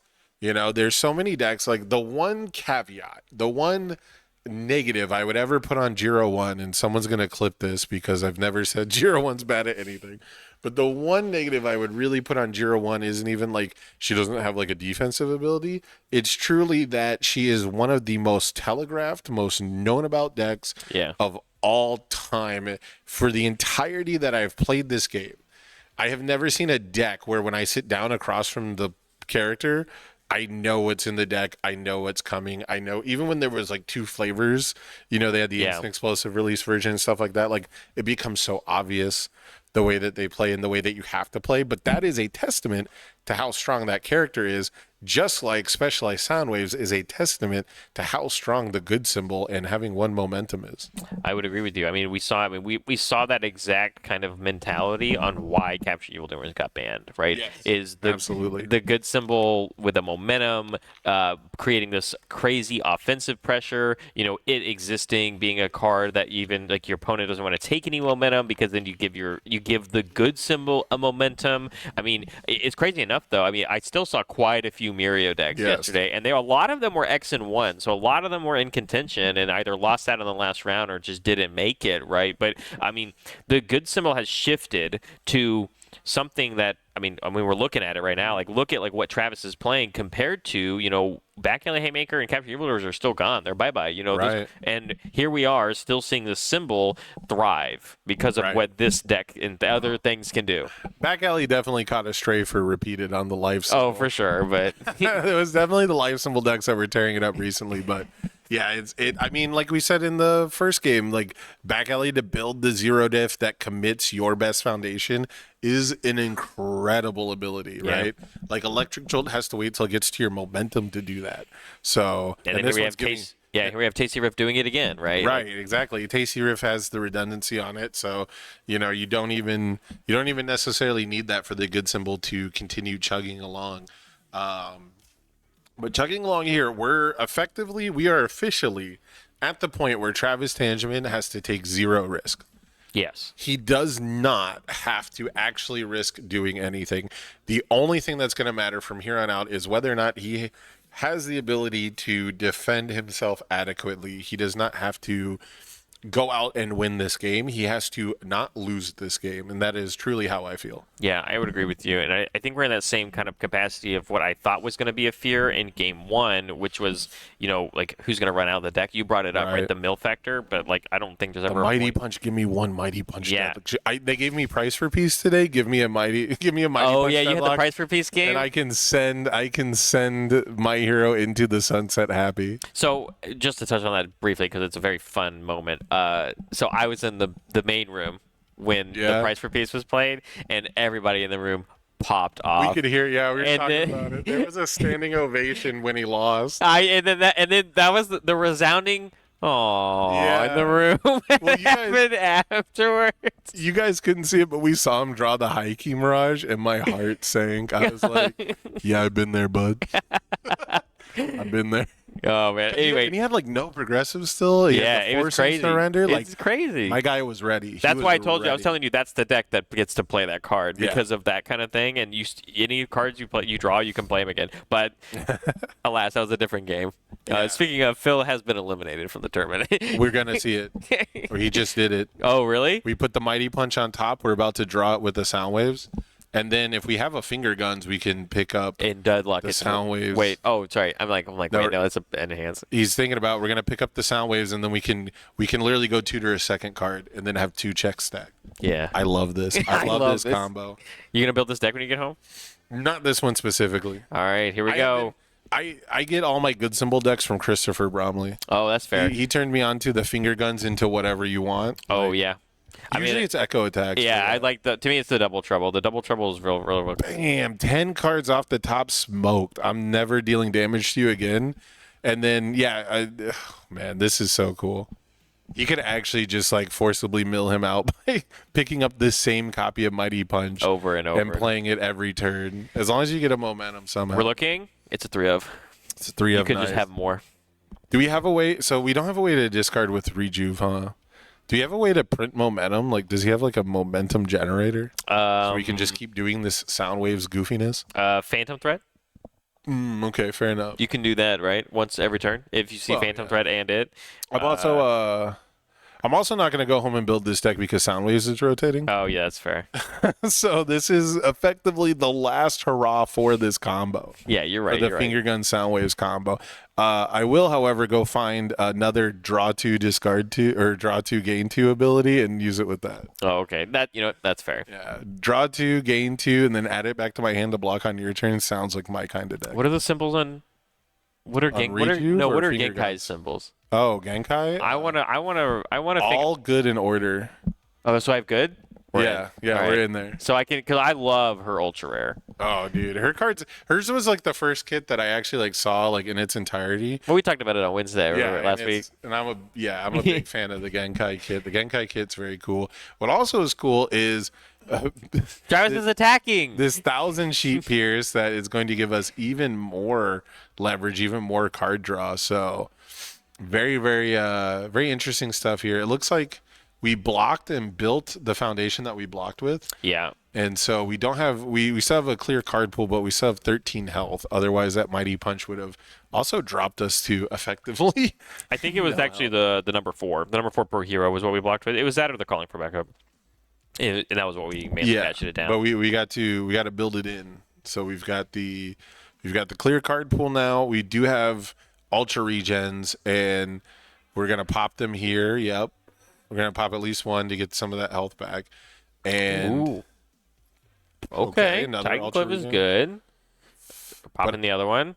I really gotta feel like if you're Travis here, the biggest mistake you can make is thinking that you have to win the game via damage. We've got a sound waves in our hand. We've got a finger gun in our hand. We got a second momentum next to like we're just counting to the point where we can play 2 mighty punches and force you to cycle, right? Yeah, absolutely. And I mean, it's going to come here pretty shortly. I mean, we're just tapping nice tries here for sure, and they're going to come right back. Yeah, the only thing I'd really be scared of here if I was Travis is a ton of flash attacks while I have the wrong zone. Yeah. Like genuinely, if he draws 6 flash attacks and can resolve them, like start with like a Titan Cliff or something, get your ramp going, then do your 1,000 sheet pierce in hands. Respond on play. Yeah, and do then all you that just, stuff. And then you just chain 1,000 sheets, and you're like, okay, 2/2 is good enough. if you don't have the right zone. Because it was Yeah, good enough in game 2. Yeah, we did hit 3-3, right? That one was going to get us to 3-3. I thought it was on the 1,000 sheet, right? Yeah, Yeah, it was the 4th attack. Yeah, but still. but you're right. Yeah, if we're just sending 8-9 damage moves and you're taking 5 from all of them, like we play 6 of them, that's 30. Yeah. So there is a world where this happens, but I don't think Travis is going to get caught unawares ever again after that, because you you only get 2 chances, right? You don't get a third strike in this tournament. It's double elimination. I think that is also one of the things we have to also, like this is not the end for either of these players, right? Like, it is double elimination, and they have done a great job, and they've made it past the first round. They get to still try in the losers bracket regardless of who progresses, and so that's always fun and exciting, because I mean, Keenan and I were talking about it literally on the last match, which is like, we didn't get that chance. It was you switched champ on day 1, and then it was over, and it was over, and then we had a ton of fun, and we had a great time. But it is eventually. I agree with you. Like, I just don't see a world where Travis loses this game at this rate. Right. It is. The world is one that he has to undo himself. Yes. He has to leave the door open, because at this point he is securely in his fort. He's got his blankets. He's got his, no edge shots allowed sign up, and all he's got to do is not open the door. Absolutely. So yeah, we got the specialized coming out here, and we're going to be stacking stuff again. Got one more momentum removed. Now, do we grab the Mighty Punch? I gotta imagine it's the Mighty Punch. I thought it was looking at Rejuve. Okay. He's looking at Rejuve. Okay. Stacking the Rejuve next. No, okay. Okay. It's just a 5 check, right? So I think we're gonna finger guns. So we're gonna draw the card first, obviously, right? Yeah. Yeah. I can't remember what order he actually put them in.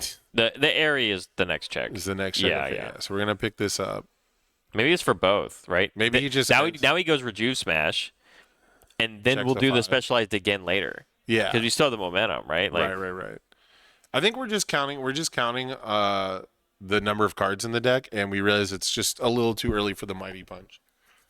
Really? We're just better off getting more cards here than. Yeah, because the Mighty Punch, I don't think wins the game. That's the thing, is you don't want to make him mill 10 cards until he can't play cards. Because you can mill someone down to like 4 cards in their deck, and then they can only play 3 cards. So you effectively win there. Well, and the reason he's got to cycle at least one time. Yeah, but I think getting him to that cycle is still just as good, especially if there's an opportunity where we still sneak a momentum every turn, right? I'm a big fan of it because it cycles the attacks away before there's a chance to draw any that are left in the deck. And and Matthew's stage is huge. Like, those are still cards not being cycled back in, right? But picking up the Rejuvenating Smash here is more tight-knit, right? Yeah. We just talked about not opening the door, doing something like a sideways move like Mighty Punch that doesn't fortify your position and doesn't necessarily doesn't strictly for sure hurt your opponent, is a worse move. So I think the Rejuve is smart here. It's not what I would do because I'm a Mighty Punch guy. I want to just start pushing the mill as much as possible, but I do think that adding more cards to your hand is better here. We do get the cards leaving our stage, so all of those small numbers are coming back. Yeah, it just essentially fixes the bad check that we just made on this Rejuvenating Smash, which we didn't really get to see as much of advantage in game 1. When he actually checked bad, it actually mattered, and his turn had to end, and there just wasn't enough reciprocation on Matthew's end, and Travis still got the win in game 1. Correct. But it did matter in game 2 when you weren't able to solidify this board state like he is now. I mean, we have the stealth stack and we have the triple small number, right? So you're at any point you're always there. Yeah, very interesting stuff. We're choosing to take the damage here, draw the 2 cards off Ultra Regen. I don't hate that option. I think that this is going to be one of the last times where you get to try and do the Ultra Regen. Now, the thing that I liked about Ultra Regen, which granted, a lot easier to do in a 5-hander. But I was doing it with Eraserhead and with Nomu, and I like to play 1 card, pass, take your first attack, draw 4 cards, gain 4. Yeah, and then I have 10 cards in my hand. ready to go. And then it's up to you to attack me more, so I don't have the greatest turn of all time because I start with double my hand size. And I wasn't fishing for them on my turn. Right. I'm already here, right? Right. I get to start my turn as a racer with 11 cards in my hand, right? Yeah. Like, I get to start the turn as Nomu with 9 cards in my hand. So, that was like the primary way I liked to use it. But to do that, you have to have that really good upfront defense. And both of these decks are all about good upfront defense. Just the efficiency here. Okay, so again, Travis is still playing 5 cards a turn, holding 5 cards, and having everything ready. so I just the intricacy on that last bit of that turn right there is the only card he had committed. Hold up. Sorry, I was looking at Matthew's hand, and he's got a hand that might cut through if Travis played too many cards. Okay. I mean, that was the review. We've got the Gently Theft. Do we have a Momentum? We have Blood Curdle and a Gently Theft. I don't think we do. Or maybe we do. We did hit with something, didn't we? At some point. He's gained so much. I don't think we actually have dealt damage this game. No, I don't actually think we have either. The game 2 didn't matter. Yeah. But we are going for the Blood Curdle here. The All Worked Up is a good commit because you want to start destroying things to get back into your We're about to deck. cycle. It's pretty close. Yeah. Sorry. So I do want to. Again, another hats off moment to Travis was because remember we checked bad, and so we committed and we readied all the small numbers, right? Yeah. Well, so that means the only card we had left committed in our stage was the finger guns that we used to pick our specialized sound waves back. As we went and built our foundations for the turn, all we had to do was commit the rest of the nice tries, and then because of Ares' ability, Travis' entire stage is readied now from doing everything he did and drew 1 billion cards. Right, it's just everything's firing on all cylinders. It's a pure resource game, right? It's not making anything unblockable. It's not making a throw. It's not spending momentum in weird ways or ripping your hands up. It's not using one big EX move or one big card pool clear. We're just drawing more cards and we're playing more cards. Yeah, and it is starting to. I think Travis can see the blood though now because obviously He's making him count. He's counting his discard pile. And Matthew's at 4, and we checked a 2 on the 6 diff Titan clip. Right. And so Travis's first enhance is to start tapping down all these deadlock pieces or just good cards in general, right? And this is what we saw in game 1, where at some point Matthew feels pressured to push the envelope, and he's going to commit all of these foundations. And now, depending on how the rest of his turn goes, there's a way better chance that Travis is able to win the game via damage, which would be admittedly a huge downer because a deadlock mill 10 would be a sick way to win on street. And we are cycling. Yeah. So I want to get a count of how many cards are left in this deck after the cycle. It looks pretty small. It doesn't look as big as I thought. I was about to talk about how big his discard pile is. But that's what I'm saying. They're all in a stage. If this is a 60 cards, if this is a 60 card list, right? I was thinking it was like a bigger list. I was like, he's got a big deck for Edge Shot too, but it's not as big as I thought. Now that we're shuffling it, and I just remember in game 1, he cycled right. He cycled pretty quickly in game 1. So the double barrier shield's gone. Okay, not too many attacks though. So that's either good or bad, depending on whether you check them or draw them. Yeah, exactly. This, by the way, for anyone watching at home who wants to build a Void Edge Shot deck, this is literally the exact game state where you want Fold a Body Skewer. It is, and we are not playing that card. This is exactly the game state where Fold a Body gets you to be the most insane character. Yeah, I would agree with you. And not having that card here is like better than Giro stats. Yeah, yes, it is. Just getting that extra view every time, drawing a new card. Yeah. Yep.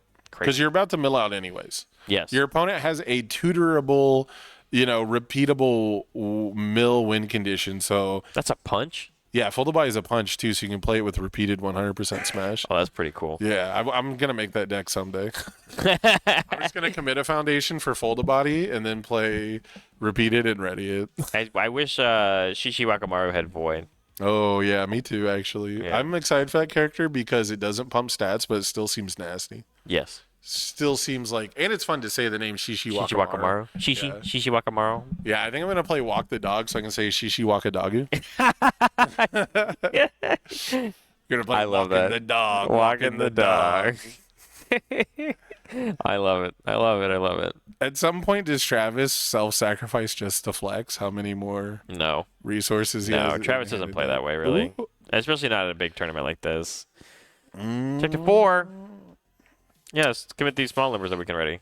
Yeah, which I think we have a second Blood Curdle, which how funny would it be if we get to do the Blood Curdle response and it draws us like a game-winning move? It draws you a card on the response? Yeah. It commits Oh, yeah, and it does. draws, You're right. Yeah. And it removes, right? And it removes, yeah. That's the only ability I've ever been able to play on a Blood Curdle in a tournament. Ever? No, well, I might never have, committed Oh, no. someone I think I Blood carried. Curdled Pippa playing Sero 2 one time. Gotcha. When they were committed out except for Sero 2, so they could only pay for Sero 2 by using Sero 2. Oh, I don't know what's happening. He's doing the response. No. No? We committed a card. We did the top cost, right? Oh, we're just getting this card out of our hand I guess. and out of our deck forever. And we checked bad.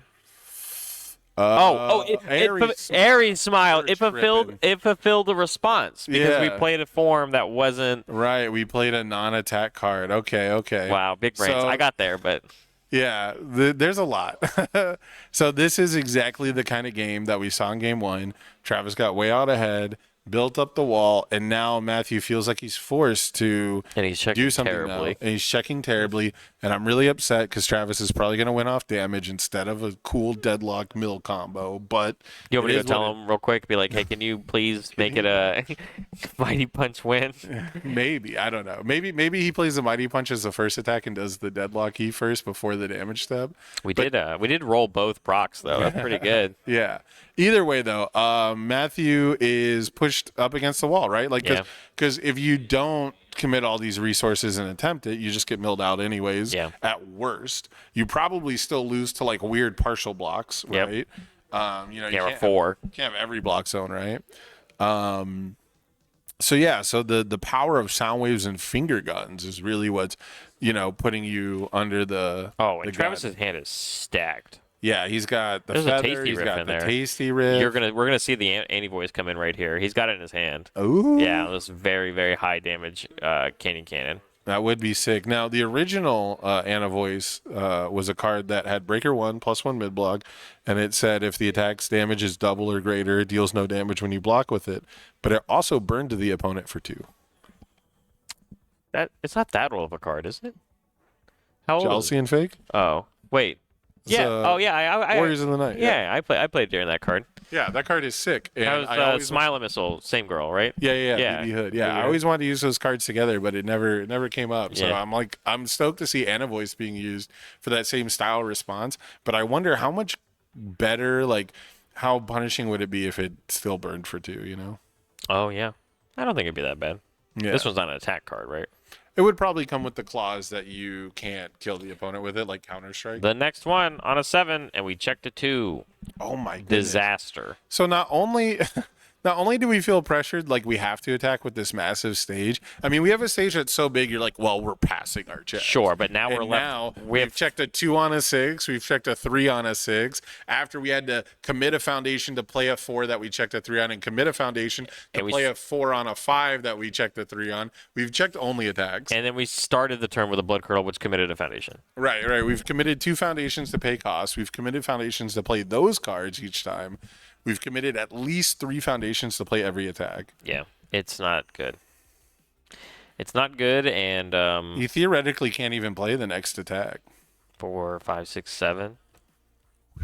Uh-oh. Wow, another attack off the top. Hey, well, we got hit both. Yeah, we get both Both responses. procs again. Could you imagine if we were checking even a little bit better? Yeah.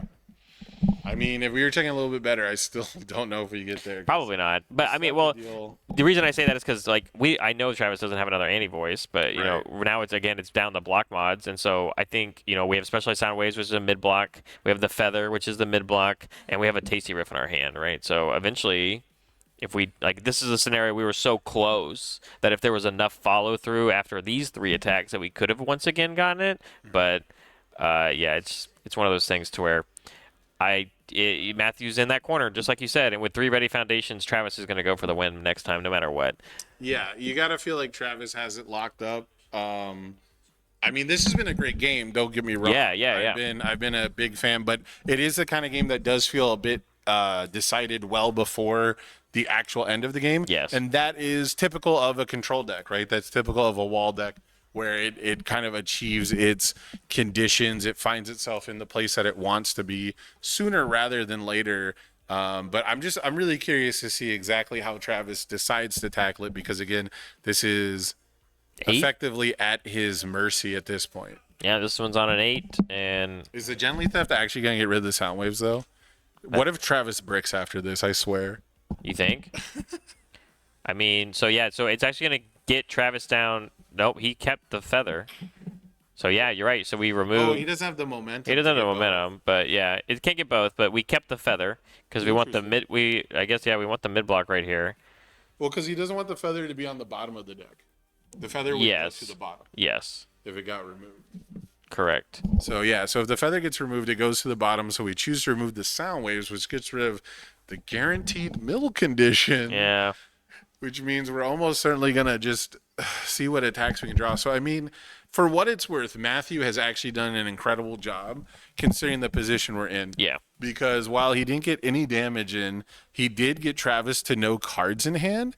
And while Travis will get that one feather back, whether or not we can make a singular feather lethal is not. It's not implausible. But it is much harder than any other attack. It's for sure possible. It is possible. Unless we're not going to cycle, right? Okay, we're not going to cycle it away. What was left in our deck? Oh, It's we hard drew a Mighty Punch. He's just going to shows. show him, Yeah. I had all these.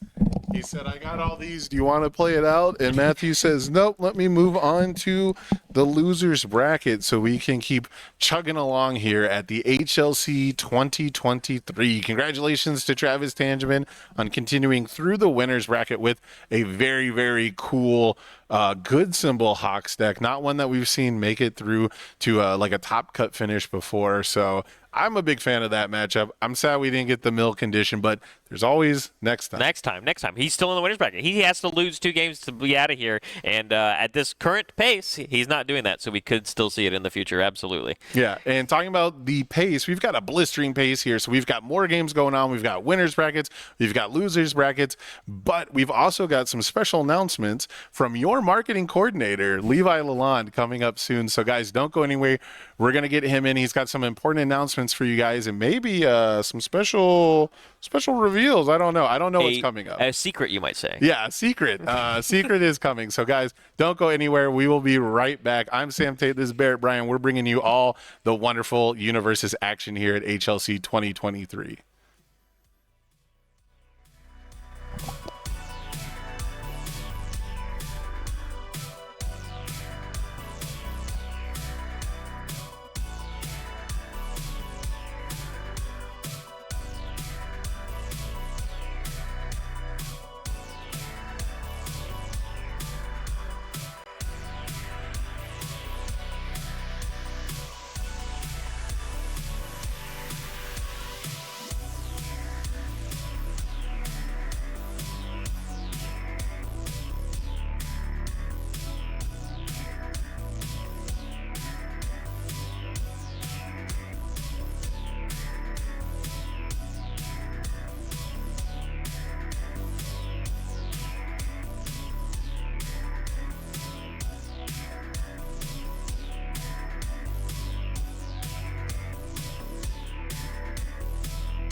Welcome back, Universus. I'm Levi, and I've got with me, of course, my right-hand man, Mr. Sam Tate, and we are here to break up the monotony of high-level, amazing gameplay to tell you about the most wonderful thing in Universus, and that's Free red vines. Red vines, baby. The most delicious licorice this side of the universe.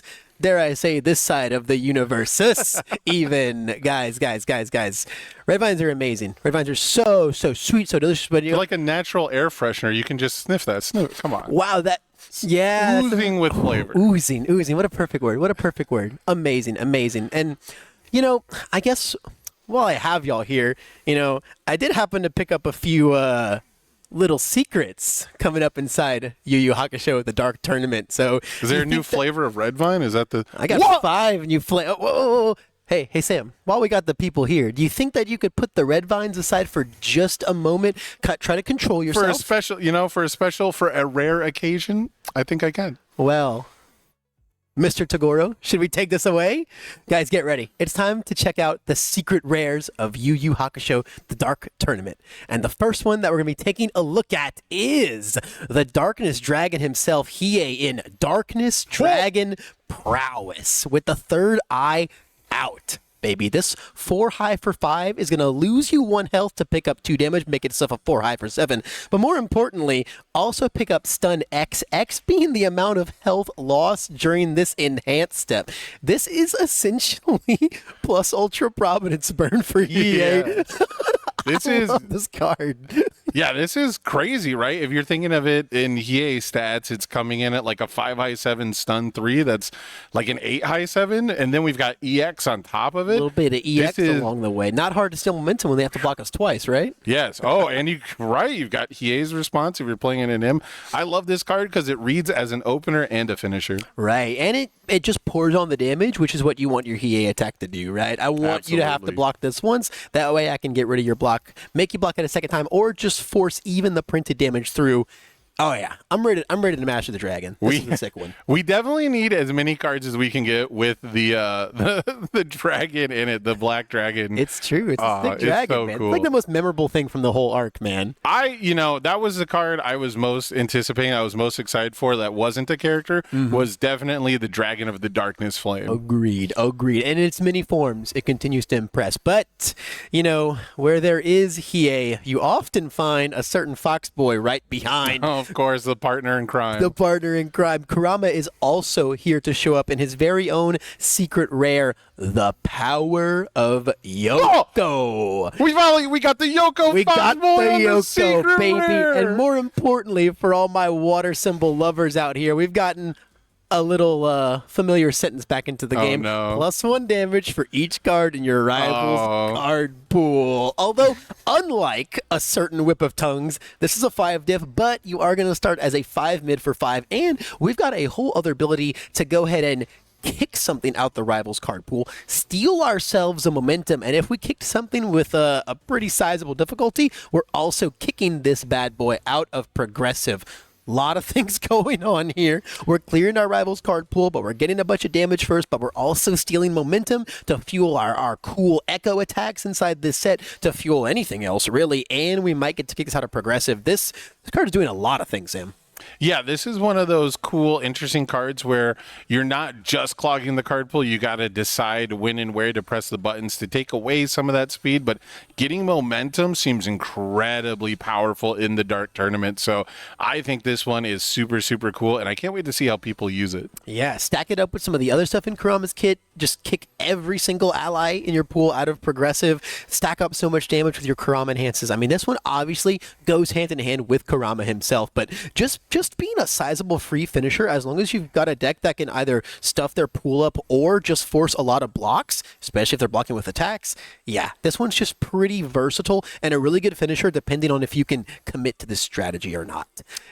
Not counting towards progressive is super powerful, so I'm glad that there is more of a hoop that you have to jump through than just discard a card from your rival's card pool, and that's what's going to make it a blanket use secret rare versus decks that really can capitalize on discarding a card with a difficulty of 4 or higher. That means you probably put it there. Agreed. This this is a good finisher right here. But we got to talk about a real man's finisher now as we pivot over to our team leader, Yusuke himself, and the ultimate, the pentultimate, the pinnacle, the peak, the apex of Spirit Gun moves in Spirit Gun Final. Another 5 diff, 5 mid for 5, but it ain't going to be 5 mid for 5 very long, Sam. Not. Committing 3 foundations is going to bump this up to a 10 mid, and then paying 3 measly health is going to bump this up to a 10 damage. A nice 10 for 10. Literally the final, we're using all 10 fingers, each Spirit Gun shot together for a 10 for 10. Oh, you know what? If we're not ready to blow you up with this, a little bit of breaker 1, a classic, a gentleman's breaker 1. A gentleman's breaker 1. Gentleman's breaker 1. I'm a big fan. It's gonna be useful in my hand no matter when I draw it, early game, late game. I mean, this is, if you've seen Cannon Blast do work, imagine this card in action. This is gonna be played. You're gonna see this card. You're gonna have to tech against it. It is the biggest stat stick I think we've ever seen. And can we just talk about how cool Yusuke looks? So Can we just, like, the full art kind of blending through the borders is such a nice touch, and the actual like the finger coming out it at looks you almost 3D. Yeah, it feels 3D. It's so the perspective, menacing. the artistic perspective on this one is absolutely top notch. One of the best arrangements I've seen with this new border. Much like Yusuke and his kit himself, not an overly complicated card, but Yusuke is a simple guy and very effective and very good at what he does. Hey, if the finger gun gets the job done, The stat resets. They won't save you. They won't save you. You need them all. You need them all. Look at Spirit Gun Final. But now let's look at a slightly different flavor of Spirit as we make our way over to Yusuke's friend and rival, Mr. Kazuma Kuwabara, and check out the ultimate Spirit Sword. This giant sword, 4 high for 5 weapon, but much like Yusuke's Spirit Gun Ultimate, it's not gonna stay 4 high for 5 very long, because committing 1 foundation is gonna pack 2 damage onto this bad boy as many times as you like. excuse me. As many times as you like. Oh yeah. Also, if your character happens to be relevant at all in stopping this giant blade, nope. The card's in my hand. Disagree. Hey, Freezer Burn? This is Spirit Sword Freezer Burn. This is yeah. Don't touch me with that character, man. Don't mess with me. Levi, you're my friend, right? Oh yeah, of course. You would never lie to me, right? I would never lie to you. Is Kuwabara just everyone's favorite character at Universe's games? Is UVS Games just the biggest Kuwabara fans ever? Like, do you guys have giant plushy Kuwabaras all around the office? Like, do you guys sign your name like Kuwabara at the bottom? As a UVS Games employee, and a Kuwabara fan, I have no comment. Oh my goodness. And okay, so both of these abilities are any number of times during this attack. Correct. Because a responsibility is played every time the window opens. Correct. So it doesn't matter how many abilities it would you have to on say your character. response once per enhanced step, which it doesn't. Well, as a resident Hawks aficionado, you know how that goes. And then the bottom one, of course, says it's playable any number of times. So very cool to see, like, the defensive ability of Kuwabara to commit all those foundations to reduce damage be shown off in an offensive way, right? You've got like the parallels of how he uses his high spirit awareness. So that is very cool. But I'm also going to point out EX2 means that this dunks you. It does get real fast. Your foundations make it real big. Your momentum makes it real fast. This card's sick. And honestly, as someone who's a fan of really creative ways to get stats, both this and Spirit Gun Final make me really happy. I don't just jam this. I have to have the foundations to make it big. I don't just jam Spirit Gun Final without 3 foundations to make it big, right? Like, these are, not the most complicated ways to pick up some stats, but properly costed. And, I like to see that even in my secret rare attack, right? I've got to work for these numbers, man. It's a very different flavor than repeated 100% smash, which goes in the opposite direction, right? Right. You get things for making that one big. Yeah. You better work. You better work when it comes to Spirit Sword Ultimate. And now, We're going to All go right, now we're going to show the secret rare for me, right? Because we've done the Kuwabara, we've got all the fangirl Yoko cards, but where's the one for me, Levi? Well, you know, we saw Genkai's training over the team. We saw the whole team itself, but now it's time to take a look at our signature bad guy as we proudly present true 100% Unleashed. Oh, if you thought he was 100% before, you were wrong. That was closer to 85%. Exactly. This is the true 100%. Precisely. Togoro's ultra rare 100% power. Not quite the truth, because this is the true 100% Unleashed. And, you know, for such a crazy name, for such a big difficulty attack, what the heck is this 3 mid for 3 doing? Oh, well, 3 damage attacks have never been 3 damage attacks in this game. Never. It was always for however many foundations both you and your rival are backing. 1 speed for each ready foundation in your stage. 1 That's damage both? for each foundation in your rival stage. Both? Yep. To make this one big, we got to work together. Oh, we got to my work goodness. together. Togoro's going to build you up and then break you down with this bad boy. Can we replace that bottom enhance with just like enhance if your rival has 10 or more foundations? They die. They die. They die. And then, my friend, you die. But when you're wielding this card in your hand, you're definitely not going to die. Because when you're on death's door at 10 or less health, simply blocking with this is going to guarantee your safety. After you make a check to block with this card, remove this bad boy, and boom, that check passes. Ooh. Oh, yeah. You know Big how fan. powerful that ability is, Big Mr. fan. Oldhead. You know how good an auto block is. Hey, you can span the entire cosmos, and it'll be difficult to find an effect that good. I'm such a big fan of cards that play both sides of the game, right? So having the Breaker 1 is like such a nice little tidbit, but this is above and beyond. You got me on death's doorstep, and I get a free block no matter how big, no matter how fast it is.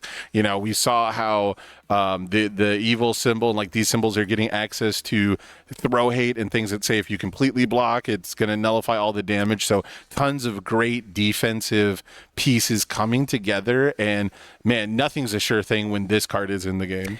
Yeah, this is just, I mean, you know, we lose plus ultra, but what did we gain? We got true 100% Unleashed. You're 11 mid for 11 Spirit Gun final. No. It doesn't stand a chance against the true 100% I power. do wish that they shared symbols, because you could have a 100% tribal deck pretty soon. We got a lot of percentages in the game. Ooh. If you could get like a % tribal going, that would be cool. Percent tribal. I mean, Togoro's attacks kind of accomplish a lot of that on their own. Well, that's true. That's true. Gets you pretty close. I need 100% tribal. I need more anime IPs with 100%. I mean, we just need more Midoriya cards, right? That's We just need some fair. more percentage smashes. Man, yeah, this card's crazy. I'm gonna have a really good time blocking with this card. Yes. This card is sick. What a slew of secret rares. And I love that it's a card anyone can play, right? Any deck that you play is going to build foundations. Your opponent's probably going to build foundations, but it shines so much in Toguro, and it's reliable in that younger Toguro deck. So very, very sick. Definitely my favorite secret rare, both art and effect. It's hard for me to pick, man. These cards are all really cool, and I can think of a lot of different decks that I want to bring them throughout. I'm excited. But honestly, you know, at the end of the day, while we didn't reveal that one today, I think Genkai's Training is probably my favorite. I think this card, or sorry, Genkai's Guidance. This card's crazy, man. This Very card's cool. nuts, dude. I'm trying to blank attacks all day. Okay, so I get to pick one, right? I get to take one? Oh. You get to... I get to have one? Whoa, Mr. Toguro. Whoa, Can Mr. I- Toguro. You got to calm yourself down. No, I get first pick, though. Barrett and Keenan are here. I get first pick, right? Oh, guys, Dark Tournament Committee, we have a problem. We have a problem. This is gonna start a huge drama, guys. Those are our secret rares. As fun as that was, though, it is time to get back to the gameplay. However, I do have to explain a little bit of things going on here, guys. Our players are not going to be receiving a guaranteed window lunch break, as they're kind of bouncing back and forth a lot on their own breaks. They're getting plenty of time in between their games due to the way that the bracket is rolling out. One of the main benefits of the double elimination bracket is if you're winning, you get lots of downtime to go you get your a break whenever drink. you Yeah, want. you get tons of downtime. However, our stream team does require a break. But given that the players are going to continue playing, we are going to have a game on stream. You're going to be able to keep watching the gameplay just at the absence of Brian monitoring things like health totals and card images and the lovely voices behind the microphones. But rest assured, though, as soon as we get done eating, yep, bring it back. That whole. I was gonna say I'll trade you these red vines for an SR. Whoa. But then what will you eat? Oh, that's The a SR? good. No, don't do that. Don't do that. Don't do that. Don't do that. Don't do that. 200% does not taste that good, Sam. Guys, we'll be back soon. We're going to go get ourselves some grub, get ourselves ready to dig into the rest of this day. In the meantime, enjoy this gameplay, and we'll see you all very, very soon.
Welcome back, Universus. I'm Levi Lalonde, and I've got my good man, Keenan Meadows, here with me.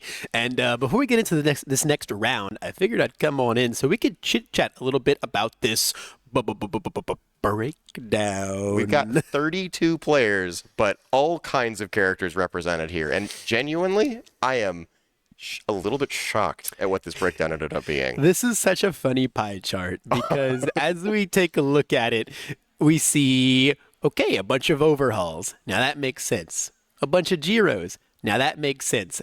After that, it's just all over the place. It's the Wild West, baby. It's the Wild West. We have 1Xs on, of course, we saw Minato earlier, Kamui 1, Nomu, Toru, Midnight, Tokuyami, Todoroki, Eraserhead, Amajiki, Bakugo, Mirio, Mount Lady, Edge Shot. Literally, everybody brought their favorite character to the fore today. We have people repping historic characters that they have played all throughout 2023, and here they are now ready to, bring their best game. This is a representation of what I think a healthy meta looks like. 13 monumental 1Xs, almost That's half nuts. 1, 3 away from half 1Xs. That's man. nuts. Yeah, it's pretty crazy. I mean, honestly though, there's honestly still a lot to talk about, even the top end of this. Yes. Because I would have expected 8 to 10 Giros, Yes. but instead we got only 5 Giros, and then a heaping 1/4 of this tournament being overhauls. Keenan, what's up? I thought that guy fell off. What happened? I'm shocked. I'm genuinely shocked. And so here's the thing. We have player interviews, and we've talked a little bit with the players. And what I've heard, actually, there was someone that I talked to who said he wouldn't be surprised if there was half overhauls. And I was, again, taken aback. Overhaul was a really great character last season, but there have been so many results coming out of the winter warm-up, winter clash. There have been so many tournaments throughout this, quote-unquote off season that we've had where Overhaul hasn't shown up. We've seen Shigaraki everywhere. Hawks has made some appearances, and here we've got 2 Hawks in our tournament. I mean, Jiro's been everywhere naturally. The queen. But Overhaul vanished, and genuinely, part of me thinks that people were a little bit tired of Overhaul, but when it came time to bring their A game, they thought this was the best boy for the job. Now let me present an alternate theory, Keenan, Okay. because you talked about, last season Overhaul was the talk of the town. Then we had all of these big, Christmas Clash, all these big webcam tournaments for the travel vouchers, all this crazy stuff going on. Those were all very, very U.S. focused tournaments. You're right. That is true. But we've got a lot of people in the UK and the OCE who are over here, and their last really, really big exposure, their last big event, their last big competitive testing ground was their nationals when Overhaul was the talk of the town. So I think we might actually just be seeing a result of just the last time these guys played super duper competitively at a high stakes event, this was the best deck. They're going to continue that streak. They're not going to try and pivot towards any of these new things that have only really developed stateside in a lot of ways. True. I think that's a really, really interesting thought process. I would actually love to section out what percentage of those 8 overhauls are non-US players. There are definitely several. I know George is running it back. That's true. We've got Zach from. But can we South really Carolina. count George? He won Nats with Overhaul. Yeah, of Obviously, course. he's going to Of play course, that's Overhaul his again. boy. Right, naturally. But I mean, even then, I feel like there are so many interesting characters.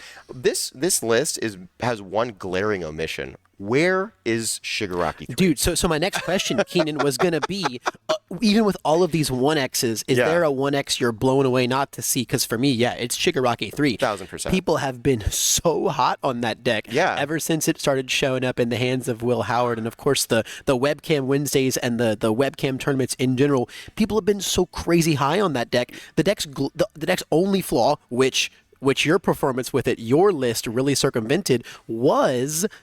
Damn it goes to time. Yeah, damn it. Yeah. It You gotta it end the takes a game. long That's why we time. play. That's why we play Forex Prominence Burn and Miley's, right? I don't Exactly. like You- these draws. I like you to actually solved- end the game. You solved that problem. Yeah. However, we're at the HLC with all 2 days of untimed rounds. That's not a problem in the HLC. I thought this was going to be Shigaraki 3's event. Yes, but people weren't 100%. into it. People weren't into it. We went for a lot more of the aggro, or really predominantly the mid-range, right? Yep, for sure. Overhaul can blow you up on turn 2, but he's predominantly mid-range. We got Endeavor 3, who is, again, a 6 hand size beefer, but 31 health, and he wants to cycle to reach his true potential. Right. I would say that's mid range to me. Hawks, he's super duper like control. Yeah, Hawks as control as it gets. Yeah, just a lot of really, really different strategies here. Yeah, just with the 1Xs here, so many surprising things actually. Obviously, JJ blew us away with that Combo 1 deck. Yes. Total upset. Yep, and JJ has since been eliminated, but he has done he did his best. He actually got matched directly into Nomu, which I talked to him after his match, and he was like, that was the one character out of all 32 that I did not want to run into. I'm surprised at one Nomu, honestly. I think Nomu is like top 5 characters right now. Easily, yeah. I think that guy's nuts. He always shows up. Surprised at 1X Nomu. I would have gone with another 2 or 3. Another interesting complete miss here, not just Shigaraki 3. I know that we don't get to do, capture evildoers mayhem anymore, but Ryukyu's just not present here, not even on a 1X. Absolutely. And I mean, maybe a lot of people saw, hey, Capture Evil's not there. We're just going to get off the character entirely. But yesterday, during the last chance qualifier, we saw Ryukyu's come to fight, and they were getting very close at the very end, and they just missed out by 1 or 2 points that we may have had a Ryukyu in tops. So it is, It could be a combination of obviously Capture Evildoers worse than that deck some, but then also we went to 60 cards, and that character really wants to draw her ultra rare and do her the only thing. specific attacks she can play reliably and getting her drawn. Correct, yeah, absolutely. Correct. I'm also really surprised to not see a little 1X Shoto 4. Yeah. Totally expected to see at least a 1X Shoto 4 here. Yeah, it's 6. That's what sort of 6 hand size. Like he's a little bit aggro, but he's kind of, I think he's more in that mid range. Yeah. And he does really well against control decks, right? Because he gets to seal all of the problem pieces. But against like a Jiro, I think that he can struggle. So and the expectation, like you said, we expected that overhaul in Jiro maybe to be swapped. Yeah. And if you think that there's just going to be Jiros upon Jiros showing for this tournament, then you're going to be disappointed if you're trying to control out the game and go a little bit later. Yeah, I think it's hard to kind of determine what you feel like the hotness of the event might be, especially when the whole world is coming together, right? Every country's got their own unique metas, depending on how fast they escalate and evolved. Yes. Some are at very, very, very different paces. I think one of the craziest things to see here, because let's talk about these overhauls for a bit, man, because, the guy lost back alley and then everyone just turned the other cheek to him. But interestingly enough, I know that a lot of the overhauls in this event right now are actually Evil overhauls. Yes. Because Evil overhaul did not lose back alley and got some really cool stuff in Jetburn. Nebula Stare from prior to Jetburn was Age-old. we got to see that be like the linchpin of the Evil overhaul deck. But yeah, for Jetburn's purposes, I mean, Evil got so much support. And that's why Shigaraki's coming to the fore, right? That's the Dabi support has been so huge for him, and I mean, Overhaul is getting to take advantage of some of those same kind of tech pieces. Like you can always play, I think, as League Handler, the 3/4 in anything, and your opponent's going to make checks, and eventually they're just going to fail out. Eventually, so, it's going to happen. Yeah, defensive pieces on defensive pieces, and I mean, there's probably offense in there. Oh yeah, I mean, when it comes to the offense, as Evil Overhaul, we still, all the repeated smash shenanigans aside, as Evil Overhaul, we still get to take the Life Overhaul deck's best thing, which is just stockpiling tongue whips to change against you. We still get to do that on Evil Overhaul, boys. 100%. So yeah, I mean, as far as a breakdown, I don't think that I could ask for better on this. I do love the mix of people who have changed characters from their last top and who have stayed on. You see the Todoroki, of course. Carson is rocking a 140 card build of that deck. Let's talk about these dedicated specialists, yes, Keenan, because some of these choices sound crazy. You're looking at 1X Todoroki 1, but that's Carson Panos' MO. He's not getting off that character. Right. We're looking at a wild 1X Midnight. We know that's Brett Pendragon running back their quote unquote, is this the best repeated deck actually, right? Is this the best Void Punch repeated deck? We, of course, have got the Toru 2, but we know that our boy Bailey was going to come back on the Toru 2, right? There's just things that here are going to make a rerun. Byron on Tokoyami is another Byron on Tokoyami, one. That's a classic Qualified that way. Daniel Nelson on Amajiki, come on. Well, he qualified with Todoroki, right? Like that, or Tokoyami. Yes. So he did switch up. Now that's true. He does have a soft spot for that Amajiki, though. We've always known that. Yami's like his public baby, but if you talk to Daniel Nelson, you know he's got a soft spot for that. Yeah. I think actually the most surprising specialist switch up is Justin Martin, the resident, Mimic master. He put Mimic on the map with his Chaos Mimic at Gen He Con. put him on the map, and then he put him right on the back burner to make moves unblockable with Mount Lady 2. And genuinely, I just realized the graph says Mount Lady 1. Oh yeah. No, That's not Mount Lady 1, guys. That's 2. That's very much 2. Yeah. So one of the things is, I personally with Mount Lady, I am not much a Mount Lady 2 fan because she is a 6-hander who's not necessarily the fastest in the universe, and if my 6-handers don't go fast, I'm not sleeving them up, and that's a play style thing. I was talking to Justin prior to the tournament, and he was like, this deck is, he said, I don't like this deck because it is too good at killing 7-hand size characters. And I looked at him and I was like, in my head, like, if I'm playing a 7-hander in that deck, I think I'm happy to do that. And that's just a playstyle thing, right? There are playstyle differences, but he was, that switch is genuinely very surprising because Mimics could still have legs in this format. I agree. We've There's only a lot gotten of more really good assets out there. Yeah. There's a lot of really good assets out there. And like, especially with stuff like, I think like, Phil Birch really showed the power of Evil Mimic at our U.S. Nationals. Yes, and I think that 100%. deck still has a lot of legs because, let me actually put on my best Phil Birch impression right now and preach about the evil symbol, which is why I think a lot of these overhauls are pivoting that way as well. Right. Evil. So right now, Keenan, in my opinion, the two best defensive cards in the format: Twisty Surroundings and Barrier Shield. Yes. Evil decks get to rock both of those very efficiently, and they also get to rock another blue card called Fierce Wings that tutors both of them. Tutors Barrier Shield to Barrier Shield them. Or you want to break 2, or you want to break 2? Goes tutor your extra Twisty Surroundings for a free Breaker 2 block. It's crazy daisy. Yep. And if you're overhaul, you get to stockpile those just down there, Stash it hanging in the out. stage. Yep. Stash this down there for an emergency Breaker 2 block down the road. Stash this. Yeah. I mean the tricks are abound, and then you also just get to kill people because you're overhaul, and there's 4 tongue whips in your deck, and you put 2 demos on everything, and blah blah blah blah blah blah. I believe I heard that we are looking at overhauls from every flavor. We that are. was So we do still have a lot, but yeah, the evil ones have definitely come out to play. Yep, I think at least 3 or 4 of them are evil. Yeah, we've seen the evil shenanigans overhaul. We've seen the Earth good stuff pile overhaul, and we've seen the life repeated dot deck overhaul. A lot of different flavors going on here.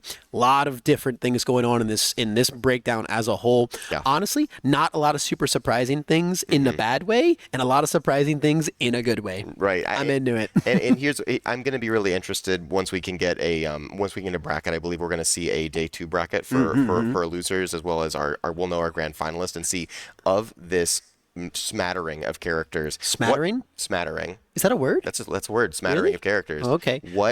What percentage of our overhauls and Giros made it up, right? Because I think that Giro has been the format boogeyman, and clearly overhaul had something to say here. So if we get to day 2 and we get to see, of those 8 overhauls, what's the conversion percentage into day 2? That'd be really interesting to understand the actual strength of that character in this meta game. Because again, I was shocked to see this many show up.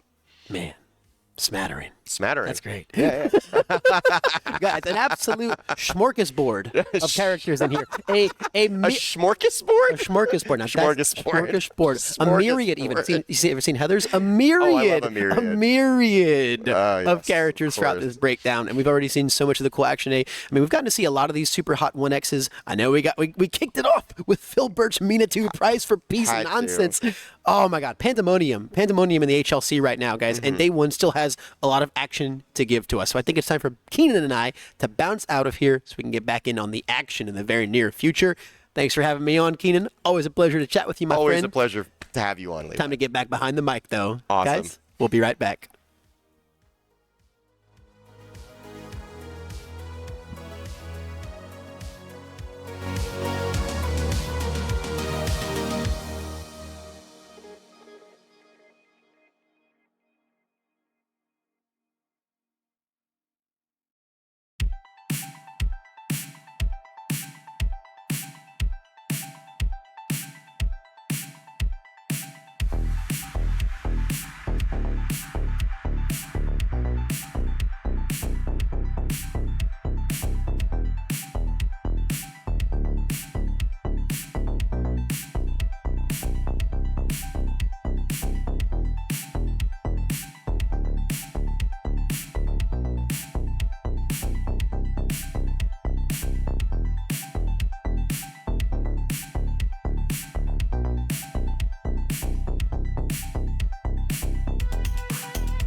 We're back, everybody, with top 8 winners bracket of our HLC 2023.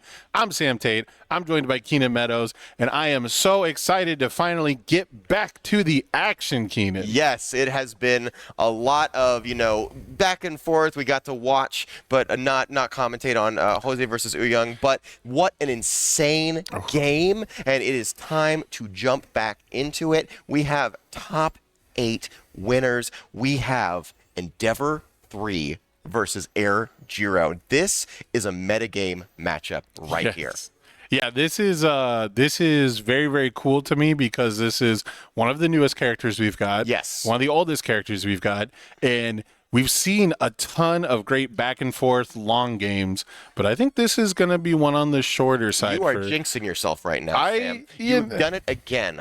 We talked about this before the game where you was like, hey, this is going to be a short one. And these players are about to not draw attacks short. for I said turns. it's going to be different. I said it's going to be because the thing is we've seen a lot of decks that scale up based on the specific attacks that they play, like Edge Shot. Right. We've seen decks that scale up based on how far that they can get their stage going with their stage pump. But these are 2 characters that pump from their hand or from their character. These Right. are 2 characters that bring lots of really, really good stats, and they bring consistency in their own ways, right? That's right. Giro, of course, everyone knows. You can still look at the top 2 cards of both players' decks, rearrange it, incredibly powerful. But Endeavor 3, once you cycle. That's where your consistency begins, because Yeah. suddenly your deck goes from a pile that is, 33% or so attacks, maybe a little bit less, to 50% because you have a stage now, and now you get +3 damage on everything. Right. And then on top of that, you've got the ones per game to make sure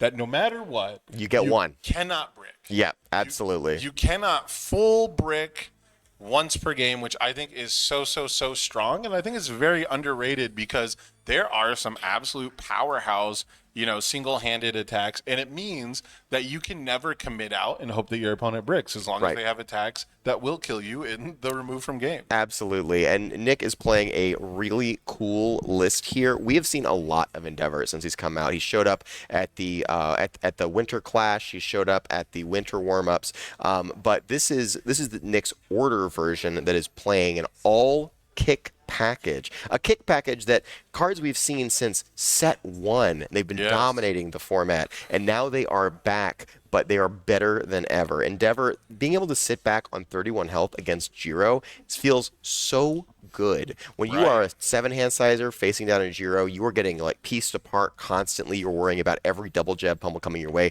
Nick can just eat those and be fine. And then on the flip side, right, we've got Ryan, who showed up in a big way at the Orlando Regional, playing in, I believe, his first event ever. Wow. Playing the Giro one, got all the way to a top 4 finish, and decided to pop in for the LCQ, just like Nick, who popped in for the LCQ. Are these both players who qualified on the LCQ? That's amazing. Yeah, these are both players who last minute qualified. They're now undefeated going into top 8 of our winner's side bracket. And so I'm going to be very, very curious to see how this plays out because you and I both know Nicholas Reagan. He's been around the block for a while. Yeah. If you guys don't know, he is one of the many people who fund and maintain. Oh, we got the camera jiggling. Yeah, a little bit of a roller coaster there, but we're back on the ride. But Nick helps maintain a lot of the databases for our game. Yes. Does a lot of the community work, helps with a lot of the ways that I've used to onboard new players, right? A lot of the resources, and he's created pack openers to do progression series and help you learn to draft, help you practice your draft. So he's done so much stuff for the community to help the game be accessible and help you play other formats and things like that. He's a huge reason for the success of the retro format because Absolutely. he lent out so many cards, so many pre-made decks to people who have never played retro back at Nationals. So I just wanted to put that out there because we don't always have the time to put a shine on our community members who help us out so much. But we should jump into the gameplay here. Absolutely, yeah. Nick has, like you said, done incredible things for the game, and now we are seeing Ryan tried to do incredible things for his game state. I love Nick's play here, by the way. So he saw Ryan only build 3, and he said, you know what? I'm just going to keep 1 block in hand. I do not care about Jiro's offense. I've got 31 health. I can stabilize. I can stay alive. And if Ryan wants to go into me really hard, he can deal with my crackback later, and that's going to be a problem for him more than it will be for me. So this is going to be really interesting to see if this gets paid off for him. Looks like I think we throw down another jolt here, right? I definitely throw an attack with +2 to my check. Yeah, and my opponent has no cards in hand, so we do get a little punished, but not as bad as it would be because we get that +2, so we only have to commit 1. Now we're gonna have double jolt stacked in our momentum, so our turn 3 is gonna be probably as good as it can be, right? Obviously, depending on what we draw. But if you told me I get to start my turn with 2 jolts, I'm taking it. Yep, absolutely. And Nick no longer has the ability to do like a super backswing. I mean, not getting the Endeavor damage against a 6-hand size character, you're probably not winning on 2 with 5 foundations or 3. But knowing that you can go down to 3 foundations super easily is going to really stymie Nick's offense this turn. Yeah, even just a simple poke turn is going to feel pretty bad when you lose half your stage. So it might be okay to try and bait those out. You might try to, get them out of the way now, which I think is Nick's plan, not just because we want to see if we can play around these jolts early, get them out of the way, but because Endeavor has to start milling early. Yeah. And because we have some card draw on our stage. So depending on what Ryan decides to do might dictate what we do with the rest of our turn. But milling a whole lot of attacks here for that +2 speed. Oh yeah, and that's totally fine, right? Like we don't care about getting rid of our attacks because we're going to see those when we shuffle up and cycle. Really, we're happy to see those 3s go off the top so we can get a little bit more stability and hopefully not show Ryan 2-3 checks of our own. Yeah, very curious here. Later on in the game, it looks like we do have a 2 that we're going to put on top and then rip with the Destined, if I had to guess. Oh, for sure, right? Which, I mean, if we're not playing to block this attack, we don't have to. Yeah, maybe. And Yeah, I like this play a little bit better because it lets you too. save the Destined for later, especially if you know that you can block something or not.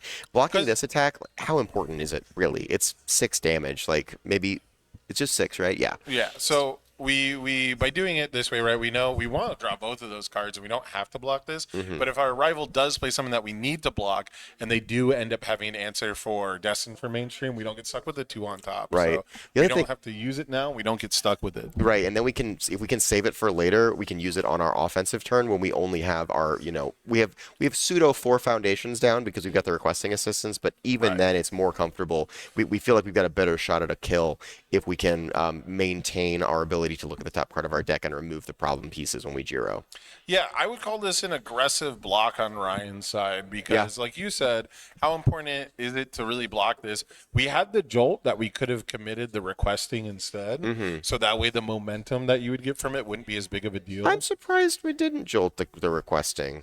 Yeah, well, that's the thing. If we're not just playing to block, I think you have to. Yeah, for sure. It's just going to ready what you jolted. What you jolted last turn, yeah. And I mean, Ryan only has 3 foundations, so there was no additional building.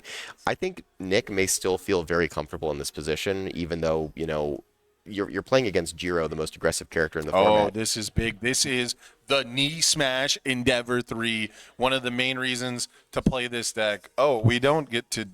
We didn't. I thought we were going to stack. You thought we were going to get both effects on there? I thought if we'd stacked the attack, we'd be able to activate both effects more regularly, right? So the gimmick, I guess, the ability is you put the foundation that you want to build, that you milled with Endeavor 3. So when you put the 4 cards into our discard pile, you put the one that you want to build on top, and then you remove a foundation to build it. And we had a perfect choice with Can't Escape Me, which shuts off Specialized Sound Waves, Double Jab Pummel, most of the things that Destined for mainstream, all the things Jiro relies on. Yeah. But instead, it looks like we are continuing to we built the fusion off the okay. Yeah. So interesting. This is kind of wild. I mean, committing all the way out for this reciprocal acceleration kick. I know 21 health is a lot, but Jiro with the specialized sound waves in hand has done way more with 2 momentum than 21 health in 1 turn. I think Ryan has a really good shot next turn of winning the game on the spot. Genuinely. I feel like we would have had an amazing shot if we had the sound waves. Yeah. And we had we've got a sound waves in hand right now, I'm pretty sure. Oh, did we draw the sound waves off the top somehow? I don't think so. I think we may have just had one in our hand already, which means Okay. that we're going to have 2 sound waves next Yeah, turn. there's the sound waves there in the discard. Yeah. So, I mean, I'm a diamonds hands kind of guy. If I see if I see if I see seizing the advantage and specialized sound waves on top of my deck, I'm waiting till it's lethal. Yep. You better kill me. Yep. Is what I'm saying. Because if not, I'm gonna kill you. 'Cause Right. We had double jab. We would have had the ability to flip any defense that he plays. We would have had the sound waves with double momentum. We would have had double sound waves. Looks like we're gonna end up with that anyways. So Yeah. We've actually got a pretty scary hand. it actually for Ryan, didn't matter. yeah. We actually pulled double sound waves and seizing anyways. So I guess I don't know anything.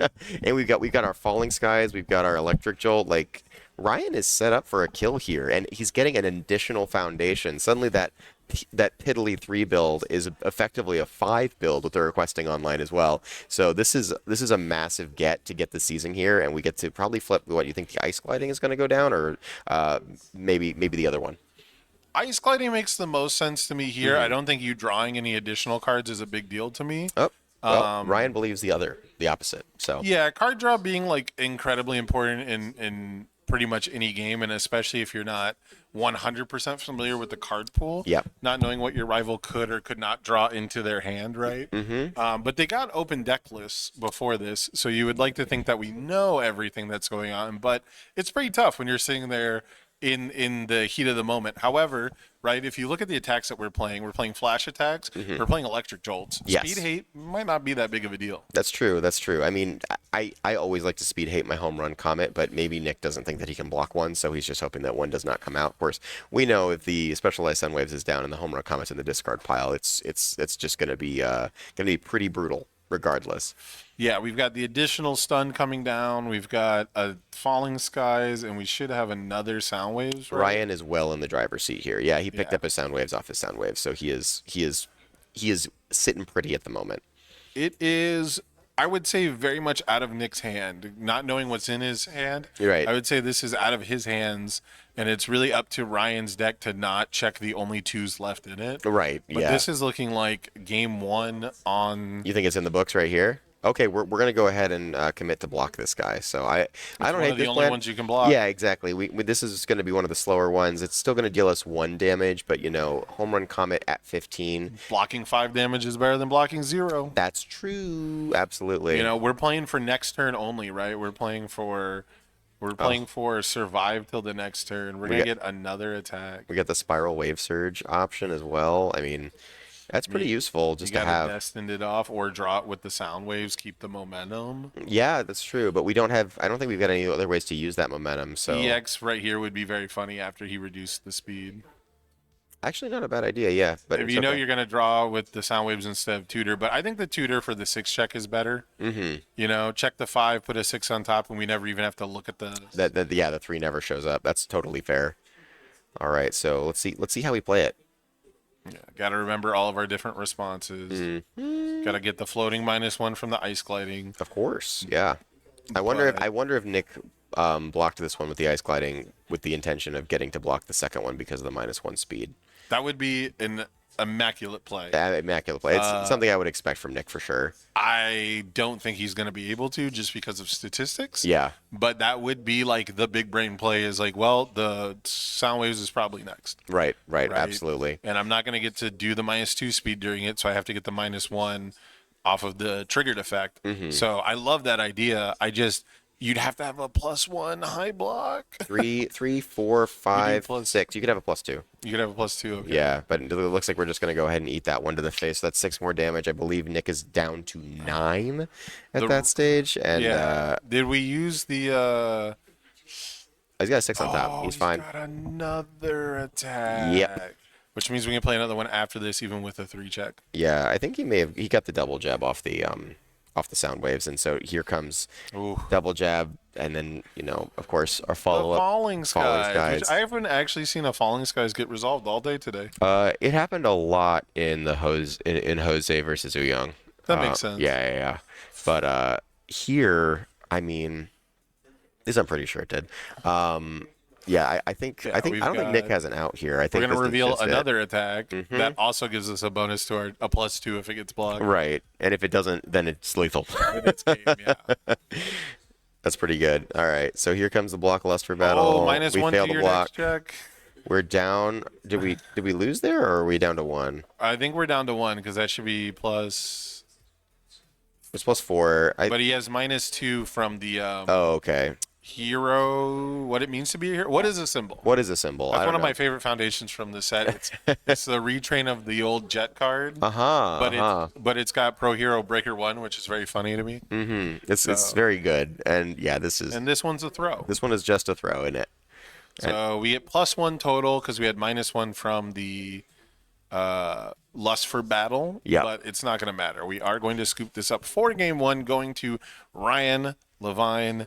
Man, I mean, that is what you expect these two decks to do. I mean, That is both decks, quintessential Jiro right there. Absolutely. yeah, both decks basically committed out to attack each other 2 turns in a row. Yeah, I think that was a really greedy line from Nick. I think he was just not expecting to hit that 3, but once he hit that 3, there's just no defending yourself from that point. So, and I think he knows that was a greedy line, but maybe that's the lines that he's been taking to get to this point. And he said, you know what, I don't need to change my object here because I just really need to take this Jiro down. And also, being at that 21 health didn't feel too bad, especially with 3 foundations. But as soon as the season came down, Jiro is scary. Jiro just has the support, and with 2 momentum, you best believe it's never going to be a problem to pass all those checks to win the game.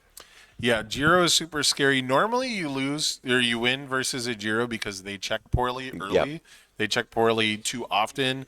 The amount of times I've seen Mitchell Cimino in a top cuts game look at the top 2 cards of his deck, frown, and put them back in the same order.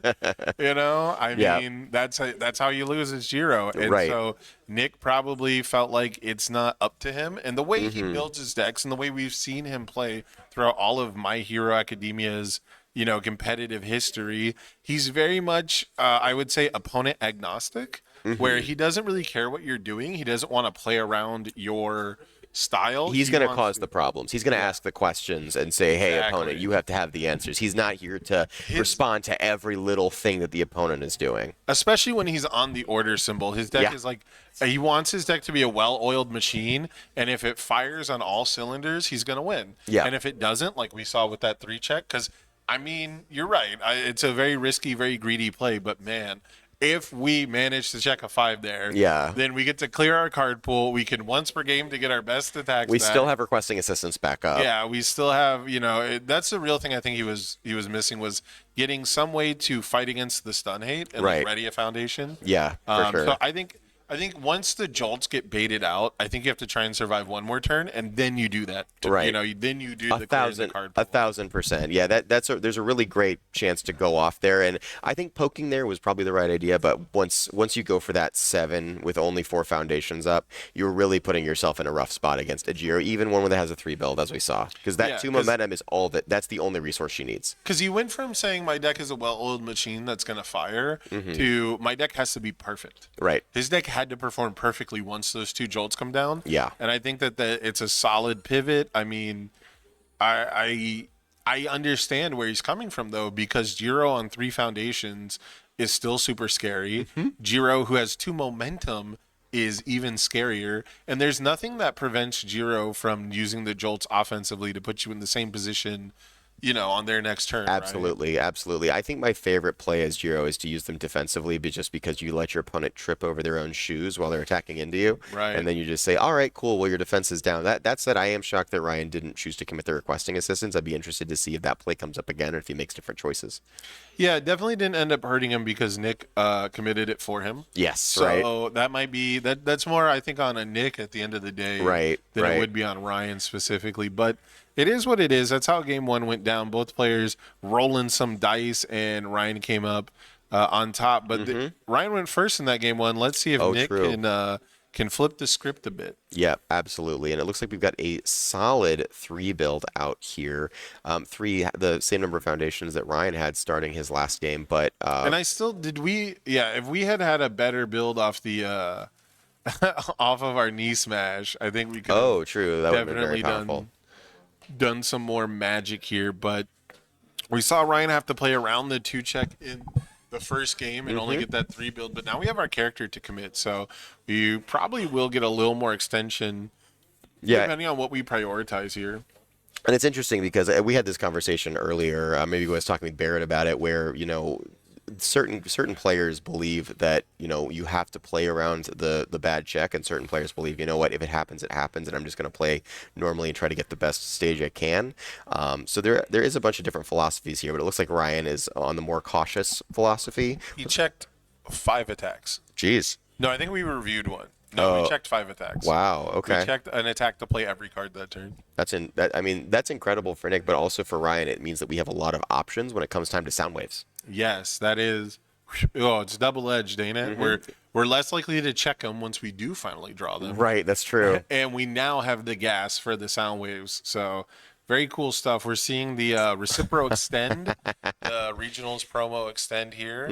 Get a little bit of extra card draw going. Yeah, the your finish synergy with Endeavor is absolutely incredible. Being able to rearrange the top cards of the deck, because technically the cost is all paid simultaneously, just perfect for this character. It looks like we're going to go ahead and get a Sound Waves out of the hand, checking another Sound Waves on it. So this is what he needs to commit 5 to pass. Do you commit out here? I hate to waste a block. I'm someone who hates to waste a block, and being up a game, I think I do every time. That's fair. And especially considering like where Nick's at with those 3 foundations. Yeah. It's the same answer as before, right? We saw Nick coming out to like block a double jab or something. And it's like, okay, well, what can you really do this turn? I don't think he's going to win right here. So I'd also, if you pass the block, you get an extra card draw, which is technically like a more informed review. Right, that's So true. there's tiny, tiny little things that you might not think about the first time through that ultimately might not matter. That extra review might not be a big deal, but I like to think of stuff like that. That's totally fair. I think in this particular case, it really depends on what I can block with next time. So having the Airy Smile option on board. Did he hit another attack? I believe he did. Did he hit another 2? Oh 3, my 4, God! 5, 6, He must 7. have. That's the only way he would have failed that, is if he hit the 2. Well, no, he was blocking on an 8, right? Yeah. So if he hit the 3, he commits 5. Oh, true. There's 5 there. I couldn't do math all of a sudden. Yeah. So he has checked. He's checked 3 of his Sound Waves, and he's only checked attacks. What did I say, Keenan? The only way you can beat a Jiro is if they beat themselves. It's only when you're checking multiple 2s. And I can see Nick. Yeah. So you know what that means, Keenan, is if he had kept Jiro up, done the once per turn, what would he have done? He would have looked at 2 checks, frowned, and put them back in the same order. Yep, absolutely. That's insane. So yeah, here we go. We get the Excel pick. We went ahead and committed out again, but here's the thing. We see, what is that, 8 or 9 attacks in the discard pile here? Yeah. Like, this is how scared of what backswing is there left? This is the Recipro extension kick. Yeah, for sure. So Knee Smash can build us another foundation and let's play another. We're just gonna build out here for sure, right? Ooh, yeah, you don't have to take the risk. You're not wrong. Yeah, we've already. But we would have won the game. We're feeling on top of the world right now. We would have actually won the game on the spot because we had a 5 on top. Jiro's, but why take the risk? Is Jiro at 6? Jiro's or at 9. Okay. Jiro's at 9. Jeez. Yeah. That is an incredible start for Nick. Now, Ryan needs, I don't think you can find the crazy backswing, and the thing is, we do have double release down, so Endeavor's speed is actually not as scary right now. I think I also saw an encouraging training partner in this in the hand, so Ryan definitely has some crawling back to do here, but it's definitely not insurmountable at this stage. The problem will be if we see Nick cycle and be able to get that form online, or if Nick just happens to draw the nuts. I don't think you have to cycle to get the form online. You just have to remove cards from the game. Is that right? Is it you have to have 10 removes? That's why the acceleration kick, we talked about this, the acceleration kick is such a big deal for him because he gets to remove attacks on order. Oh, no, yeah, it's just a once per game form. It's just one of the only ways to remove attacks from the game without specifically Endeavor's secret rare. That's crazy. Yeah, what a cool interaction. Yeah, that's like the whole reason for the acceleration kick build. That makes a lot of sense. It's also because leaping knee smash is like one of the funnest cards. But yeah, no, it's the main reason for the kick package is that's how you get the once per game online. And like, I don't think Nick has been waiting to cycle to win games. He's just been 31 health, face tank, +2 speed on everything. Yep, and not only you don't always have to face tank when you can just run away and say, "Hey, that electric jolt that gave you so much value last game is going to do absolutely nothing to me this game." Right. He sides 4 copies of Runaway. I wonder how many of those came in. I have a feeling all 4 of them. Right in this matchup, it's just incredible. And it looks like Ryan is going to plow ahead here. Go ahead and get his. I mean, this is a fairly difficult to block 6 damage. Yeah, luckily Ryan knows what he's checking, so it wasn't the biggest deal in the world. We're going to commit our anti-punch card since we're fighting the kick deck. So that's a pretty heads-up play right there. We're going to get the bonus damage off the basic training because of that now. And now, so Runaway does kind of give you, more damage pump in Jiro if that was something you really needed. But, I mean, you could just play a Foundation if that was the case, right? True. So this one is, this one's going to deal. And now we're requesting assistance is online. Now we've got a -2 difficulty later in a turn at a certain point. But, really what needs to happen for Ryan here is he needs to find a great way to pivot to defending. Yeah, because while double release will help you block pretty much everything, it will tear up your whole stage, so you can't play offense again. Well, as long as you have 3 foundations, you can play enough offense to do 21 damage. We don't need many. But the real question is, we have a home run common in hand. You think we're gonna fling it to get it? I don't think so. I would feel really skeezed out by trying to check a 7 on this board. I think that would be the same as what Nick did last game. I was trying to, I think he knew what this check was. Oh, true. So that's the main thing is we had the home run comment, but we didn't have anything else to like actually get to lethal. So Nick in the driver's seat, but it's not a foregone conclusion yet. He's not quite as good. He's not in quite as good of a position as Ryan was in game 1. Right, true. Because Ryan has double released this game and the request thing and Jiro to look at blocks and things like that, whereas Nick is playing like a way more honest defensive game for sure. For sure. Dan, we're not ripping the orange ones off of our Recipro. So, I don't know if there's a kill this turn. It can definitely manifest itself if we get the "you're finished" line, but it doesn't look like we're getting that either. I mean, 9 is not that much, but we don't have any damage pump on board. So what is our other attack? Is it a knee smash? It's a knee smash. So yeah, knee smash from last turn. So if we can set up a knee smash, there is potential to get a lot of card draw off of building a gear finish and milling a knee smash. Like if we mill them together, right. That would be very, very cool. We could also get really desperate and like once per game to go pick up.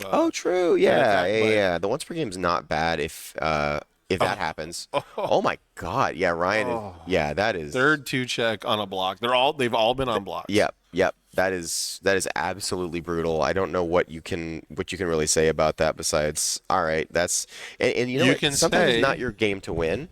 You can say at least we're up a game. Yeah, that's true. That's absolutely true. You can say at least it's a 4 because we released. Yep. But also you can say that, to be honest, to be frank, you're Jiro. Yeah. You could have once per turned. That's true. How many attacks are you really going to block? Like, how many checks do you need to hack? Here's the thing is, Ryan, I'm thinking there's no way I'm checking anything bad here. I've already checked all my attacks. And it turns out that's not the case. I mean, again, though, right? Like, if you're going to block 3 times maximum, why not make the first 2 blocks guaranteed? Why not make the first block a good one? Because now we don't have 2 blocks guaranteed. Is it time to form here? I think we wait to do it, but now Nick could have played a stun 1 attack and shut off the requesting. Yeah. Right? Like, I honestly would have probably kept the release up here. No, for sure. Well, no, you can. I guess you just stun the release too, I guess. But still, the idea that I might get to squeeze in the release versus some kind of weird interaction, he could have killed my momentum, right? So I get like weirdly paranoid these days that people are gonna play some kind of outside interaction for my stuff, right? I think Nick is trying to calculate like how he can make these moves incredibly fast. He's got double ice gliding down. He's also got, I believe, does fusion pump speed as well? It does on a kick or a mid, I believe. Or kick or EX. It's kick or EX. So we have. We got the -1 to the check. I think Nick actually has it. Even if we requesting and ready a release, we are applying so much speed to these moves. I would definitely. Yep, here comes the fusion. So we're gonna go ahead and get +2 more speed. We may see ice gliding start to come down here, or I think come down later. I think he wants to remove it to get a calling for backup draw. to build with knee smash. Oh yeah, for sure. So you can remove this, build calling for backup. Now we have an attack on top. Right. So we're getting the can, second ability. Yeah, so we can now Ryan has to do the once per turn to tutor what he's going to draw. Right. And it looks like we're looking at 2 attacks. Oh my god. We're looking at 2 attacks at both. Jesus. Yeah. So we're going to get to calling for backup to draw, then we get to flip a you're finished to draw. Yeah, Ryan has truly, Because we're using the knee smash. I just want to clarify, we're using knee smash to draw a card, not you're finished. right, because now we have the attack on the top of our discard And pile. since Nick knows that our opponent gave us an attack, well, what's the other card? Right. We're gonna draw. Oh, we pulled it back. Okay. I think this is getting too far in your own head, and this is actually something that I'm working on as a player because it's so easy to overthink. But sometimes you guys just got to know that it's there, and we get to discard and another you get Lust to for discard battle. another. So you have to do it for the discard. Yeah, for sure. You have to do the calling for backup specifically for the discard at that point. All right, so we got the release online, but I mean, this attack is got +5 speed and then -2 to the check, so it's effectively an 8 high against what we see as there's a release. Yeah, we just drew 2 more attacks. We still have the once per game. Our rival is -2 to their check. So our move is +4 speed. Yeah, it's plus. I think it's +5 speed because we use the fusion, right? Yeah, we got 2 from Endeavor, 2 from 2 from Endeavor. Fusion, That's right. yeah. That's right. Absolutely. But yeah, then we've I get confused too whether it's 2 speed. Or 3. I'm glad it's 2 speed. Jeez, that would be Yeah. so awful.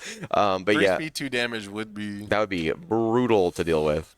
I would much rather it be higher damage. We are going to go ahead and ice gliding here. We just said, you know what? I think the 6 damage is more important, and I can still pass 2 moves after this. It looks like we have some bonus damage. I don't know where that came from. We flipped the foundation for 2 damage. Okay, we're just going to go ahead and fail this out. So we've seen the release in Ryan's hand because he flipped the card over. So if we are Nick, I mean, yeah, we're going to go ahead and play a zone that's off of that. And yep. We'll scoop it up. Oh my goodness. Yeah, that was not Ryan's game to win. That was absolutely his deck told him, hey, variance. Good run, bro. Yeah. His Well, deck told him it was a good run. well, no, it was a good game, right? Yeah. But that's the thing. Ryan's up a game. Ryan That's gets true. an opportunity to redeem and get to go first. And this is winners. So Yeah. even if whoever loses this is not out yet. Right. They are still competing even if they lose this one. Yeah, but very cool stuff. Glad we got to see Nick's deck do its thing. Right. We've gotten to see Because- both these players really get to go off, and that's always a good feeling. So now we get a nice back and forth in game 3, and we'll see who can really knock it out of the park, I think. Traditionally, not to jinx it, but traditionally this is the point where like the 2 hyper fast decks who like slug it out on turn 3, who both send their best shot and whoever goes first wins. Typically in game 3 it becomes like a slog. It Yeah. becomes okay, now I know your deck can absolutely destroy me. Right. And I've got my sideboard pieces in, and now we go, okay, well I can't commit out the way I did in game 1. Yep. And Ryan goes, okay, I can't save my once per turn the way I did in game 2. Right. And then we get the survival instincts. Yeah, game 3 typically does get to be a little bit more of a slog, but Ryan didn't draw any attacks last game, so maybe he's Right. actually gonna find him this time. Are we taking out? I think we're taking out the Airy Smiles too. Interesting. Very interesting. I guess we didn't see too many high threats, right? Yeah, that's true. The high threats were the fastest with that. And yeah, you don't want to have to worry about all that sort of stuff. So Like the thruster kick is a 6 high 6 after it gets the speed. the high engine high- kick is like yeah. a 8 high for whatever. Yeah, high engine kick is the only other one, and it's like persona non blocka. Yeah, but knee smash is nice with Airy Smiles, but even then, it's maybe just we want to go fast. We get to go first. We're going why first, why are we going yeah. to clog up our hand with a bunch of defensive action cards when what we're really trying to do is end the game as quickly as possible? Yeah, although I will say Airy Smile is specifically really funny in Jiro because it's another card that lets you like really mess with your checks, like to guarantee your own checks. So it feels like such a natural fit in that deck on the air symbol. For sure. It'll be really interesting to see like what air characters in the future can really make use of it because it does feel like with Jiro rotating out right after the standard or as we go into standard, there's not a lot of characters that get to look at the top. What was that cut? What was that cut? It was fine until he dropped the dude's deck on the table. Yeah. I don't know. We got to throw a penalty flag on that. I would love to just see a judge just Yellow launch a card. yellow flag. Yeah. Oh, that would be good. A yellow card and a sleeve. Yep. Official Fantastic. Universe's yellow card. We got orange cards, we got blue cards, and now we've got yellow cards. Nick, do a better job next time. That would be great. Oh man, I cannot wait to see this game. We got a mulligan coming down from Ryan. Yep. Got a pretty 50-50 hand, but we've not seen either player build more than 3 on turn 1. And Going first. Yeah. going first on turn 1, and neither one has needed it. So True. these are like 2 of the most high octane, high powered decks. And I mean, so we were waiting for a while. Yes. You and I were walking around. We were watching Ryan versus Travis for what felt like forever. It went on for quite a while, yes. Yeah, and so as much as these decks are like the quick 6-hander, slug, stat stick, whatever, slugfest decks, we did see Ryan overcome like that super late game good symbol Hawks, right? So if this does go to late game, do you think Nick has the advantage when his character cycles? Or do you think Ryan has the advantage because Air's Deadlock is legitimate with cards like Basic Training and You Can't Escape Me? If this game goes to the late game, Ryan is going to crush Nick. And here's the reason I know that. He only built 2. And if you only build 2, you are either losing this game spectacularly or you are going to come back from the brink. And I swear, I actually think that the second one happens more than the first one does. I think it's very easy to underestimate your opponent's board state and then just have them actually check 5s. Yep, absolutely. I have seen so many times where my opponent gets 2 foundations and that ends up spelling death for me for some reason. And it's because the game goes a little bit longer and I really don't know what it is, but for some reason, statistically, what I've seen, my horrible voodoo bad math that I'm doing. No, I know exactly what you're talking about. Straight up happens way more often. It's like the same thing where you would always lose if you got double ready set go on turn 1 or going second. Cursed. Yeah, it's a cursed board state, or in this case, I think it's a blessed board state. So, and we're gonna go ahead and get so aggro on 2 foundations, which is just it's the best. I love this. Like. Speaking of curse, we went into this without the once per turn on our side. We're now going to get it, which means we could play more attacks if we really felt like it. This is really interesting. And as Ryan, I don't think that he's worried about Nick doing 27 in one turn. Well, so that's what I want to talk about is it's very easy. The pattern I notice is my opponent doesn't build much. So I try to take advantage of that. Right. And then I check poorly. So even though I have a better board state, even though I have like 2 more foundations, you've mega committed yourself out. More. Yep, absolutely. Because I'm trying to punish you for not building, and then my opponent who didn't build anything checks 5s. Also, how about that double 1-man Inferno versus Jiro? Oh, like sick. We just saw it happen where Jiro got to see both cards, rearrange them, and then they both got sent to the graveyard. Yeah. I was waiting for it to happen. It hasn't happened yet, but I've been waiting for Ryan to do the once per turn before Nick does the mill 4. Yeah. And I was gonna say, well, that's a really good way to mess with Jiro's ability to like hack your checks and mess with your draw. Right. But the 1-man Inferno does a pretty good job of that too. Getting to mill both cards off both players' decks is huge. Yeah, and especially getting 2 down on turn 1. I mean, Nick is statistically in the best spot he could possibly be in, and that is why if this goes late, Ryan is going to win. The lust for battle makes us commit one on our build. Absolutely crazy. Yeah, I mean we still have plenty of options here. We're still we're finally stabilizing. So that was really not a bad turn for Ryan. That turn gets Ryan right back into this game. It looked bumpy, and yet we're 1 release away from having a solid defense. Right. Yeah, absolutely. Not having release is actually the kind of difference maker here for sure. But we're getting a draw, we're getting mill, we're getting 2 draws, we're getting 2 mills. This card is going to represent 4 cards out of our deck on Nick's side. But we did check a 3. And we did check a 3. I do wonder if, we respect the momentum and decide to turtle up here because we've already seen Nick. There's another lust for battle. Beautiful.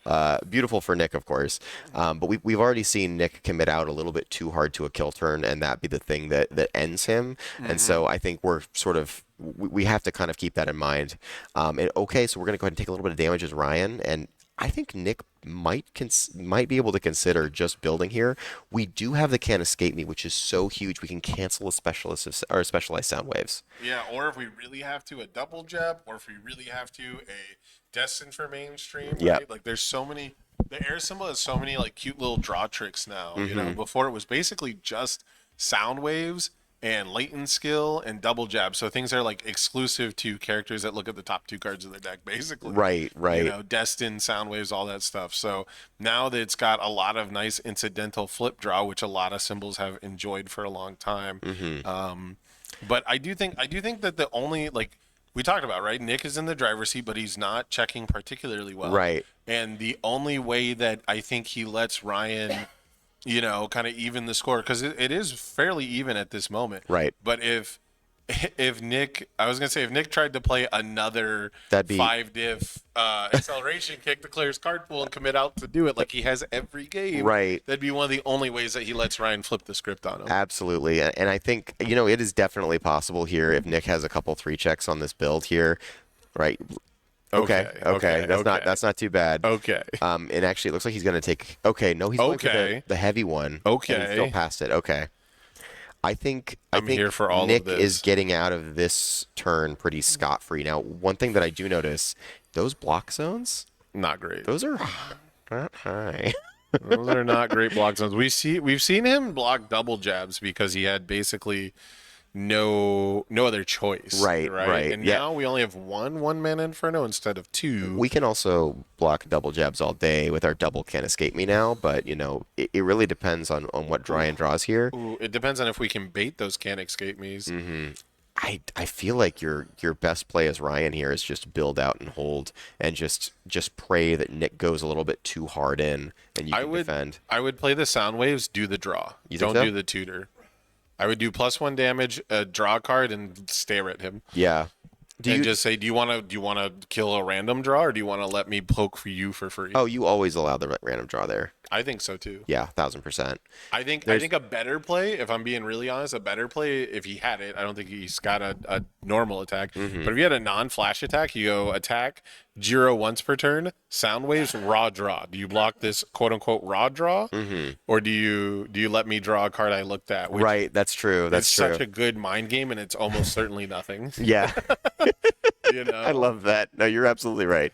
So it can't escape me coming down for both decks. Both decks full of tons of card draw. So Yeah, it's interesting because Nick's card draw is pretty free. I feel like when Ryan is using his card draw elements, though, a lot of times he's committing a little bit more into utilizing them, like being like they're usually tutored, right? It's Yeah. usually I put this here, I'm trying to draw it.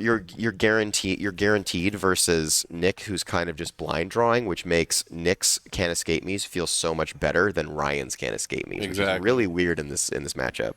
Exactly. We're thinking about, do we play a release or do we hold 2 high blocks? And we're not going to play the release, which is kind of wild against the character who pumps a lot of speed, but I'm here for it. Well, we do. Yeah, we do have the speed reset overall, and I think we have a -2 speed on that first foundation in our stage. So Oh, that's a nicely balanced hand right there. it's a pretty good grip. It's not a bad grip, especially if we blind draw some more cool stuff. All right. Yeah, I'm gonna be. So we're also at the point where neither player is on the verge of deadlock, but if the game does end up slogging out, the deadlock enhance on Can't Escape Me is a game winner. Right. So it's super tough to it's super tough to use this cancel on random draw one, flip draw effects and my attack draws me a card type of effect. So Right. I don't think we're gonna get to deadlock just because of how I know Nick Reagan to play the game, and because Jiro is Jiro, and she has throws, and I don't think this Endeavor deck has throw hate. So like, if we start seeing like Falling Skies pokes come out, Yeah, true. we haven't seen it yet, but like the build 3 foundations, Falling Skies commit 2 for a 9 damage throw, like 10 damage throw. It's not bad. I am getting kind of worried here though. If Nick can't just, win this turn, he's playing against Ryan, who has 2 momentum now, and that's where Yes. Jiro actually gets scary. Like, she'll threaten your life from anywhere. He's at 22. Last time he died from this position, he was at 21, and Jiro had a whole lot less foundations. Jiro has a perfectly set up stage, a perfectly set up momentum. Now all they need is the hand for it, and this game is probably over. The main thing is we can cancel sound waves. Right, though. right. That was a big part of Ryan's first win. Was That's true. The sound waves, like you said, the 2 momentum. We have 2 Can't Escape Me's. So what it's gonna take is if Ryan, and we're like way ahead of ourselves for Ryan's next turn. Right. But what it would take is Ryan pumping stats enough to the point where Nick is forced to block lethal or keep a cancel. Yeah. And if you have to commit out, those can't escape me's, and then the specialized sound waves comes down, you are truly in trouble. Yeah, one of the most old-fashioned versions of board control in this game is just fast speed. High speed just commits them out. So. It's a nice form of pseudo stun for sure. Yeah, I'd be interested to see. I feel like it's for Nick. We didn't find the ones that win us the game on the spot. We did find a pretty solid electric jolt. I think we probably still sling that one, and then we're gonna build, and we're gonna say, you know what, we're not dead to specialists, so you actually have to draw a real hand to win the game on the spot. Also, if Nick survives one more turn, we are probably close to cycling. Yep. Right, especially if we do some blocking on the rival turn. Love to see that home run go into the discard pile unless you're it right. gets picked up. Yeah, until it gets picked up for sure. So yeah, we can keep that in the discard pile. We're gonna feel good as Nick. But yeah, even just trying to block this relatively low speed attack. Mm-hmm. Ooh, okay, we are extending. Interesting. I think we may just want to get a card removed just to have it in case we want to pick up a knee smash later. But it just kind of feels weird. Okay, is he about to roll a die? Yeah, he's gonna randomly determine which card's getting. Combo? He's always done the combo. 100%. Good for him. No one else does it. I feel like I'm the only person who does the combo. Oh, I love the combo on that card. That's crazy. All of like season or set 2 or whatever in set 3 format, people were playing that card and never comboed which me. was a wild idea. I was holding a high block, so I was always really upset. Yeah. No, that's fair. That is totally fair. I was always so upset that people wouldn't do the combo, and I'm holding like the worst high block of all time. Yeah, for sure. There was this old character called Skullman back in the day who discarded random cards out of the opponent's hand, and I am a defensive 7-hand size player who loves to keep all of their cool techie actions and blocks, and getting your hand randomly ripped apart was actually the most infuriating thing I've ever faced against. Well, and that character got banned for good reason. If it makes you feel any better, the second time it got banned was because it was, well, I don't think it got banned, but the last hurrah for Skullman was a mill deck. Yeah. So it didn't matter if it was ripping out good defense. It was just ripping anything out to mill you. Yep, absolutely. Oh my goodness. So what we just saw there, it looks like Nick milled 4 and had to cycle, so he couldn't respond with Luster Battle. Ooh, rough. Disappointing. There's really no timing for that, huh? No, yeah, there's not. It just immediately pause game state, got to cycle now. They all go at the same time, and then the game state pauses. Yep. It's a really weird one. But yeah, Ryan is so looking from Nick's side, Ryan is down at 11. This is at least going to drop him to 10, if not a little bit lower. I wonder if Nick is thinking about trying to go for it this turn. Well, it's going to depend on what he gets into his RFG pile, most likely. That flying thruster kick is huge. The EX2 on that with his already 2 momentum, that could be fairly unblockable. It just really depends on how big he can get it. And he's going to get the +2 damage off it, and we're going to get the +2 damage off of Endeavor. We're looking for a reciprocal burst in the RFG, though. Oh, that's fair. That's fair. There's no burst there. There's only 2 bursts in the deck, right? Yeah. Well, I guess the burst with 2 momentum isn't necessarily the biggest thing, but it's bigger than a flying thruster kick. Well, if we're at 11 right now, flying thruster kick is if this deals partial or all. Thruster kick is 9. Oh, okay. Because it gets 3 from Endeavor and 2 from itself. That's right. Yeah. And here's the thing, though. We do have the encouraging training partner down as Ryan. So, trying to go all in on that, probably a mistake, unless we just don't think that he can block very well. And to be fair, he only has, 2 foundations up in Jiro, so it's a little bit weird, and we don't have to put all of our speed into it at once, right? We can pump the speed with Endeavor, give it the damage, and then say, look, we're going to EX it after you flip your card, and I think actually Nick has got a winning line here if this electric jolt deals full damage, or deals half. I think if he has any EX move and this jolt deals damage, I think we have a winning line. Yep. Because we can do the Endeavor pump and then sequence around the reset. Right, absolutely. So, we've seen Ryan struggle to block 6-7 speed moves all day. So having like the ability to footsie around a reset is absolutely massive. So we're going to spend 1 here. Oh, interesting. That's a really good idea. So we're maybe potentially bait it out, because now I don't think you can reliably block this at all. Not at all. Yeah, for sure. Even if you have a +1 block, you're blocking on an 8. Yes. And that means you either have to. But Ryan should know what is on top of his deck at this point. I believe we have time to read the threat. Yeah, we got to reassess. if we can block this Jolt, I believe everything in the discard pile is one off lethal. Yes, that's correct. So that's 7, that one's 8, the other one is 9. this is really interesting. So we talk about the winner space all the time. Nick is doing the exact opposite. He said, all right, we are going to back up. Yeah. We're going to slow down. We're going to count. Here's the reset. Yeah, here's the reset. Hopefully we did our stun. I have to assume we did. Yeah, we've done the stun for sure. So now the question the other is, thing is if he commits one here and we had a burst, for example, the stun one is a big deal with the reset. oh, for sure, for sure.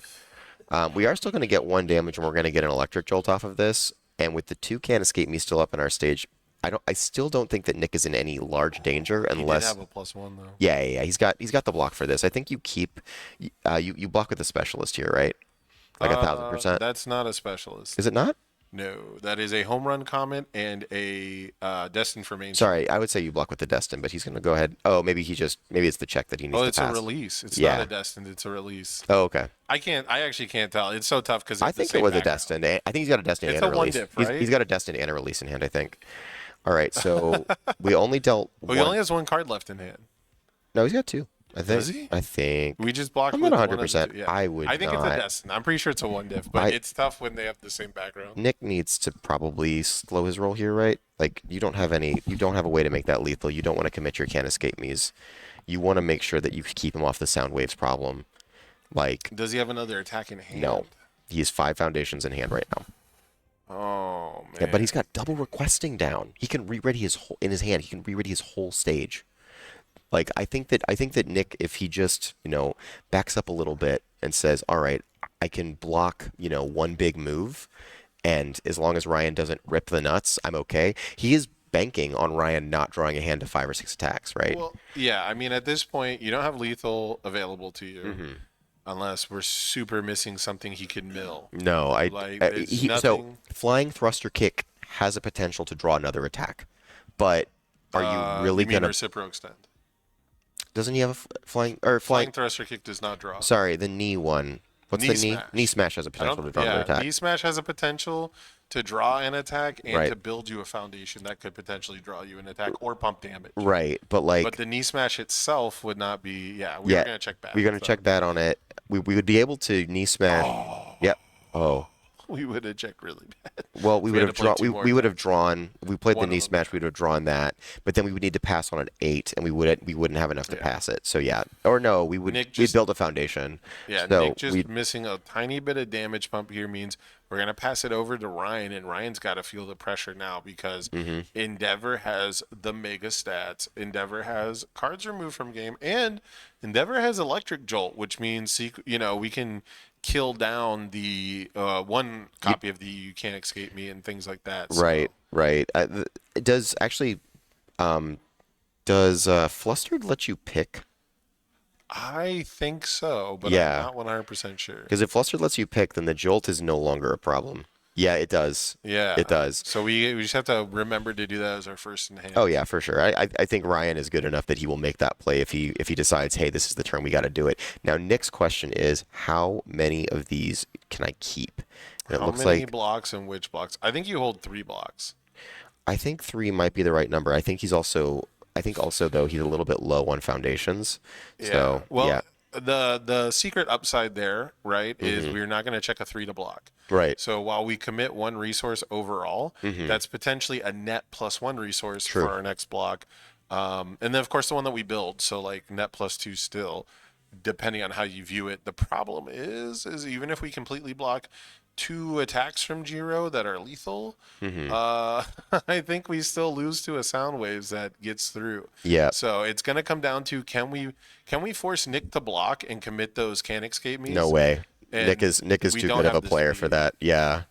Well, he'd have to just be. Oh, okay. Well, that's a really rough start. Yeah. You live by the 2 and you die by the 2, Keenan.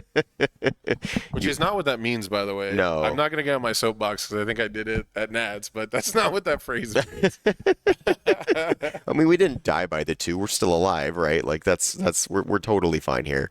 But yeah, I guess it really comes down to, are we going to be able to find something great off the top of our deck, off the Destined, and is Nick going to cancel the Destined if we're trying to win this turn? If we can't win this turn, then next turn surviving sounds like a daunting task.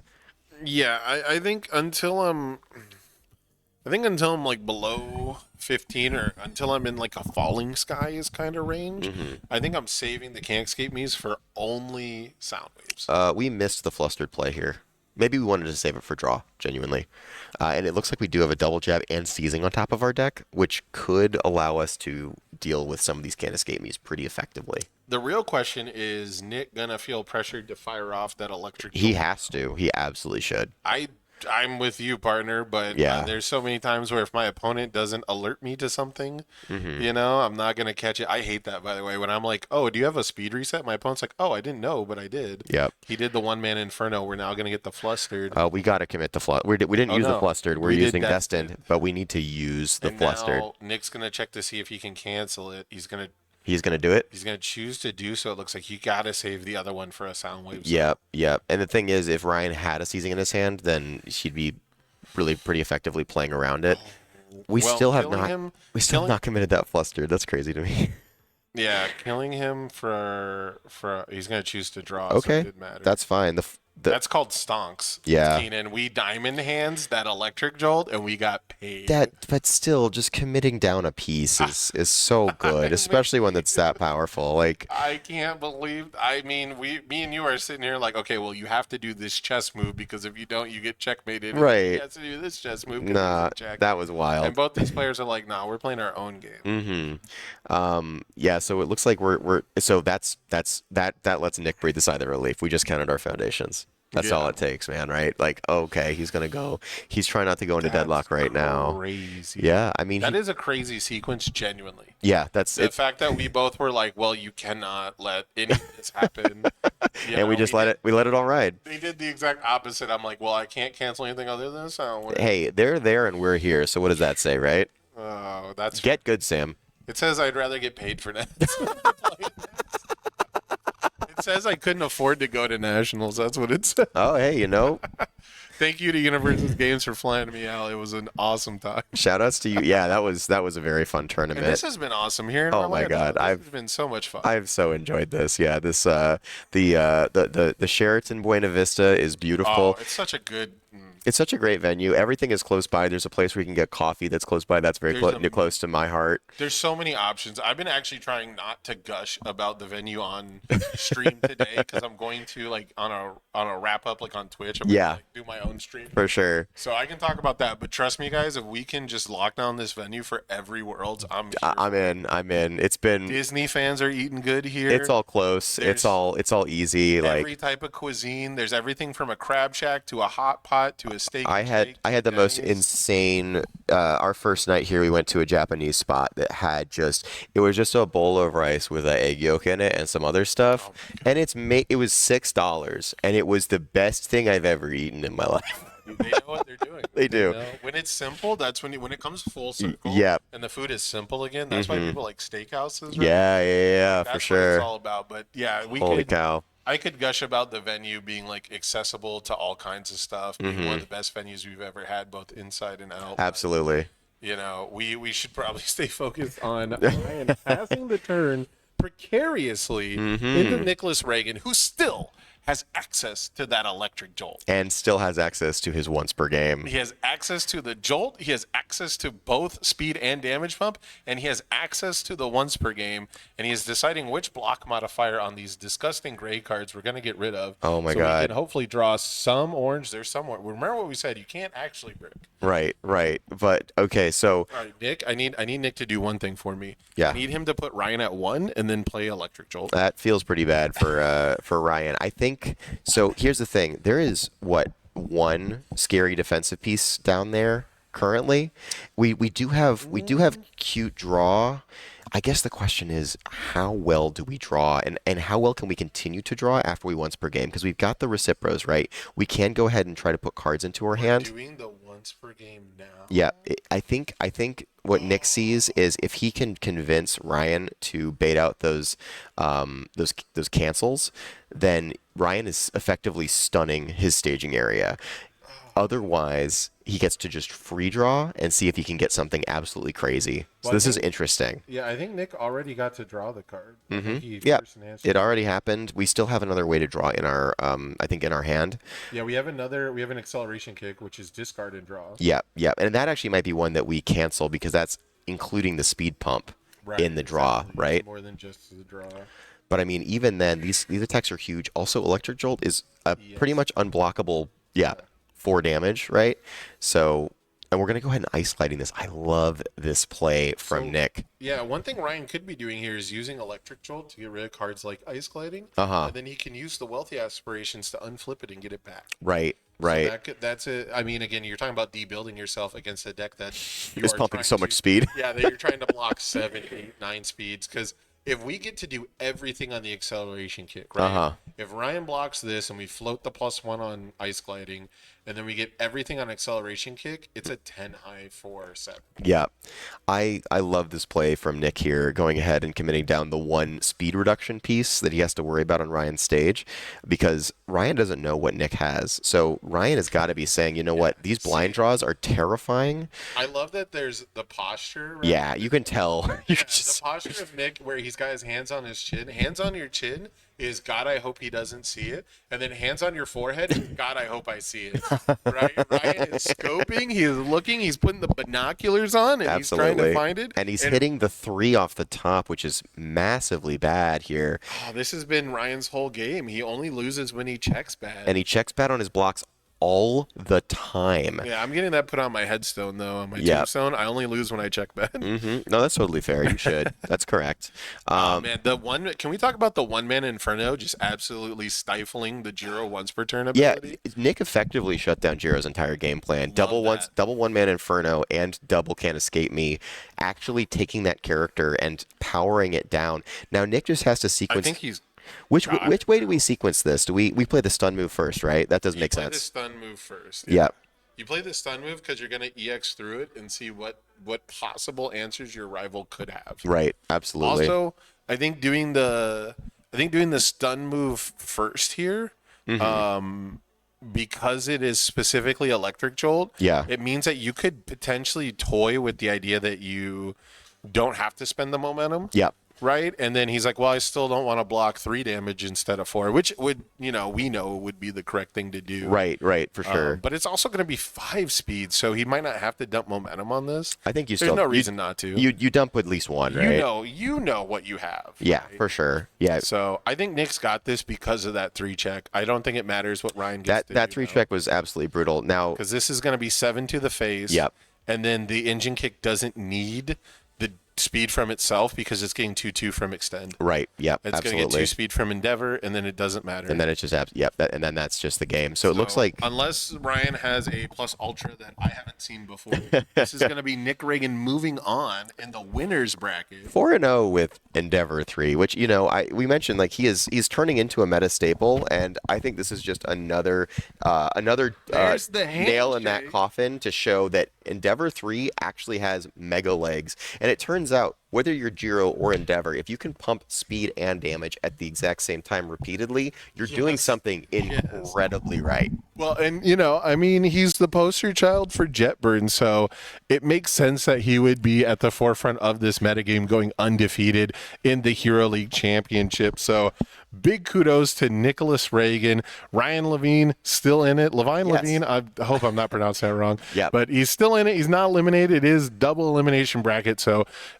going super, super far with this Jiro deck that we've seen him be really successful in Orlando before. I'm really curious to see how far that deck can go. But I gotta say, I'm blown away by the Endeavor 3. It is doing all kinds of work. I love the knee smash deck a whole lot, but I thought the acceleration kick was just really gimmicky into a format that had lots of speed resets, and it turns out there's not enough. You just have so much speed. And when we saw it there, and not getting that release in that game, that release is such a pivotal part of any Jiro kit. And if you miss that during your build 3 or 4 turns in a row, that's exactly what happens. And the one-man Inferno, brand new Sec 6 card. It's 0 difficulty, and it has such a simple effect, but it is so good against Jiro 1 that, again, the Jiro decks are typically only losing when they check poorly. early. So make them check blind. Absolutely an effect that we needed for this format. You love to see it paying off in spades for Nick Reagan, but I think we should get a winner interview. What do you think, Keenan? I think that sounds fantastic. So we will be right back with Nick Reagan. Sit.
We're back. We've got Nicholas Reagan, who just won his top 8 winners bracket matchup in an absolute nail biter. Nick, tell me what was going through your mind on that final turn there.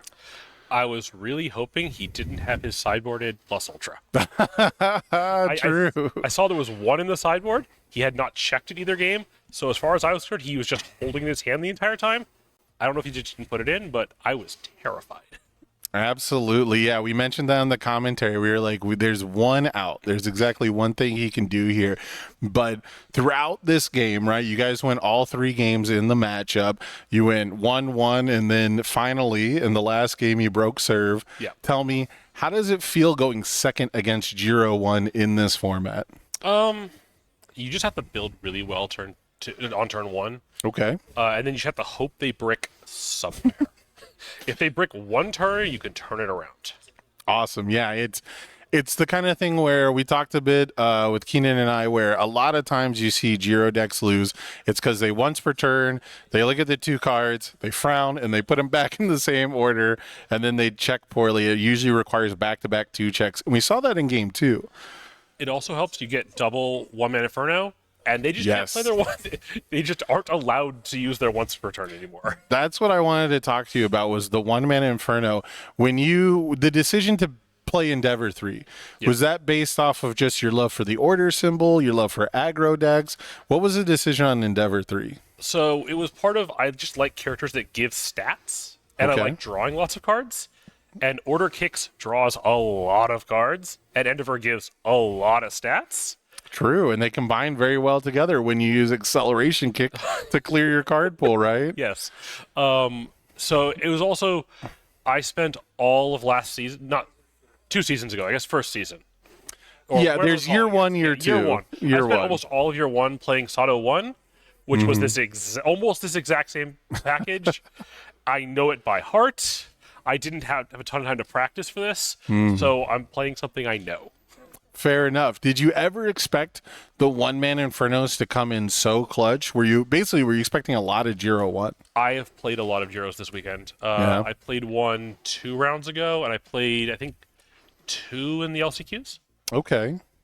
And that's something else I wanted to talk about. We're going to get to that later, but I want to talk about the gameplay really quick, because you had some real nail biters. You had 2 decks with lots of really good card draw. You both had You Can't Escape Me's out, and there was a sequence towards the end where Keenan and I were trying to chess match out everything, right? You had an Electric Jolt. They had a Flustered, which can target to get rid of the Electric Jolt. They also had, Ryan also has the once per turn, and you had the 2 1-mans, and we were going back and forth on who's going to commit what, and then you guys did literally the opposite of all of that. You did not commit the Flustered. You did not commit a card with Jolt. He did not discard the Jolt from your momentum. You cancel. We were like, you got to save the You Can't Escape Me for Sound Waves, and then you canceled a Destin. So when you went to cancel the Destin for mainstream, how sure were you that it was an attack on top? I was very sure. Every Giro I've played against, when I have double 1-man Infernos, will put something on top that they don't care about, and the card they really want underneath, and they'll Destin for that. So I just had to make sure I canceled that, because also, if he's flipping Destined, Right. I know 1,000% certainty that's an attack. Otherwise, he's not gonna bother wasting a Destined on that. Right. If you call the bluff and let it resolve, then him showing that bluff off would be massive downfall for him. Yeah, he would just, he gets a foundation. Okay, I don't. He doesn't even get it. It just sits on top, right? You don't call for cost. Calling is part of the effect. Oh, that's true. That's fair. That's actually a really good. I had to double check. I was going to say that's actually really good insight, because we definitely saw the part where you stopped to read it, and that is a very common issue with it. Is and I'm so used to people flipping and saying the card type when they flip He just it. flipped it. I'm like, "Do you have the call for cost?" And he's like, "No." He showed me. I'm like, "Oh, yeah, okay, I'll cancel." Very cool sequencing, and that shows you, just the level of competition we have at the HLC, right? Players who really understand these interactions, that you don't have to offer that information before the rival decides to cancel. Oh yeah, never give any extra information than you have to. It's just wasting resources. Absolutely. So let's talk about sideboard options. What cards came in from the sideboard, if any? I brought in 4 Runaway. Okay. which I only drew one of the entire match. It was really good, though. It was great. Stop It was the jolt. really good. Love it when Runaway stops a jolt. And then I brought in the 4th copy of Can't Escape Me. Okay, yeah, which we saw was absolutely necessary for both decks, basically. I thought it was a really cool deck. I love the knee smash and the acceleration kick combinations. Like you said, all the card draw, you've got tons of stat pumps. It's a very, very cool deck. Do you see yourself winning the whole thing? I hope so. You hope so. Come on, you got to be a little more. You got to be a little more. I'm still surreal that I'm in top 4. It's the farthest I've gotten in singles. Okay. Well, because you flew all the way out here for the LCQ, right? You came all the way from California. Oh, I was expecting to lose and spend a day at Disney. Oh, Or at a see? theme park. Sorry, a theme park. So, you came all the way out here. You qualified in the LCQs. You've now made it all the way to, what is it, top 4 winners Top bracket. 4, yeah. You're so close. You're basically, I think, 3 wins away, right? No, 2 wins away. It's top 4, top 2, And then you win. and I have to win, or if I lose, I have to lose twice. Right, yeah, there's a losers if you win. Yeah. So basically, you only have to beat 2 more people, Yeah. and you still have 1 loss that you can give. Yes. So you got to feel pretty good about those chances. I do, but the farther you get in, the harder it's going to get. And That's there's very only true. so long I can just luck into what I need. Well, and when you get to the grand finals, right, one of the things that's really common in double elimination brackets is you have to, if you're coming from the loser side, it's so tough because you have to not only beat someone, you have to beat them twice, Yeah, right? You, and you that's, have to go. you have to beat them twice in a basically, you row. have 4 and 2. You have to Yeah. do. You have to beat them twice in a row. So that can be very difficult. How have you liked the double elimination style? It's fun enough. We'll see how. I haven't looked at the losers bracket yet. So the only concern is I don't know how long that's going to drag out to finish all that up. So You it waited might a be some long time for this match, right? 3.5 hours. Yeah. My match before this one was ended at 1:30. Oh, see, that could be a good or a bad thing. If you want to wait around, maybe you could have gone to Disney in that time. Well, not. I couldn't go there and get back. Fair enough. Fair enough. Well, I hope you've enjoyed this trip to Orlando. I definitely wanted to shout you out while we were doing the commentary because you do so much for the community, whether it's with projects that you have digitally online to help people access the game, whether it's projects that you have like the card bot in Discord. And I think you do moderation in the Discord as well. I do moderate on the main Discord. Definitely a bot. Yeah, and I see you all the time answering rules questions. You're just absolutely one of the most helpful people in the community, and we're so lucky to have you. I have a lot of downtime at work. Fair enough, man. Well, congratulations on absolutely stellar win. Good luck with the rest of the tournament. But we are going to come back with one more round for today, as far as I know. I'm getting confirmation. We got one more round, so please don't go anywhere. We got more exciting Universes action for you guys. And hey, you might see this guy tomorrow in the winners bracket. I hope so. Don't go anywhere. We'll be right back, everybody. All right, you killed it.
Welcome back to the final round for today of the 2023 Hero League Championship. My name is Keenan Meadows. I am here with our 2022 national champion, Barrett Bryant. And we are here to bring you our top 12 losers bracket match. Yeah, that's about right. Double elimination is awesome. If you are here, I'm absolutely loving the format, but Yes. we are all still learning a little bit about the terminology. However, we have a tale as old as set 1 to bring you. We have our UK national champion, Liam Chauner, playing Giro this time, switching it up from the old Eraserhead, versus Dakota playing his Earth Nomu deck. Absolutely. And the craziest thing, too, is we were kind of talking about it a little bit before we went live for you, but, you know, you can see Liam here coming from a Void Eraserhead deck that we saw him play in the set 5 format, you know, punch, punch, punch, and now we've completely shifted over to Air Giro. It's a very different change of pace, right? Yes. Versus Dakota, who is now taking this Earth Nomu deck, but it's got quite a bit of spice. And I don't want to say spice in the sense that it's necessarily new things, but it's got more set 6 cards in it to really showcase what the strengths of this character can do. But I mean, as I was kind of saying as well, like you said, set 1 Tale as Old as Time, but this may be the last time that we see this matchup on camera after this tournament, right? Which is absolutely incredible. I mean, we see there are so many new tools that Nomu got in Jetburn, and so few but incredibly important tools that Jiro got. And so getting to see these two titans potentially square off for a last time genuinely is an absolute pleasure. We see it looks like Liam won the dice roll, and Dakota getting down a nice 4 build with the new training method. Now, going into this match, I think people play Nomu specifically because it's hard for Jiro to deal a bunch of damage all in one turn, right? Yeah. So do you feel like this matchup is squarely in Dakota's favor, even though Liam won the dice roll?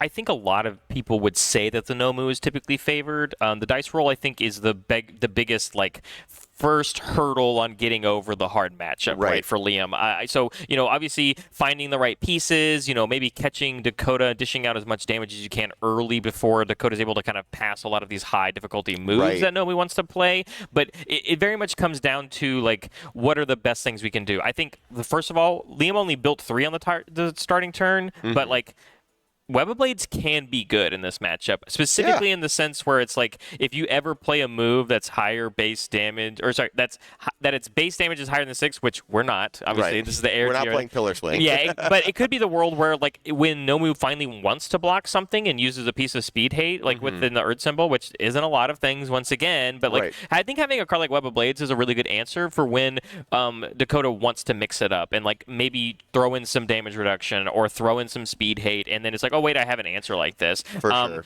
But the thing is Nomu is different because, like, well, no, I set it to 6, which is still usually higher than most of these base damage moves, but it really dials down the home run comments of the world. Yeah, I mean, we talked about this in our last game, and I think we've talked about this several times throughout the day. But the name of the game with Jiro is scaling damage, scaling speed, and Nomu being able to say, hey, your first 2 attacks, I'm going to probably just take 6, or I'm going to, do some efficient blocking. But as the turn goes on, they get progressively less and less scary, and you commit progressively more and more out. My attacks become progressively more and more 5 mid for your entire life total. Yeah, absolutely. And so I think it's all going to be down about, that's what the best thing I say about Nomu as a character since he's come out. The best Nomus are the ones that block and save the response as that last ditch effort. We see this in the era of the Kuwabara era, for sure. The Kuwabaras that blocked things were always the stronger ones. And I mean, we are in the end of the road, the top half of the players in this entire HLC. These are the best players in the world that played our card game. I guarantee you that that Dakota has plenty of experience playing Nomu and is going to make the good plays. Did we fail that block? I think we did. We checked a 3 on it, and we only had 2 things already. No, we had 3, 4, 5. We just valued having our character ready, and I mean, this is a good reason to have our character ready, right? Wait, we committed 2 for the stun on the both electric jolts, but where did the third one get committed from? Oh, did we use? One was already committed due to our new training method build. Oh, thank you. Okay. Yeah. I thought I was losing my mind. So we could have passed the block right on a 5. But we chose to keep Nomu up. And this is a good reason not to, right? Specific thing here. Yeah, for sure. It's 1-1, but it came in with 3 because of Jiro. Like, this is, we're going to commit it and say, I'm just going to take 6 instead. But, I mean, this is the best way. I mean, if you're a Jiro player at home, like getting through the Nomu wall, Yeah. like this is the best way to do that. Is get as much damage through as you can. Liam adjusting his own life total instead of Yeah. his opponent's life total. I understand. Tableside judge, helping us get things together, but And it's been a long day. and you have to also remember both of these players are in the losers bracket, and both of them want to do well. Both of them want to win, right? So, like, having gone long enough in the day without a loss, now we're here. It is getting late for us. Yeah. Everyone has been playing Universus all day. Yes, absolutely. It's okay when you make a mistake like that. That's what the judges are for. Yeah, and that's the nice thing. It's not game breaking. We have not messed up game state at all. It's Absolutely. just we're just gonna go ahead and set things right and move on with our lives. Nomu already at half health. Yeah, below. pretty much. If he's playing, I don't know that he's playing quick to act, but if he is playing quick to act, that already being online at this stage, that's kind of terrifying for Nomu. It is, yeah. I would 100% agree just because, again, Jiro is going to constantly put in the pressure. Everything that Jiro can do on turn 2, she can do on turn 3 and 4 and 5 and afterwards. And especially when you get 3 momentum. We saw this in our last match with Ryan playing Jiro, but all he needed was 2 momentum and 3 foundations, and we saw a Endeavor go from 21 to 0 off the back of that. So really for Liam, I think at this stage, if he sees specialized sound waves, he is probably trying to find a way to win the game this turn. Yeah. And if not, he's got plenty of ways to defend. Nomu having a better stage, though, Nomu can actually start passing some of these ridiculous 6 difficulty attacks. And we'll see how Liam defends himself.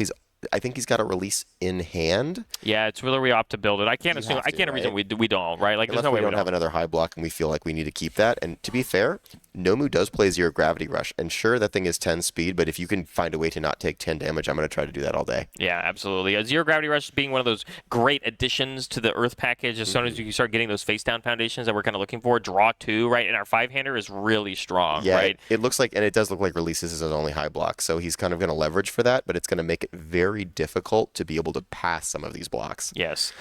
That's kind of the biggest thing I'm excited about this specific matchup is Dakota has a very, very cool Earth Nomu deck, and I can't wait for him to actually start like playing his attack strings and seeing what what has gotten him this far, right? I don't think you're going to have to wait very long. I think I see a Titan Cliff and a Rush in hand. Oh, so we are going oops all highs, and we are going directly for the jugular. Yeah, and so it's based off of how many highs. You're right. We did opt to not build the release that's in our hand. I believe it might be our only high block. I think potentially building keeping the latent in hand and playing the release. That's and I play very defensive. That's kind of my play style. But that would probably be where I'm thinking about because both these players have seen these deck lists, right? Yes, so, absolutely.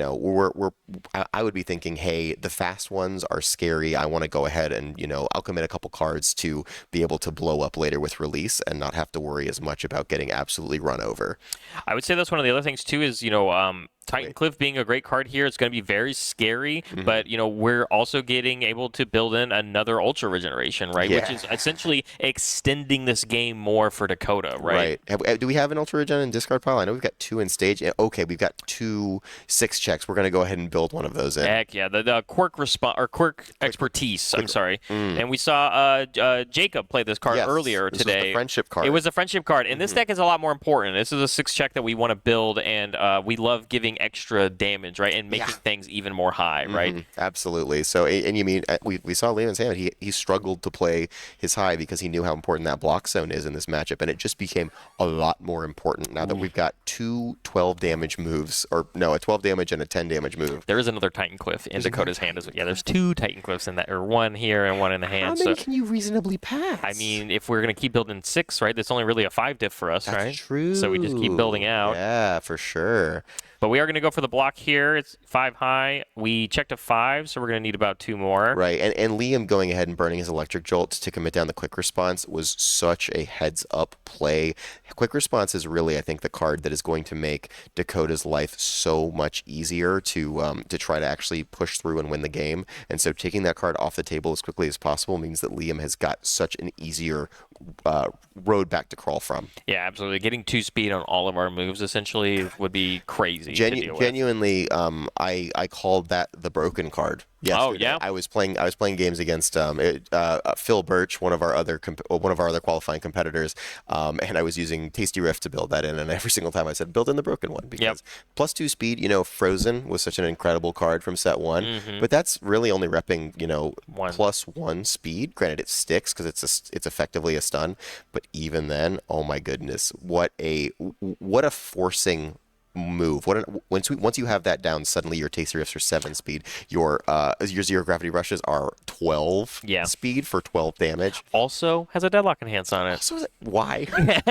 Why? Yeah, it's very good. That card needed nothing. We did decide to opt into the zero gravity rush tier. We did check a 3 on it on our 7 difficulty move. We did opt to pass it, of course. We more powered as well, so it was technically on a 5, but okay. it was really on a 6 because you commit the more power as well to pass. So math notwithstanding, we did have to commit a little bit more than we're necessarily comfortable with. The thing is, we still have our character up. We still have 2 ultra regens in play, so we're effectively at 21, and we effectively have 4 more cards in our hand if we decide that we need them. We also have the Prehensile Tail down, which has both, a really great offensive ability to pick up an attack from our momentum, but maybe more importantly at this stage, a really important ability to get rid of some of the opponent's momentum so that Jiro doesn't go all out next turn with sound waves after sound waves after sound waves. Yeah, I think we were kind of what I was thinking of earlier when we were talking about what is Liam going to draw? Is he going to go for it this turn? A lot of that is also dependent on how many specialized sound waves are in the discard pile, right? So how much momentum do you need? Well, it's also kind of equivalent to how many you have in your discard pile. And so early on in the game, you don't always have them there. Right, for sure. So it looks like we're just going to go ahead and make this a solid 10 high for 10. Now the question is, as Liam, do you sell out to partial this, or do you keep? I think his only feasible block right now is a home run comet. Nope. You're going to go ahead and take that damage and tie it on up. 17 all. That's excellent. For us tennis players at home. And he's going to serve the ball and win the set. I don't know. Is that the artwork for Zero Gravity Rush? She's reaching. She's for reaching. the ball. Yeah. She's one of the people that sits on the sidelines, and as soon as the ball hits the net, she runs over and grabs person. it. Yeah, absolutely. The ball, absolutely. Yeah. So, sorry, I know nothing about tennis. I love tennis, and I guarantee you, everyone watching this that knows nothing about tennis. That's fantastic. No, there are some tennis fans out in the community. It's just you're not talking to one. So I'll try though. I'll try real hard. So the question here is, obviously we tapped a lot of resources to get to the Zero Gravity Rush, but we drew 2 cards off of it. We know that there's another Titan Cliff in hand, and it looks to be there's something else. There's a hard jab. Jab. I would be hard pressed Weave a to make that jab? choice. No? For sure not. Here's the thing, though. That's our 10th foundation right there. Do we want to turn the double jabs online? Absolutely not. We're going to go ahead and get rid of it. We do have the Titan Cliff for next turn, right? So we get to sculpt a full hand. We get to sculpt through 8 or 9 cards with the Chivalrous and the Titan Cliff combined. So, there is a feasible option for Dakota to really find a win next turn. The question is, has Liam already found it? Because Jiro has everything she needs to create an absolute masterpiece here. And I think the scariest part here, right here, starting off with the Electric Jolt is the biggest. You don't know if I have it or not. And is this a setup attack? Am I going to latent skill here? Am I going to stack cards on top of my deck and draw? We've got the 1/4, right? So we just committed quick response. I think we our quirk expertise. Sorry. I think we probably have it if that's the one we're committing. It's such an odd one, but being able to rezone something to high and having that as a piece you sort of prioritize. If we're burning our Electric Jolt on that, we're definitely trying to go for it this turn. Just get enough resources committed. Yeah. Otherwise, you want to commit that quick response next turn. Yeah, absolutely. Yeah, this is for the same reason. Exactly. So, but this one's gonna stick. We'll have the jolt for it, right? True, but imagine committing the Prehensile Tail first and then the quick response. Oh, There's a lot of different options there, but I think that is pretty telling that Liam feels fairly good. I see a double jab in the hand, and I think there's some other things going on there as well. So, looks like we're gonna go ahead and take a little bit of damage and then gain it all right back. Now, we did accidentally subtract the 12 again. From our own health total. So, 17 and 12. It has been... 17 and 14. 17 down to 14. Correct. And then we gained... Is that after we gained? Because we just gained 4. So, it was 17 all. Uh-huh. So, we went down 5, right? Mm-hmm. And we gained 2. Then we gained 4. So, we're at 16. We gained 4. So, 16. Yeah. Amazing. Hey, sometimes we'll get there. Okay. We've also had a long game. It's hard, too, because you can tell that either of these players don't use the apps when they play, Right. which is fine. You know, I'm a pen and paper. pen and paper, absolutely. all Yeah. day I long. play a lot of 7-handers. I'm like I got a giant D20 that I sit on the table and I just dial it down, you know? And they're like, what if somebody knocks it? No, I'm talking about like it's big. Look, like it's the hey, size of my fist. What if somebody knocks it? I literally at Nationals last year tapped my discard pile. Tapped the app as I was making a check and gave myself -1 health. Oh. And I caught it during the game, but it was 3 turns later, and we couldn't go back and review the footage, so I was just down to 5. Oh. So Did you die? no, actually. Oh, okay, I it was won fine that then. game. that was against your boy Kyle. Oh, no. The one's on we stream? destroyed that man. Love you, Kyle. Shout out to Kyle Wright. Love that man. His Ooh, good block here, though. Breaker yes, block. Yes, absolutely. It's attempting to slow down because It's not slowing anything down. Sure, but You've as seen the that. Giro player, we didn't use the Giro enhance, so like that top card is still a mystery, and like depending on how many cards we commit, it could matter on how much we're willing to go into this turn, right? That's true. Let's see. So we're down to what here? We're still we're at 15 after this move. Oh, I guess we checked a 3 on the block. We're considering opting. failing it. Yeah, and because just it's essentially eating tapping down our whole 6. board, We gotta right? are we gonna commit for that, or are we just gonna take the I don't 7? think you do, but Okay. now we are at the unlucky number 6. Or no, we're at 9. We're at 9. Yeah. Remember, So faces we've got the one more person. activation, but here's Faces the thing. person with the app. There is so much. Here's the problem, gas. though, right? Like Yeah. once the pummels start coming in, it's like, what do you do? Because this is the one you don't really want to block. Liam has drawn the actual nuts, and he Oh only my has gosh. more nuts to draw. Wow. That's a free latent skill, right? Like you just discard, and he's got. Is that 2 attacks on top? No, there's one. No, one there's a foundation on top. foundation. Yeah. It's a 4-check, though. Like, he's like, I'm thinking of just putting the 4 on top. Yep, keeps the 4 on top. Easy enough. Brian, excellent play over here with the side cams. Mm-hmm. Appreciate it. That Giro Enhance is like a caster's nightmare. That's You're like, true. hey, I don't know what's happening. Right, absolutely. So yeah, we went ahead. It looks like we picked up I think it was the sound waves. But yeah, this. Yeah, we just drew off of the 1-4, opting to be okay with just chubby checking the next. I don't think you late in here, to be honest. Oh no, we still have a Destined on the board. Yeah, we the still have promo the Destined. We still have the latent skill. Like we're sitting pretty right now. Yeah, it's almost to the point too where the double jab pummel trigger when it's blocked could be bad. We might pitch attacks like if we draw too many, and Right, you're just like, right. oh, I have to pick which ones to keep. But Do you draw first or discard first? You draw right? first, Yeah. yeah. Okay. So It you'll is be a draw fine. to You'll discard. be able to optimize that. I think Liam is in a position where he'll find the right ones, and one of the right ones that he's got sitting in his hand right now is Home Run Comet, and Yeah. that's going to be unblockable. yeah, I think it's over here. Yeah, this is definitely the game. We're just kind of going through the motions, making Yeah. sure that we've played to all of our outs, and it's really about making sure you don't give up too early because Yes. Jiro. She's drawn a card this turn, so you can kind of assume there's another attack coming. It was but the if you can stretching block sim it, that was in his hand. yeah, Yeah. yeah, And like I know there's another attack in there. I just don't know what it is. right. Well, there's also a jab. Yes. Yes. So down to 1. Jolt will kill us. Yep. Anything will kill us right now, especially when it gets speed. But the flash ones are good. This was an interesting choice. This sort of prolongs the inevitable, I think. But I mean, at this doesn't really point, matter at this at stage. this point, you pick up a jolt in your discard pile. right. I mean, I don't know if we have one, but We like, could have just home run commented and won the game on the spot there. But okay. We'll, or the throw, yeah, Falling Skies yeah. throw.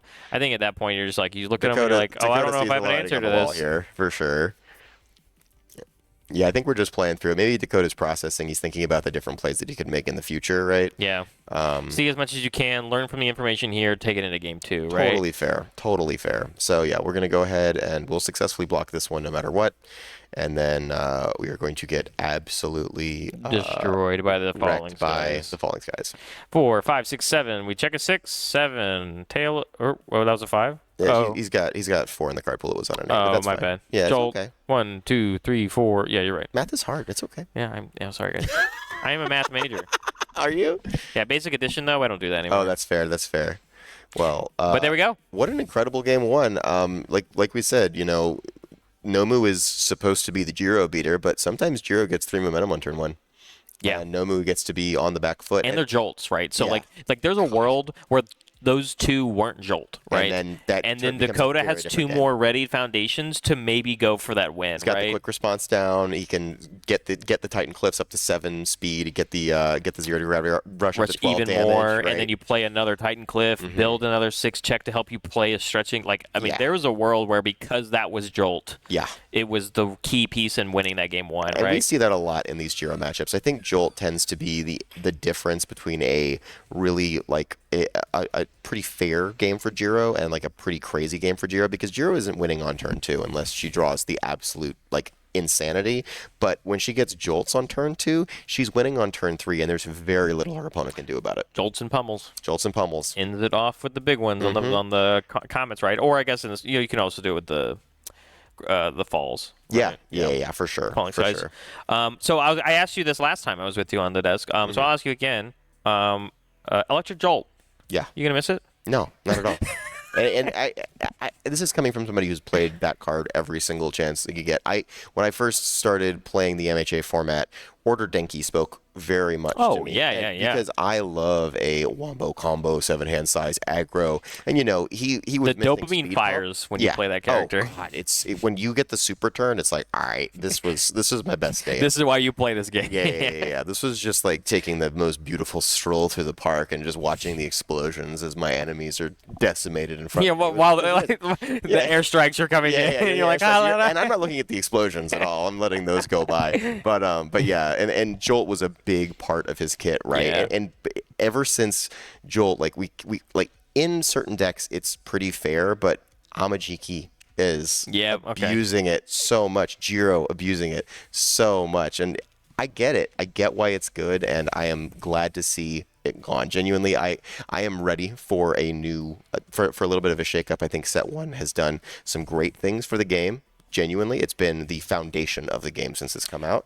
and it's time for it to leave. To put it in strongly, I'll be honest with you, and I mean, you could revitalized our game and pushed it into this new era, this new direction, and it's time to go back to the standard multiple IPs playing against each other. Yes. But yeah, I mean, we still have plenty of strong cards once Set 1 rotates, Absolutely. and there's only more to come this year, right? So, and we still have Spotlight format. So Set 1 is not gone. It's still alive in Retro. It's still alive in MHA Spotlight, and people can still play their favorite characters in Set 1 in those formats. I know Ashley and I are building a Air Giro deck in Retro that's very fun because there's a lot of old Soul Calibur cards go really well with it. Yeah. There's a Talum card that I think is a weapon charge. Charge, yep. And it says if it gets blocked, it goes right back to your hand. So you just get to keep mashing it down, and then it gives you its combo minus the pay on thrust. Yeah. And then it's the one too it's essentially like, oh, are you at this life total? Over and over and over. Jam that over again, and you get to pump the crap out of it. So if they're at 8 and you've got a bunch of cards in your card pool, you can just keep passing that thing over and again. So like I said, there's so much left for these characters. It's not just like this is the grand hurrah, but in Standard it is, and we're gonna get to see other characters come and take their place. And we have seen a lot. If you look at that character breakdown, there are so many Set 1 characters who are making that last hurrah. Getting to see a Kamui Woods come back, insane. There's a Void Eraserhead here who's still playing, I believe, right now to try to stay in losers. And so there are so many different cool characters that are getting their last chance for glory right now at this tournament. Absolutely. I mean, I was telling all of my friends that are either participating or was going to go into the LCQ, and they're like, what should I play? What should I play? And I said, play your favorite character, and if it's a Set 1 character, you should absolutely play it. Yeah. It's your last chance for the standard as we go into standard, right? But like you said, MHA Spotlight, totally thinking they've already told us about more MHA, right? Yeah. So it's like, we could even revisit Spotlight, and that's super exciting because that means the last event we got to look at being this one, and then we move in and we add more stuff to it, right? It's only going to be great. So I 100% agree with you. While we wait up and they shuffle, I have one more question then for you as we talk a little bit about standard. Who are you most excited for in Yu Yu Hakusho? I got an opportunity to play Jeremy Ray's Gunslinging Kurama deck. And it was before they spoiled that nasty ass Seeker. Sorry for my language. I just caught myself on that because oh my god, that was exactly what I said when I saw the card. It's a reprint of the Tongue Whip ability, right? Yeah. Getting +1 damage for each card in card pool. Plus more. Kurama is sitting at 7 cards in card pool when that deck goes off, and that was prior to seeing that card in action. And it takes itself out of progressive sometimes. Sometimes, yeah. That is going to be a monster. I think the deck. snap momentum ability. So even if you don't kick out the 4-diff or higher, right? Just the snap momentum for one less prog in there. But like I played it and I could put one more. Absolutely, it doesn't man. matter. Taking one card out of your opponent's progressive doesn't matter when they've got 7 cards in their card. Exactly. And goodness, the Demon Plants card with Command Pigeon Flock. Jeremy Ray, he's been a world champion of this game. He's been a multi-time he's won so many assets and teams events. He's one of the best teams players to ever do the thing.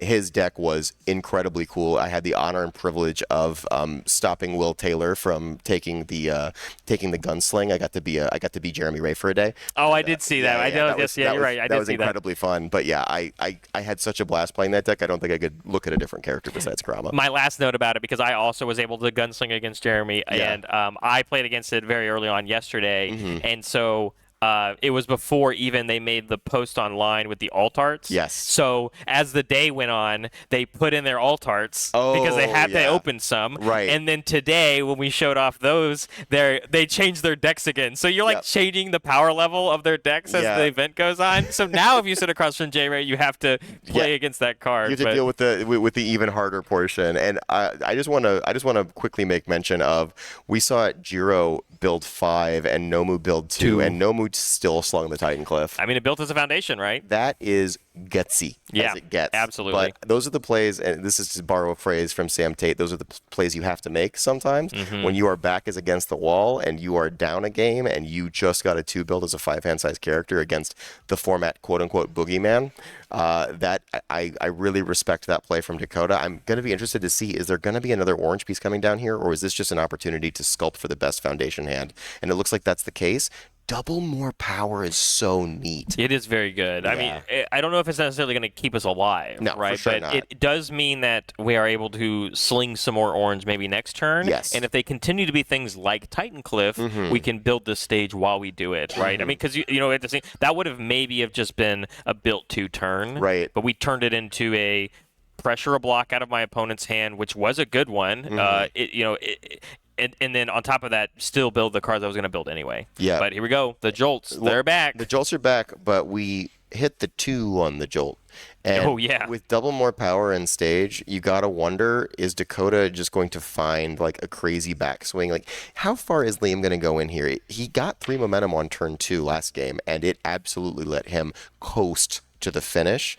But now we've got a actual very offensive stage from Nomu with this double more power, which creates a lot of threat potential against Liam. So if Liam's not careful, say he throws another attack and checks poorly, he's going to have some difficulty. Now, I'd imagine we're probably going to see the Jiro activation here. Yeah, we just did. We just did it? Okay. Yeah, Liam was looking at the top 2 cards of Dakota's deck. I was staring at the screen the entire time, and my eyes glazed over. That's okay, Brian. You're a little too late, but I appreciate the effort. We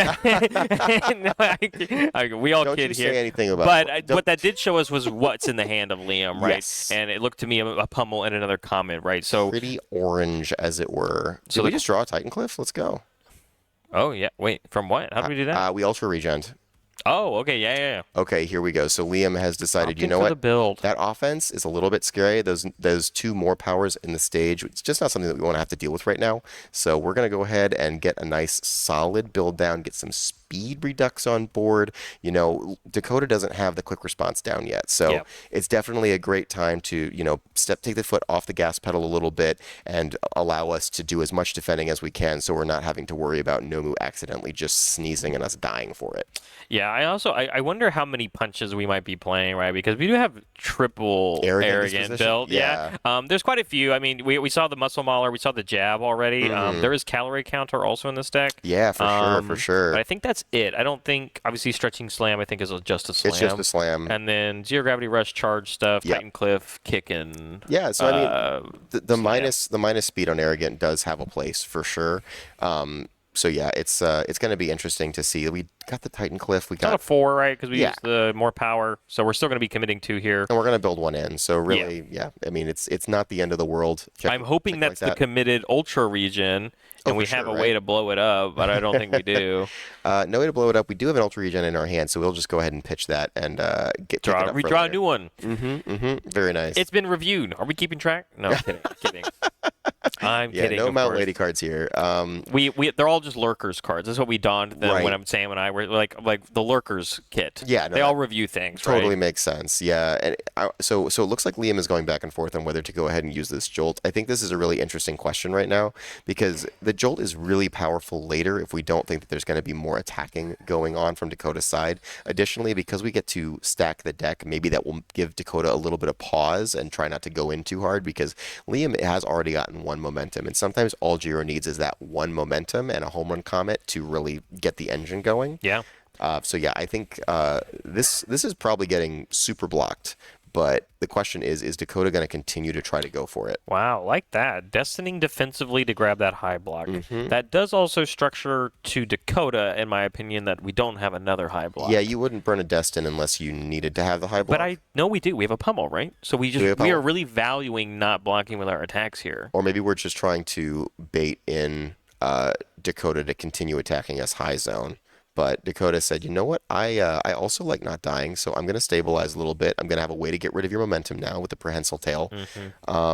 And yeah, so we're still doing pretty good. We're holding on to a little bit of orange too. So if it turns into a build turn from Liam's side, Dakota actually has a bit of a clapback because those two more powers are just going to get more and more value as the stage gets bigger and bigger. That's true. If we ever do hit the deadlock and we can flip for +5 or +5, 5 speed or damage, right?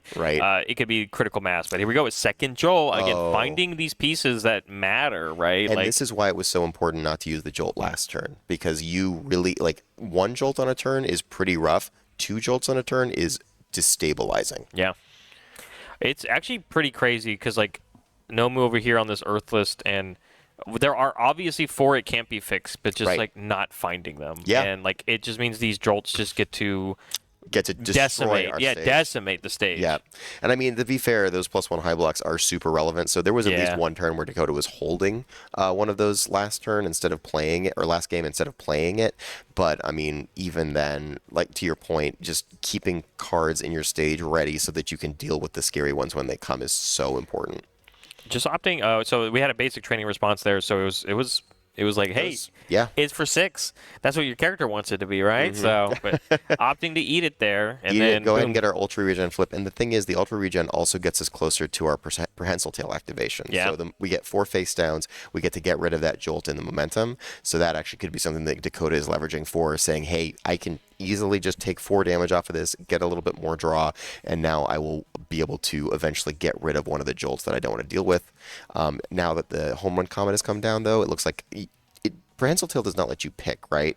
Prehensile Tail just says discard 1. Your opponent discards 1. I think they get to pick. Okay. But I think the hardest part about it is, we're opting to powerful this one. That was actually hey, I'm going to make this a little bit bigger. Okay. And then I'm also tapping down your new training method. Does Liam have the nuts here? Really, I'm not wanting Dakota to potentially pick up another block here. I know there's a pummel in hand, right? But not checking well here. Gets the block off. 28 to go. Only 2. Oh, and only committing one the more rest activation on Nomu here. And it's just the face, right? Yeah. This is going to commit 3 cards in Dakota's stage, 1 for each charge in the card pool. Yep. Turns out it's just, 1 foundation, right? It's not cards in stage. All right, sorry, you're right. Commit a foundation. You're correct. Yeah. That would be the game. But no, instead we're just, this is only, it's 4 base, right? So it's only going to be 7 damage. Dakota still has some life to play with. So I think he's still feeling pretty okay. What he really hopes is that Liam decides to sell out for a home run comet. And I don't think Liam's going to make that kind of a mistake here. No, I don't think so at all. I mean, so we get a free draw here from the big 3. Oh, that was a specialized sound waves or a falling size. They look the same to me a little on cam. It was something. Yeah, but it's specialized. Liam has committed quite a bit of his stage. We want to get a really good build after this in order to, stave off the Nomu. Otherwise, I think Dakota has one of the best possible clapbacks. Big heads up block there, I think. Yeah. I still going. Well, so the thing is, now that Nomu's committed, there's a world where this turns into stack for a comet. Get another comet. I don't know what you'd have to do the quick math. Is he at 32? No, he is not that 32. Okay. We're at 27. 27? No, we're at 14, 24. 24. 24. Yeah. This 26. I don't know. So this is 7, but there's not a world where a home run comment after this is 17 damage, right? You have to pass Is 2 it more. this into pummel into comet? Oh man, yeah. I guess Because we have the pummel still. Are we just gonna stack 2 like a 5 and a 6, and just play the Roll cards it? out of our hand that we? I mean, I don't think we have another. I don't even think we have a 6. Yeah, we don't because we played them all into our stage for turn 1. We have triple arrogant disposition in the stage. Okay, is Liam kicking okay, we're in the himself? tank. So I think, 4, is Liam 5, kicking 6, himself 7, for not 8. drawing? Yeah, not drawing first. We've already paid cost on this. Yeah. So it's a little rough. Yeah. Oh, and don't forget to mark down your cards, guys. I'm terrible at it. I'm getting better. I'm bad at it. Tim gave me a little Slap round of on the applause. You know, Oh. he was happy that I was doing it. And I was like, I can be taught, because this is definitely it's definitely a welcome change. Yeah. I actually first learned about this from, I believe it was Legendary Wolf Games, going to Omaha and playing in a pro tour years and years and years ago. I think you were there, I believe. Maybe. And yeah, seeing everybody there turning their cards sideways when they dealt damage, I was like, that makes a lot of sense. Well, I think and then even I never did it again. I even think the Miles Tyler thing is that he just turns them upside down. Oh, interesting. Yeah, he turns Okay. his upside down if they deal damage. But it's some sort of marking mechanism, Yeah, right? for sure. Of just like, hey, I don't want to lose track of this later. And Right. you got to think that's because a lot of people in Omaha, like Miles, love playing things like the Trinity Geysers and just like playing Yeah, a bunch for of sure. cards in your card pool, right? So we got to keep track at some point. 100%. Yeah. But yeah, it's a very welcome change. I agree. And it's good tracking for everybody. Ooh, Is that the draw we opt for? But then I think we're just done attacking, right? Draw the Aries Smiles for a defensive play. Yeah, But then there's a random check if we go for 2 things, right? Right. I just don't think we go for 2 things then. So we would need an 8 on the double jab. We hit the 5, and then we get +2 to our check. The double jab is coming across for 10 damage. So that puts us down to 11. So we have to deal 11 more damage with another attack, which could be home run, but I don't think we can pass Just it. Pass. This was actually an ideal turn for Dakota. Yeah, I would agree. Yeah, this is. And we know what to expect. And we passed that turn with 2 attacks in hand. I think we still have 1, or no, we still have 2 attacks in our hand right now. If one of them is a Titan Clip, Brian's gonna help us out real quick as we settle our stage, get a flash. Dakota's not going to help us out at all. There Now is that we a muscle and a gravity. So we can draw 3 cards this turn, Yeah, we don't have a momentum, so the muscle mauler doesn't give us the bonus. but it does give us a draw. It does give us a draw, but I think that means you have to play the gravity rush first because we have to have enough face Yeah, downs. we want to get the gravity rush immediately, right? The scary part then is that we know there's an Aries Smiles that we're running into. Yeah, but it's a 10-speed move. Can he block it? Can he block a 10-speed move? I don't think so. I mean, Jiro's going to help. Jiro's going to help, right? So he's going to get -2 speed. He's got 4 up, so that's now an 8-speed move. He still needs a 10, so he has to hit a 6. He's got 3 6s in a stage, so probably not. He probably cannot Aries Smiles the first one. Granted, Aries Smiles, not that big a deal. We've got a massive stage with double more power. That's really all we needed for this.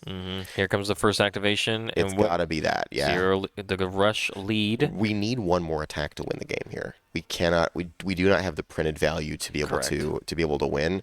And ideally, we'd probably want 2 more attacks. I think here we see from Liam a electric jolt on the second more power.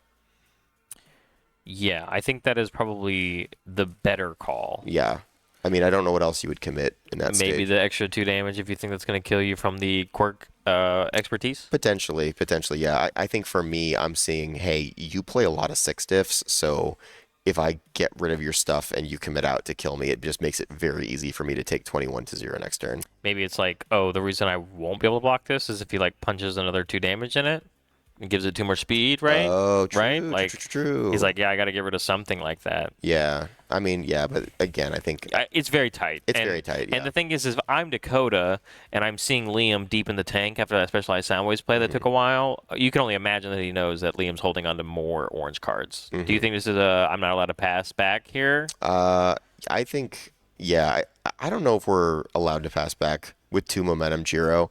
We've seen 2 momentum Jiro get to just win the game on the spot too many times, and also Liam has committed himself all the way out comparative to what a normal Jiro would do, so or like a Jiro's normal turn would be. So this is probably the best shot. We have to hope that we draw it, right? So we're gonna go ahead and so this is actually interesting.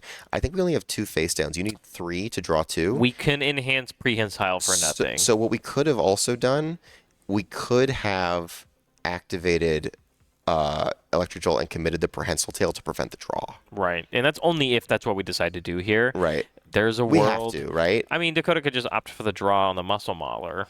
Well, I would opt for both. I think if we think that we're winning the game on this turn, then we probably want to opt for both. It looks like we went ahead and got +2 damage, so it's going to be 12 high for 12.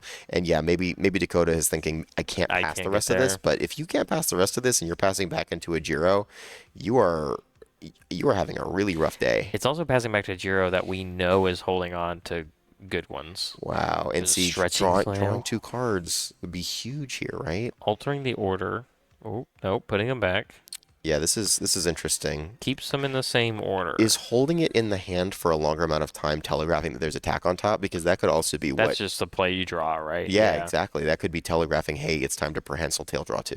Or are we getting Jiro mind gamed? What if there's if you're sitting at the table, Keenan? Yeah, And they for do sure. that, they're mind gaming you. There's 2 foundations on top. It's very possible, and I don't know what kind of poker face Liam has, but I would be evaluating the crap out of that in this position. Nope, all right, opting okay. not, just sends it. That's okay.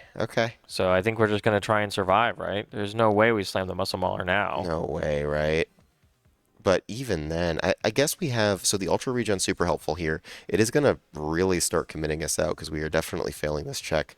But then after that, hopefully we get a little bit more of a build. I don't know. I just feel like as Nomu, we are super vulnerable passing back here. I agree. We know that we're just gonna get... Well, we're just gonna get the Airy Smiles reviewed. Yep, there it is. Yeah. Passing the the Ultra. Tapping 2 for it. Going down to 2 ready foundations. Yeah, our character looking pretty sparse. Our stage looking pretty brutalized here. 21 not being the largest amount of health. 2 momentum from Jiro's side.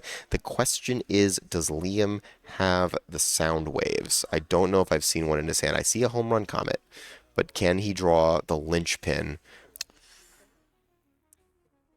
Ooh, the lead with the comment play. Mm-hmm. That's how you know. That's how you know it's gonna get Specialized sound spicy. waves time. Yeah, for sure.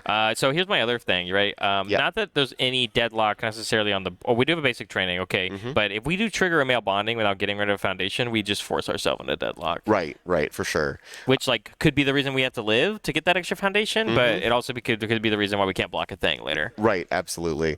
Looks like we're going to go ahead and use our Jiro activation, see if we want a latent skill or if we want to just... Looks like those are...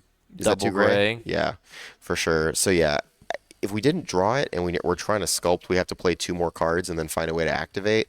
I mean, passing back into Nomu here might not be the end of the world if we can get a release down, I think. Yeah. And I don't know if we drew one. But Not too otherwise, sure. it's a little bit sketchy, just because Nomu's attacks are very high speed, and Dakota can actually really pass a kill turn here. Leaving a 3 check on top of Dakota's side, it was a Titan Glyph. Okay. So we know that Dakota's checking a 3. Liam knows. Or drawing it off of the Ultra Regen, True. which I think Yes. you probably eat this one and just draw Yeah, especially, it's only got the 1/1. We did give it a damage off of basic training, so no, We opting really for gotta the block block on a this. 7. I think you just let it fail. Oh yeah, for sure. Let it fail, then respond, but then you're doing bad. Yeah, that doesn't feel great. Are we gonna gain 2 and draw?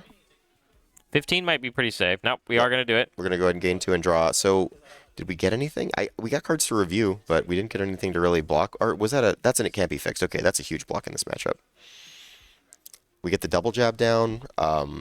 Didn't male bonding there. That was a very good play because this has a deadlock ability on it. Oh yeah, So- for sure. That was definitely the right call. I think that there Going for might the be a latent, this is a very important fish. blind draw latent here. Well, no, there's one that we knew.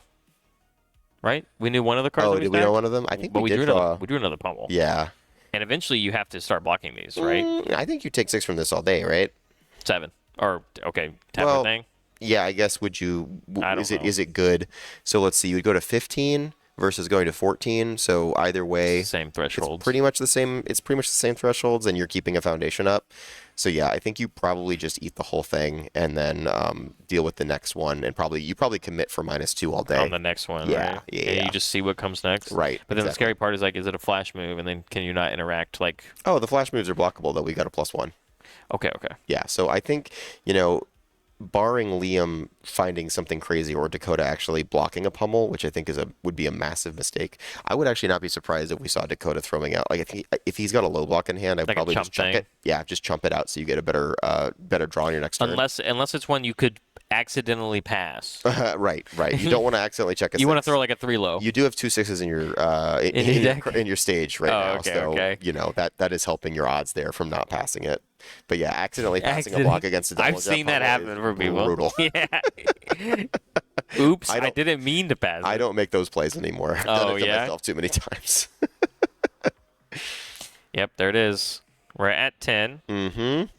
And all right, so let's see. I see a comet. I see a pummel. Comet pummel. We pummel first. I think there's a world where we comet first. I think right? the comet is lethal if. Yeah, I think maybe we comet first there so we can pummel and draw. But I don't know. I don't know for sure. It's hard to say. I think. Wait, is that a falling skies in our hand? If we can just No, I see it. It's the airy, but there's another ultra rare behind. Oh, interesting. I think it's a set 6 card, right? Can't tell. I'm trying. I'm trying so hard. Brian, help. Not now, but. There we go. All Okay, right, so all right, here we go.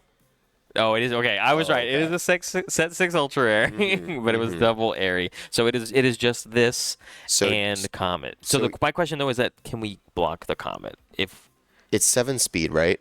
Yeah, we can pass that block. Well, so what we do is we have to take the jab, Mail commit, bonding. and mail bonding because there's already 2 deadlock pieces in the stage now. But here's the thing, though: basic training comes online, and Yeah. that 1 speed is actually enough for us to potentially fail if we check bad. okay? So yeah, I mean it's all to play for here, and it may just No, we come just down. said I'm not really? even committing a card. That's So a good play too, That's, right? That's super heads up. Falling skies Would be the scary would have killed him anyways. I think. He's like, if you he either played have it or you otherwise. haven't, right? Yeah. So this, I mean, having this +1 high block in hand is pretty much a super consideration of, hey, we're not going anywhere. We do Wow. have double airy smiles though. Oh. And against Yeah. a 5-hand size character who then would have to expend their entire hand and then still have to pass his like 6 difficulty attacks on 8s and 9s. That's pretty brutal. All right, looks like we're going to go ahead and pass turn there though. Yeah. Not even opting to take all the momentum, right? Well, once you hit enough of them, you don't. Yeah, need them, there's right? there's a critical mass of momentum, and yeah, a lot of those cards like Home Run Comet's speed, being able to force the game through and Yeah. prevent Nomu from Your opponent's at 2. make those choices. Yeah, your opponent's at 2. You definitely want to have the speed one in there. I just need enough momentum for my subplay sound waves. Yeah. Okay. Yeah. We're gonna take one Okay, sure. Fine. for the quadruple sound waves train. Just for fun. Yeah. Hey, we got quadruple sideways. We were winning the game. Did we get anything? We had already had a attack. muscle mauler. We still have muscle mauler. Okay, great. So we can actually get to pick And we the have attack momentum. out of our momentum, which is huge. Is it enough to What was win? it again? What did we hit with? I believe that one was the zero gravity rush. Yes, it was. Yeah. It was too fast and it was too big. Too fast for you. Too fast. And we too also have furious. prehensile tail on board, but I think the muscle mauler is probably just the better play. And Jiro only being at 15, I think Dakota has a really good shot here Yeah, at 2 moves, taking us right? to the next game. It's 2 moves. Absolutely. So yeah, we'll just see. It looks like we're figuring out how to sequence. We like the more power activation on the first one. I like this one here because if they're holding Airy Smiles, which if Dakota remembers that we picked one up and haven't reviewed one, we know that they Yeah. have one. No, absolutely. And Dakota, that means Dakota's you're like, very are you going to cognizant. half block this? Yeah, please hack block this. That'd be awesome. We're going to go ahead and draw our card. We're going to get our momentum. Did he rip another stretching slam off that card? He might have. I think he- I didn't see it, but I think we I can't saw, we can't play I them saw all. the ultra rare shiny board. Oh, yeah, the boarding. Yeah, yeah. It's the big tell. That's right. So yeah, I think he's just looking to play as many mids as possible here and try to make Airy Smiles seem like the worst card on the face of the planet. Looks like double 5 check for Liam there. Yeah, so that's definitely promising. These attacks are very fast. Is that Looks like double 5 check for Dakota. yeah? But you always got to switch him just in case, right? If it's double Maybe it 5, wasn't. If it's double 5, you switch him. Really? Yeah, for sure. Always? Always, every time. What? Okay. Sorry. I don't play Jiro. Don't listen to me. I don't either. I'm trolling. I play it to Or test against people. yeah, that's for sure.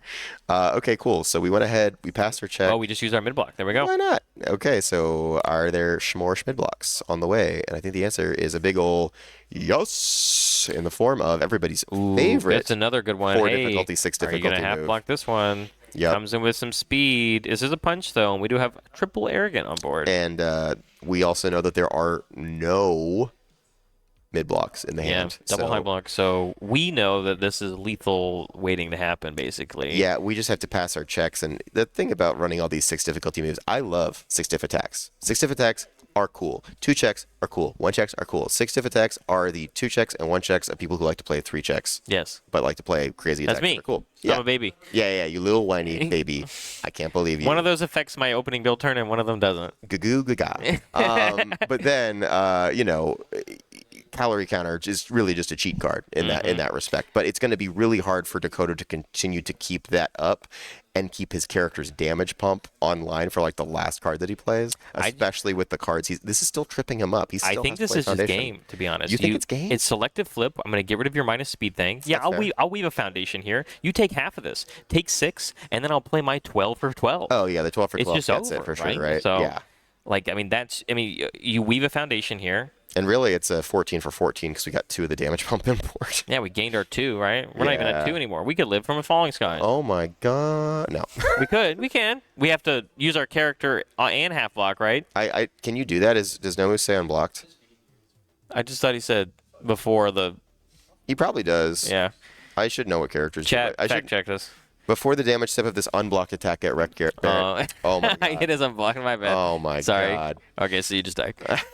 yeah. So it's okay though. Like to your point, I think Dakota has the line. He just needs to play it. Yeah, we even have a 0 diff. We have a can't be fixed and to then we go have with more it. power. And so yeah, we're pretty happy with this. I think it says your next card has to be right. Yeah. You can't just be like, okay, first form, like, Yeah, or not first form, but form tap. But yeah, you form, and then after you play the 0 diff, like you just get there, right? You just get there. He just needs to do it in the right sequence. We saw earlier. We saw he's fans to it. Yep, yeah, here there it it is. All Form. right. Next thing. Game number 3. Better cancel your plans. We're in for a slobber knocker. Well, sometimes these back and forths are pretty back and forth, as it turns out. And wow. What a great game, too, honestly. I mean, I thought Liam had the upper hand for most of that game, and for Dakota to come back in the clinch, the clinch? The clinch? One of those, not the clunch. I don't know what that is. If that's a dirty word, I apologize. I've never heard of a clunch before, but that is a weird one. Can I take you to clunch tomorrow? Yeah, dude, I would love to go to clunch with you, man. That'd be amazing. We're going to look this up, and it's going to be terrible. No, you're right. I'm going to, you know what, before we say it anymore. Please check Urban Dictionary Game 3. real quick. Game 3. Adaptation. Yes. Liam gets to go first. Adaptation, Liam gets to go first. We've seen Liam go first before. It has not worked out well for Dakota, but it's worked out swimmingly for Liam. So we're going to see if we can replicate that success. And Dakota's going to see if he can convince Liam that it's time to commit out so that my big, fast move hit for very, very hard. Clunch. Oh, is a traditional building material of chalky limestone rock used mainly in eastern England and Normandy. Okay, cool. We're good. So if anything's coming through the clunch, it's the Kool-Aid Man. yeah. Yo, oh yeah. That was pretty good. I like that. Got it. Excellent. But yeah, you can take me to clunch tomorrow. I'll enjoy that. We'll go marvel at the architecture. Yeah, absolutely. It'll be beautiful. Sam and I were talking quite a bit about the venue earlier. Oh yeah. How this has felt like such a.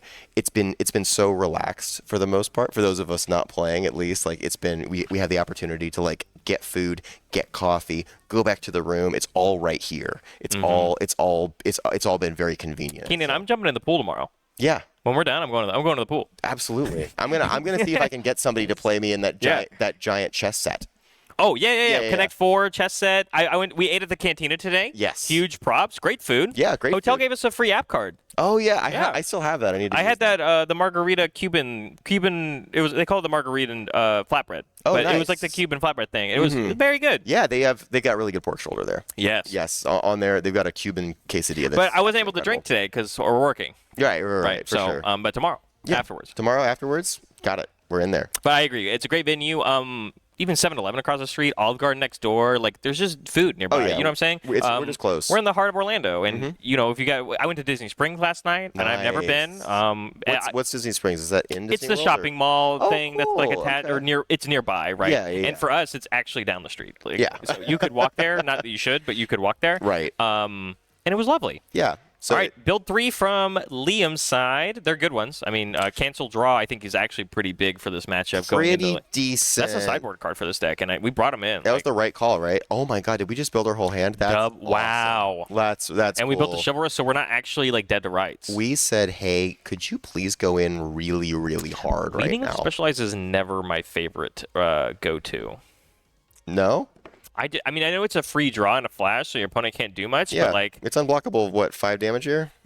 I get it, but like, You just lost a it's special. one less. What's one less for like? There's 2 less. Wait, no, we gotta pass that check. Back up.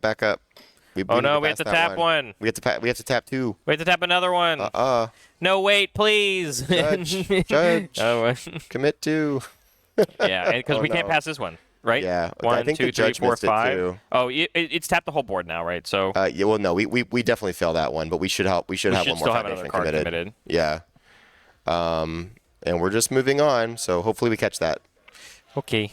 Okay. It just means that either the Destined or Or the Can't Escape Me would be committed. yes has to be committed. Yeah. So we know that.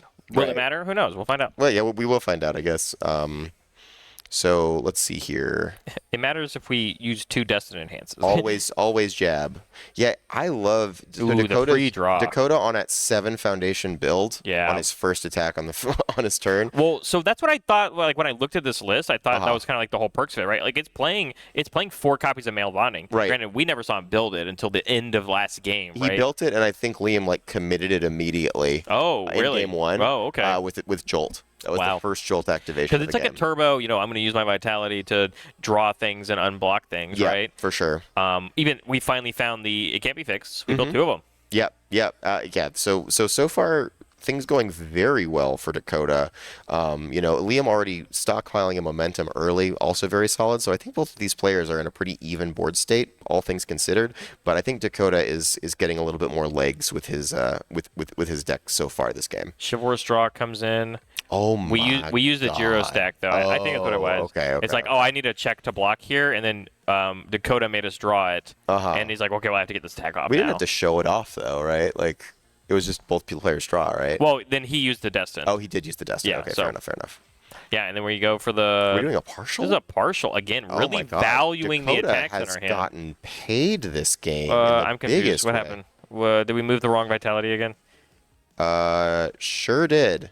No, we didn't. We didn't move our vitality in the first place, or did we? We didn't zone this high. That No. attack dealt damage. I'm so confused. Judge. I don't know what's going on, but Yeah, this is a so- little bit confusing. Yeah, because Or was it? I don't think it was zoned high, right? Or did we use this? oh, we did make it Oh, high. it's a high. It's a Okay, high. All right. Oh my gosh, we gave him more damage. I was like, oh, why is it 9? Yeah. No, it's okay. Okay. It's okay. Liam knows what he's doing. Dakota knows what he's doing. Sometimes the casters lose We do miss brain the spot. power towards the end of We the were talking game. about Disney Springs. Yeah, we're talking about Disney Springs. Remember Disney Springs? Remember Disney Springs? Oh, You man. can carry around alcohol there. What? It's like its own. I thought it's Disney. But it's like its own. It's so its you own can't little leave theme Disney park. Springs with it. Did we was that on a 6 and we hit the 6? Yeah, we did. We're goated. We got We beamed it. double quick response. Remember when I said quick response is called Oh. the broken one? And we don't have Jolts anymore to answer this time. No, we do We're not. not drawing orange either. Goodness. Liam's deck is saying Liam's no. deck is actively fighting. We him know right with the now. Falling Skies, and I think there's a comet.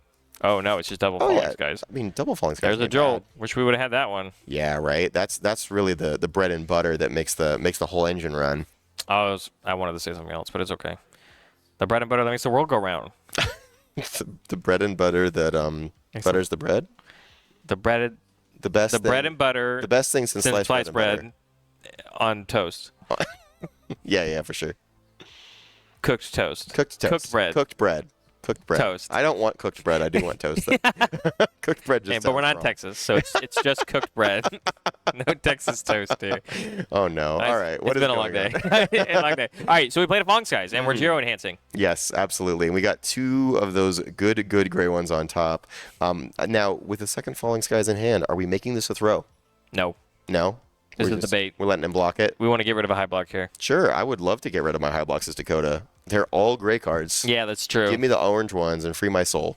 Ooh, and we destined, revealed, and said action card. We added an Airy Smile for him. I mean, Liam realizes that Dakota is getting the things that he needs, and Liam is pivoting to, hey, I gotta play a little bit more of a defensive game plan. But my other side is Wait, every did we not time. make that? What? It was a high. No, it wasn't a throw. Oh, you're saying? Oh, I thought we it was make it a the throw? bait. I don't think we did. Okay. Was he at 26 before? Yeah. Oh, maybe we did make it a throw. It hit. Okay. Yeah. Cool. Okay. Okay. You're right. All right. You were the right call. Yeah. I thought you wouldn't. To be honest, Uh-huh. I think there's a play where you like bait And it we out. got the double more power. Our stage is nothing but efficiency. What do you it's mean? a well-oiled machine. Wait, in our hand, you mean? We just ripped 2 off the top. Oh, and we're just gonna build them. Do we? Oh, even and we can care? draw 2, or we at least destroy a foundation, Yeah, right? we can draw 2 and then Jack destroy beat the 2 6 foundations. again? Oh my goodness, Dakota is getting paid left and Cinderella right story over here. This is insane. The slipper. If you're Liam, you've hits. got to be frustrated. Like this is there is so many things going right in Dakota's world right now. We are going to have go ahead to. and get the you have absolutely have to. You don't know what else he's got. So You can't give the 5-hander 2 more cards. no. That's 40%. That's a 40% bonus. Yeah, you're right. Nobody wants that. If your stocks went up 40% today, Woo! I'm selling. I'm selling all day. Now I'm gonna hold away for those dividends, baby. No, that's fair. That's good. But if it climbs too high, you have to claim it as income. That's true. No, I know nothing about stocks. Oh no, okay, my bad. I thought you did. I thought we were gonna actually have a I was conversation. acting- I was I was pretending ready to like segue into an actual stocks talk, but Yeah. I won't ask the question anymore. Regardless, this is gonna be at least like a 10 high for 10. Yeah, Oh for nope, sure, we're making for it sure. higher. Oh, we're It's gonna be making a 12 it, for 12. Make it fast. Make him try. Dakota make has him learned that feel this is how I win, uncomfortable. right? Yeah, It's how he for won sure. last game. This And he this says, "I know you've been very smiles, but on a Right. 13." Right on a 13, and you don't know what I'm following this up with. Yeah. Is there a second one of these in my hand? Like this And you is got rid of your draw hate. this is big remembrance. This is big- like Jackie big Briggs speed. air ground smash style, draw Yeah. 2, big speed, big damage style, like but even faster. God. We even did the math, right? Like we used one of the broken ones, as you Yep. like to call it. Yep. Hey, it's on a 15 now. Figure you it have, out. You have to use some stuff. You Right. have to use some stuff now. Like, Right. And we got rid of one of our face downs so that we can replace it with a more power later. And we can always flip our new training method if we need to get a third get face another down for a foundation. second zero gravity rush. So yeah, this is It's going way. this ooh. is going Ugh. right to the head. Oh, my goodness. Dakota getting severely paid. We get another more power into the stage, and I think we just does that put us right to 10? Yeah, that puts us right to 10. So 1, 2, 3, 4, 5, 6, 7, 8, and 9. We get to play one foundation yeah, here. and it's definitely more power, right? On a 4, 3. Okay, What? well this time, so Liam got to not commit a foundation. Oh, so last we don't time, have to so do it we this don't time. have to commit Oh, this it gets time. -1 difficulty because of its own thing. Oh yeah, My yeah. bad. Your name is your name is Nomu. We're You get- Nomu. You get special It stuff. does get -1 That's difficulty. fair. That's reasonable. All right, so So only Liam's a cheater. No, I'm kidding. I'm kidding. He's not a cheater. It ended up not mattering, so It's that's why super we ended up not mattering. Yeah, ignored it was totally for fine. sure. But yeah, and you know, if Liam doesn't catch it, Dakota doesn't catch it, and the judge doesn't cast it, Then did we it make didn't a catch it. sound? Then we didn't catch Did it. it make a sound? It didn't. Oh, like the tree in the forest. Yeah. It still exactly. makes a sound. So That's how sound works. And here's the thing: there are all these other matches going on that are maybe not being overseen by a judge. So this is the one that gets all the scrutiny. But that play, if there was not a judge standing there in any of those other matches, would never be. It didn't make a talked about sound. ever again. Yeah. It didn't make a sound. Exactly.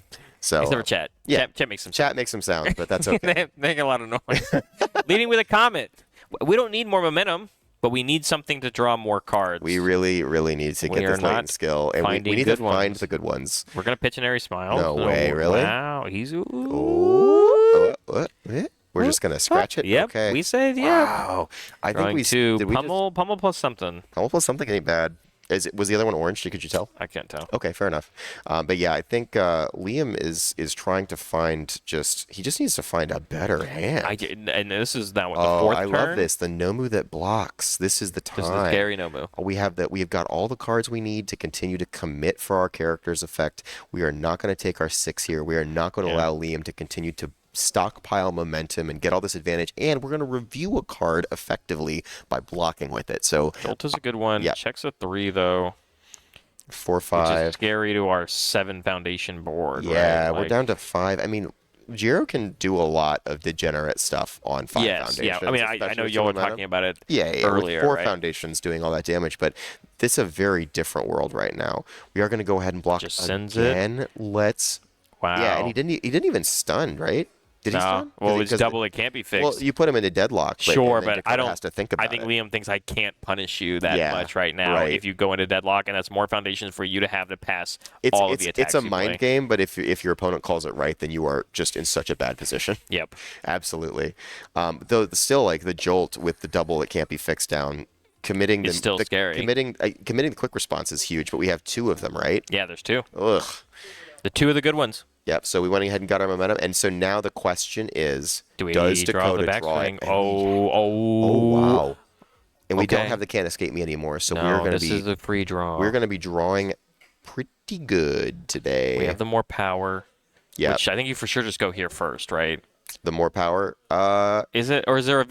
What's the value on saving it for the second? So That's Dakota, not, Dakota has been activating it over and over again on the first move. I think you always activate it on the second move. I much prefer to go 6-5 than I prefer to go 4-7. Yeah, I get that. Yeah, but I would that's say my preferred. so. In the world where we play it and we don't draw any more orange, the other attack we have is calorie counter, which is typically. do we? Yeah. Oh, okay. It's typically never on a 6. Yeah, that's So fair. do you just use it here on the first guy? That's a great question. I think honestly, I would play it out because leaving the more power up means that if he's going to jolt something, he's going to either have to pick between the more power or one of the 2 quick responses, and those quick responses are going to win us the game. Are we building into deadlock? Oh my god! Wow, a This lease is- on life for Liam. But this is such a heads-up play, though, because what we recognize is that Liam is in a really rough spot if he's going to try to win the game, and even putting himself in deadlock, Dakota recognizes that he doesn't have to worry. Wait, we're going to go ahead and play the 4 first and then attack. Oh, that's how you do it. You're right, Kenan. He is going to play it second. Yeah, I did play it second. We're just going to play a thing first. I love it. I'm a little. You ready? It's 2 more foundations that are committed for us to get full value, for Out of us the to quick blow responses. up out of the quick response. That's yes. a wild idea. I don't know that I agree with it, and I think we did draw like a Titan Cliff there. So if we still had the more power, I guess we might not have drawn the Titan Cliff if we didn't play the 4 first. Here's my other thing. Again, nitpicking because this may be the last turn of the game. Right. Is there a world where you just wait to draw until maybe after Jiro decides to do something? Or is it, or you think Jiro's Maybe you always want to going to draw wait? the card so she doesn't know what you're going to draw. But to me, it's like I can do the whole like give it 6 damage first, Right. then give it speed, and like we can sit here and play this game, and you're like, what are you gonna do about this? Nothing. Oh, Right. you also don't know what's on top of your deck? Send it. Yeah, that's totally fair. I don't know what the answer to that is genuinely. I think that's situational depending on what ends up on top of your deck. We want to block this one. -2 to our block mod. Okay, and +2 speed from quick response maybe once or twice or 3 times. You always give it the 10 first. Liam is at 15, right? Yeah, like this takes us to 5. 3 or whatever. Yeah. Oh, or Yeah. to 3 if we pump the damage for extra. I definitely think we destroy some foundations here because Gotta we're release. going to go ahead and release. So we're gonna. And if we destroy foundations, that means that ultra regen is still keeping us to 10. Yep. So, oh no, how awful. I think we do it again. We're doing it again. I think love- we do it. I 2 love more this play. speed. Hey man, you were trying really hard to block this. And I think if we're not blocking this, we may have failed to electric jolt at the right time here. Yeah, we could have weaved in between and could have saved us an extra 2 speed. Yeah, that's a little bit Again, rough. I think he's so afraid of the double it can't be fixed on the board that he doesn't want Dakota to have more foundations. And you ready? Liam knows what those 2 cards he would build off the top are because of the Jiro Enhance. That's fair. So we went ahead and took it. We're down. So the question is, does that still affect your next block, or is that only for the block on It's this only attack? for the block on this. Oh, yeah. wow. Both abilities, right? Release and Here comes the cliff. And here's the thing. All we're trying to do now is beta block so our calorie counter comes through for lethal. yep, because it's already gonna get faster and Yep. faster. Yep. And this card is going to be 9 high. So the question is if the Airy Smiles is the one that succeeds, but does calorie counter still gets the -10? Yes, it does. It's no matter what, as long as the last thing was blocked. Here's the thing. I think we have to get the quick response committed down with Jolt right now. Oh. Did we get it something good? It was another Titan, but Oh, okay. Yeah. I don't think we can pass another Titan, but I can think sure we also pass drew the a calorie lower counter. difficulty foundation to weave. Might Yeah. have been like a male bonding, Oh, okay. Yeah. something easier to pass. Right. But I mean, double quick response puts us up to 9. So yeah, Again, I don't think you can jolt. I think you have to jolt the speed. Yeah, I guess. Build our 6 here. I think we still Yeah. pass everything. Maybe. It's So it's a 3, 4, 5, 6, 7 is what the calorie counter is going to be on because we have to weave a foundation, No, we can right? absolutely. No, we're not allowed to, or yeah, because this is a high. Sorry, we're not allowed to half block this. Right. Yeah, so it big, it gonna be fast. It's getting down to the wire. This is the closest. We this just is built gonna ourselves get. into deadlock, right? No. We're We blowing blew them two up. too. Right? Yeah, Okay. yeah, we're okay. Yeah, and here comes more speed. More speed. We're not. Yeah, we're not even trying to stop it. And you have to. So you've got release, Which so I think we've done. So what? This is a. Nine. It's lethal in half as well. Yeah. It has to be. It has to be the Airy Smile, My which is on a 10. goodness. Minus or it's on a 10 plus 2 to our check, right? Yeah. So, I mean, it's blockable, like Right. no matter what. Right, absolutely. So So check a 2. We actually fail on a 2. I think Liam knows that we've got some writing on the wall here. Yeah, you can the posturing here. Yeah, the body language. Yeah, and, the I mean, hands to head. is it possible that there's a sick? Did he already look at the card, or is it have the top card? Yeah, he definitely. Oh, that would. I mean, even if it's a 3, it passes. We tap everything. It passes on a 3. 3, 4, 5, 6, 7, 8, 9, 10. We need an 11 for Airy, right? Oh, it's a 2 high. Yeah. It's on the board. My bad. Thanks, Brian. It's okay. Oh, you're I was right. also staring at the okay, screen yeah, if it's a earlier 3, and just like watching my eyes glaze over. If it's a so. 3, it fails. Yeah, if it's a. And he would know. Oh yeah, 'cause He gets knows. +2. So yeah, So instead, and he can't. He does have a +1 mid, but he can't half block and it. he can't half block it because it's lethal in half. But Pummel's on 1 high. Oh, he's got pummel. He's got a pummel in hand. Oh. Oh, wait. Nope. Oh, he had a it 5. was a 6. A 6. Okay. 6, So 7, 8, checked an 8. 9, 10, 9, 11. 10, Wait, 11. one more. Yeah. Ooh, or wait.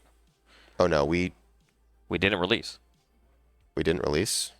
That's wild. Maybe that's what he was thinking about. It's like, okay, I passed and I didn't release. Oh, Oh, whoops. that's okay. Regardless, I think yeah, Dakota's got this. Foundation. Right? 2, 3, 4, Ooh. 5, 4, 5, 3, and then 4, wait, 5, it's on a 6, 7. 7. Yeah, 3, he can 4, check 5, a 6, 3 on 7. this and still. And it's already lethal. Oh, 'cause it's too fast to I think block. that's it. And then or no, it's not a high. Change it to high. Make it faster if he wants to. And just tap Nomu. Yeah, you can commit Nomu here if you want. So it's Nomu in one of the quicks. Yeah. Nomu one Well, of the we still quicks. have the Joel to deal with. Oh yeah, you just quick.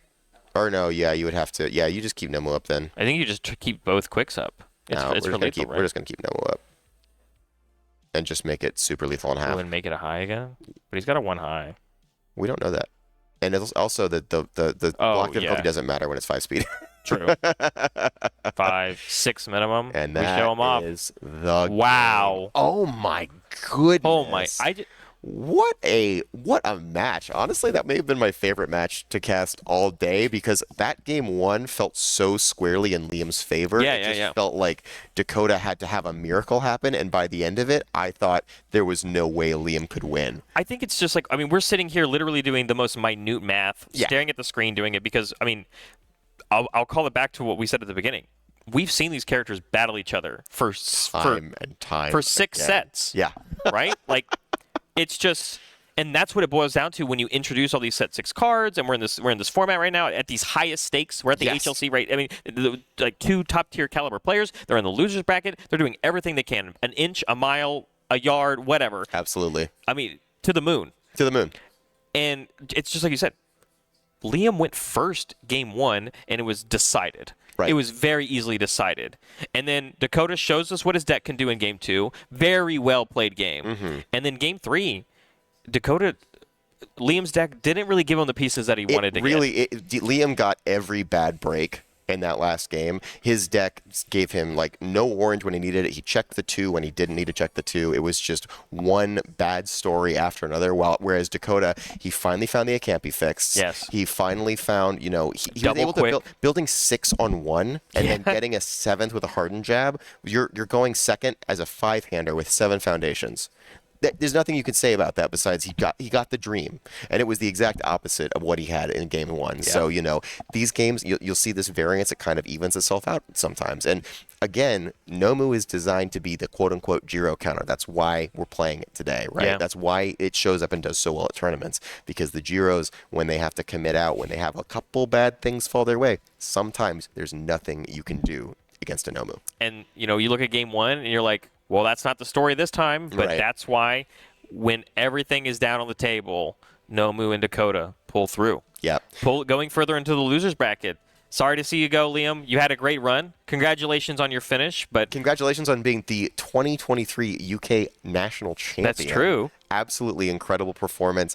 And yet, like you said, congratulations to Dakota for getting to move on to our next round. And speaking of that, that's it for today.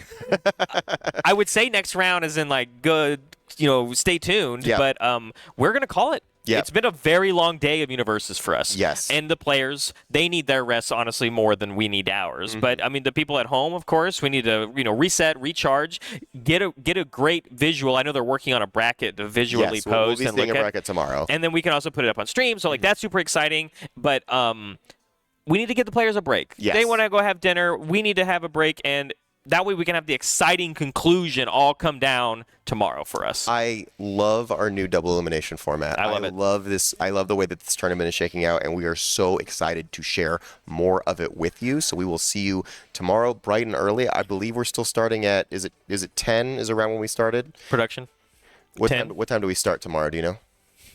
Okay. Okay. So we will confirm that time, and there will be, of course, posts all over the Discord and likely on Facebook and things like that. I made a Facebook post today to get people excited about the stream. So there will be more to come, but we will see you guys tomorrow for more incredible rounds of action here at the 2023 HLC.